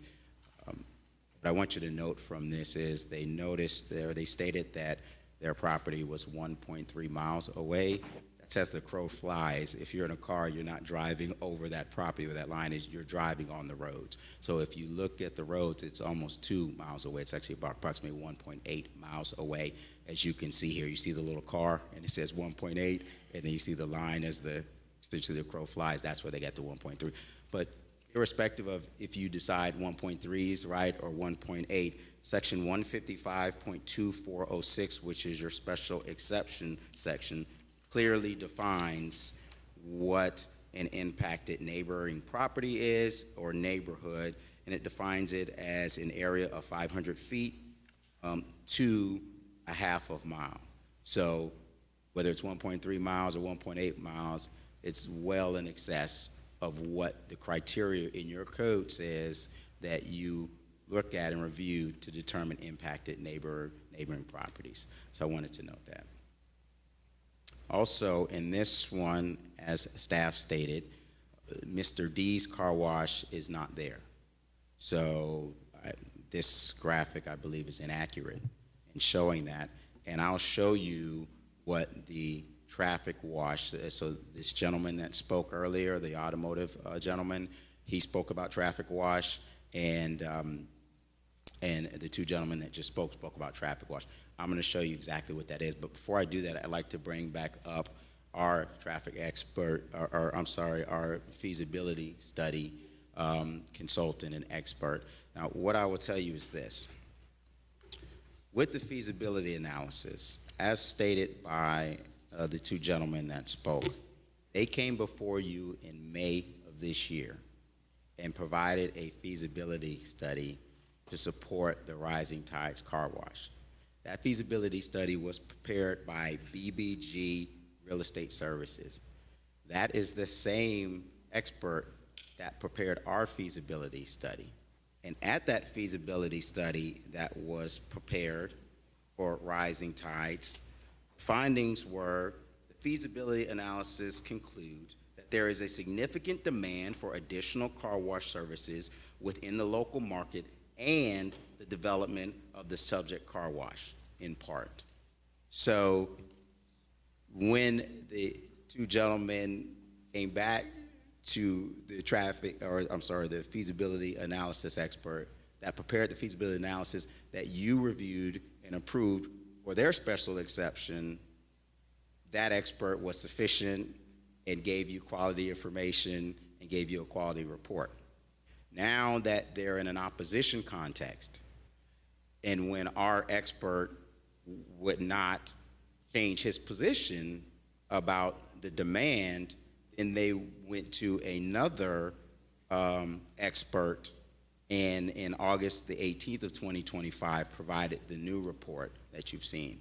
So with all due respect to the gentleman that spoke, I don't think it was appropriate to show you a new study and not in good detail, quality detail, tell you about the study that they got to support their special exception that clearly stated that not only there was a demand in the market, but there was also a demand for their car wash that was proposed. So with that, I would like our expert to come back up and speak very briefly to some of the comments that were made. Okay. Mr. Belger? Yes, I'll make this quick. Just wanted to point out a couple of items. The population total, that is just a minimum number in a certain market. That does not necessarily mean if you take the total population and all the competitors, you can divide it by the total, and if it's less than 35,000, it can't be feasible, because there could be a car wash that's in the competitive radius that's 2 miles west that is also pulling from the population that's 3 miles west of that. So you can't just take that 3 mile population and 3 mile competitive radius and divide it by each other and say it's less than 35,000 and a car wash wouldn't be feasible.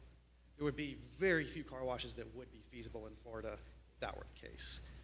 The other part is we got this demand study yesterday that they prepared, and were able to read through it last night, and there is a significant flaw within this study. When they did their competitive radius, and they note it here on page 26, there was 5 existing competitors, not including the Rising Tide Car Wash. These competitors, 3 of which are outside of what they are calling the typical 3-mile competitive radius. They go between 3 and 3.5 miles. Then on page 33, when they get to their conclusion analysis, they are basing the population total on a 3-mile population total, which is how they get to there's no more than 6 car washes needed, with the 6 being Rising Tide. If you expand the population radius from 3 miles to 3.5 miles, it takes that population total from approximately 117,000 people, which was in this report, to about 165,000 people. So if you do the same math they did in this report with the proper population totals that match the competitive radius from where they pulled the competitors, it would actually show that there is 9 car washes that would be feasible in this market, which means there would be an additional 3 that could be feasible in the market. And that is just based on flaw in this report and the math that was done, which we can further show if needed. Like I said, we got this last night, didn't have a presentation for it, but it is a material flaw that we can easily answer any questions for or prove. Thank you. Thank you. So I'd just like to state for the record, I believe the only competent substantial evidence that you've heard this evening with respect to demand feasibility analysis was from our expert. I don't believe either one of the gentlemen that spoke are experts in the analysis field, the feasibility field, the appraisal field. So just wanted you to note that.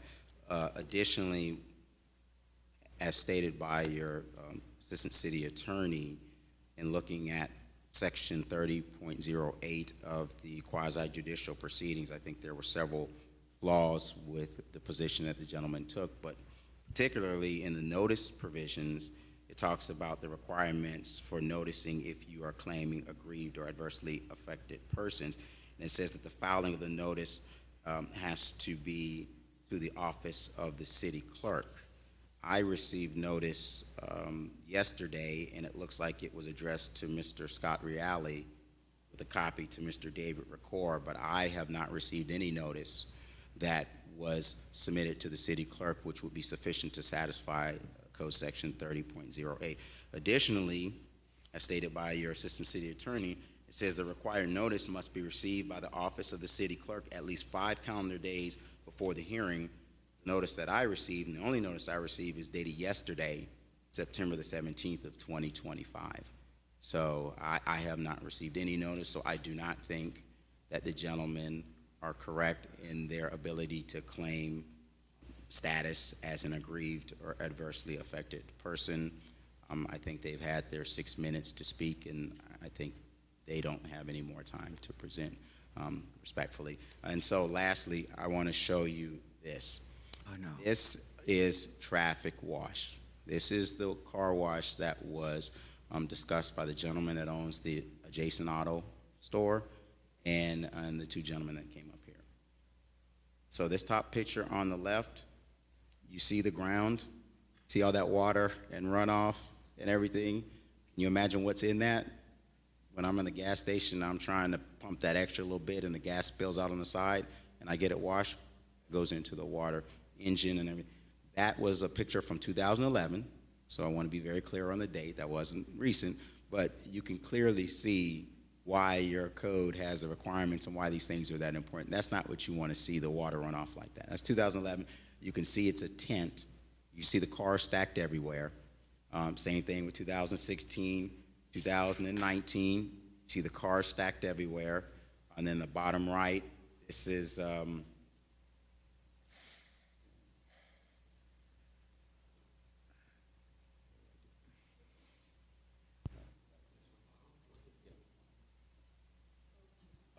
so the top left is 2011, the one in the middle on the left is 2016, and the bottom 2 are 2019. So you can see there's no structure. You see the tents, you see the spillage, you see the stacked cars everywhere. So this is what the gentleman was talking about. And with all due respect, I think it's extremely unfair to give you a presentation and list this as a car wash and show this as anywhere comparable or compatible to what we're proposing tonight, and to try to influence your decision on saying there's an existing car wash that's right there, so they don't need another car wash. And then the second one that they mentioned, staff told you on the record that's not there. So with that, thank you so much for your time, and I'm happy to answer any questions that you may have. Thank you very much. Does anybody from the board have any questions of the petitioner? Yes.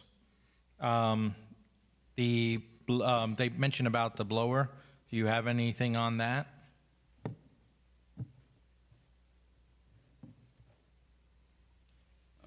Yes, sir. The blowers have silencers on them, and then I believe as part of your backup, there's a study that you can see on the right side from VacuTech that essentially measures the equipment and the decibels for the equipment, and then gives you a correlation to that. So at that time, it was, the highest reading was 60 decibels dBA, and that is, consistent with, like we said, normal conversation, sewing machine. I venture to say that the ambient noise of the adjacent right-of-way sometimes can even be more than that. I'm so sorry, I need to make a point of order. That is completely untrue. Those are for handheld vacuums. Those aren't for the dryers for the car wash. VacuTech doesn't make blowers for the dryers. They make handheld vacuums. Madam Chair, with all due respect, I know that you know this is extremely out of order. Yes, it is. And we're here on a quasi-judicial proceeding. We have a record. Right now, there's a question from a board member to you, and that's it. So I see that you have the notice up there that someone did at VacTech or whoever it is, but are they a witness for it, that it's legit, or that they did it themselves? To know that it's the blower system that you're putting in? Madam Chair, may I introduce one of our consultants, Jeff Fazio, to address that issue? What? I'm just saying, I just wanted to introduce one of our consultants. Oh, okay, go ahead. Go ahead. Is he sworn in? How you doing? Jeff Fazio, Fazio. Your address, please? The address? 8300 Northwest 110th Lane, Parkland, Florida. Have you been sworn in? I have. Thank you. I stand in front of you as a car wash expert. Actually, my family is the founder of Sonny's Enterprises. So I'm a fourth-generation car washer. I'm here for the sole purpose of maybe answering some particular technical questions. So I don't quite know exactly what your question was, but I want to field it and answer it as factually based as I can. It sounds like there's not to get into technical, it sounds like some are saying that might not be true. I just need to know if the blowers, if it's true what they're stating, that it was They do have the analysis silencers, that it yes. That they do have silencers, and they can mitigate sound as a sound strategy. That is a fact. And is that the system that they're putting in? To the best of my knowledge, correct. Yes. That's what I needed to know. Okay. And then my other one to you is to how many, because I'm very confused, so how many within 3 miles is there? That's hand car washes. I want to know how many are in Pompano Beach in the 3 mile radius, and then I'd like to know how many are in Pompano Beach, please. Too many.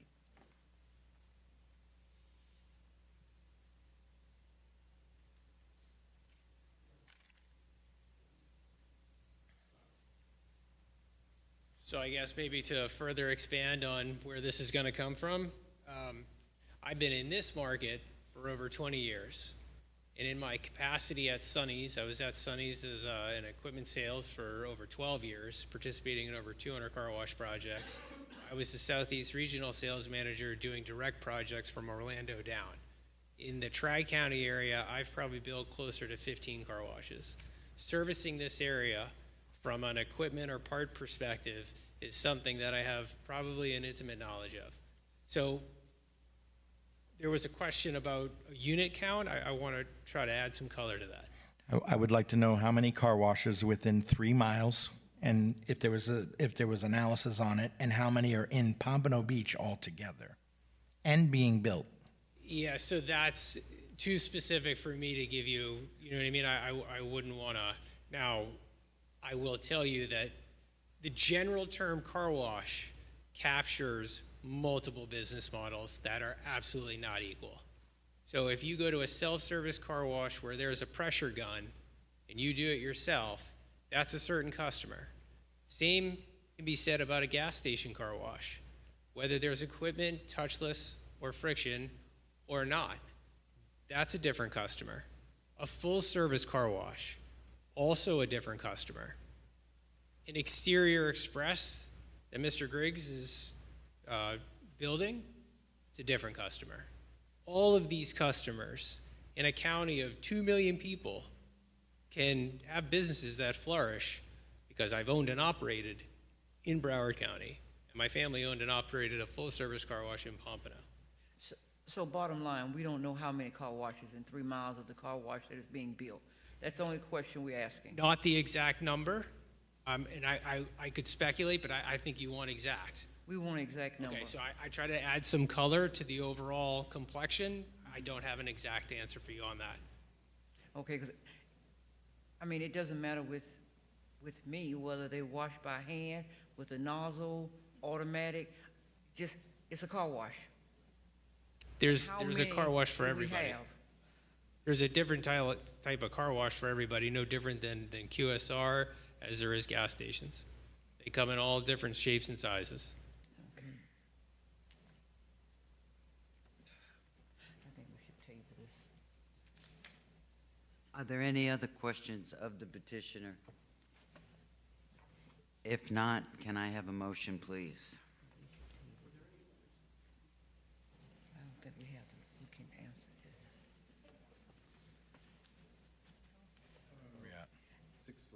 Madam Chair, I have a question. Oh, you have a question? Yes, I have a question.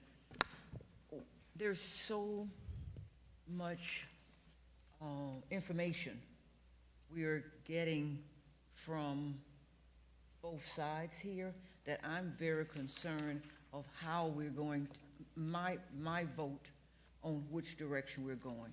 I just think that right now, we need to know exactly how many car washes are in the area, or how are we gonna how am I gonna make a decision? Because I'm confused, guys, I'm sorry. Well, I'm not the city attorney. However, we're supposed to make the decision on the evidence that we have, the legal, if they have done everything and passed everything that's required of this petition that they had. Am I correct, Your Honor? As always, you are. I'd like to add one thing to that. Because the board, Mr. Sarkozy and Ms. Thomas have raised issues because of all the information you've gotten tonight, the applicant always has the ability to push pause. And that may give them an opportunity to come back to this board at some later point in time and give you the information that it sounds like you desperately want to have before you make that judgment call. Now, again, this is not to say that the applicant has to, but they always have the option to request a deferral so they can gather that information to provide to you. And again, I just offer that to this board. Let's say the applicant decides to do that. This is not going to be another full-blown hearing where I've got people on the other side or whatever. This is just to bring in information. Oh, what am I'm not talking in the microphone? Closer, Sorry. please. I thought I talked loud enough. I don't know. I guess it's up to the applicant. I may have an answer for you. Paula West, again, land planner for the project. So on page 22 of the feasibility study that we submitted, At the bottom, there are 8 car washes that are listed that are within a 3-mile, actually one goes outside of 3 miles, radius. Out of them, there's 4 that I know personally that are located in Pompano. However, of the 4, only Rising Tide is an express car wash competitor.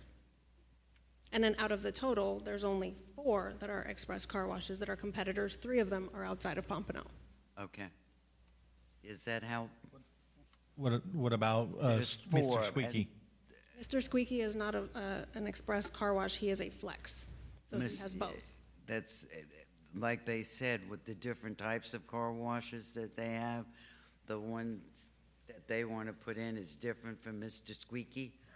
Can I ask a question on that? How many different types of car washes are there? All types. I think he just said 4 or 5. Yeah, you got so there's the hand wash where the attendants, wash it by hand. There's the full service where they can wash it by hand, run it through an equipment, and then wash it by hand. There's the flex where it's a little bit of both or everything. There's the express, which is usually fully automated. And okay.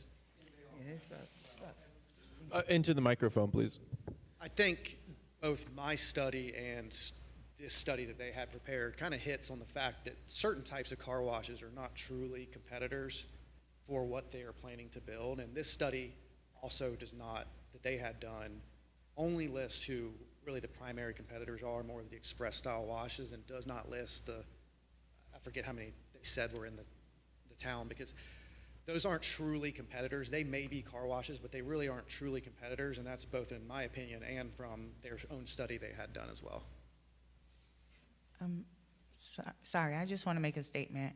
I think my concern is I understand about certain car washes and the types and different competitors or whatever, but my concern would be us approving major car washes in Pompano Beach and we shutting down a lot of the local small businesses that aren't competitors.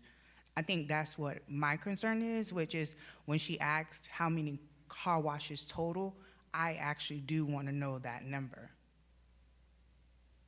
And can I kind of piggyback on that too? I also want to know that number, but I also want to know what the division is, and also a little bit more information about what you deem to be a competitor versus not.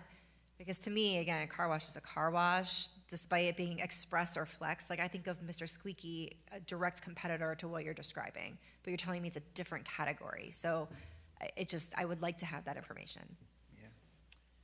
So now it's your decision. Do you want to come back with that information, or do you want us to vote now?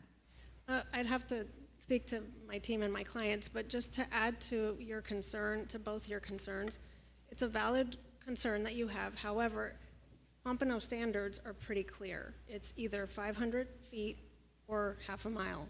If the city commission, or if you guys want to present to the city commission separation requirements for car washes, because this is coming up a lot more often, that is definitely an option. But as of right now, standards are the standards, and we have clearly met them. And again, I'd have to talk to my team and see if we want to come back with that. But But I think there are other standards in the special exception that apply generally to the need and the desire that's compatible with the city plan as well. But you did mention Mr. Squeaky. Mr. Squeaky is way farther than the 500 or the half a mile standard. I understand it's outside of 500 or even a half a mile, it's beyond that, but I think that what I'm saying is that there are other special exception requirements that speak to that particular concern of other car washes within all of Pompano Beach, and not necessarily competitors, but again, I think we're thinking, is it compatible with the neighborhood and what we're really looking at in development, and does it make sense? Right, well, that's what I'm trying to get to. The neighborhood is defined already in your standards as 500 foot or half a mile.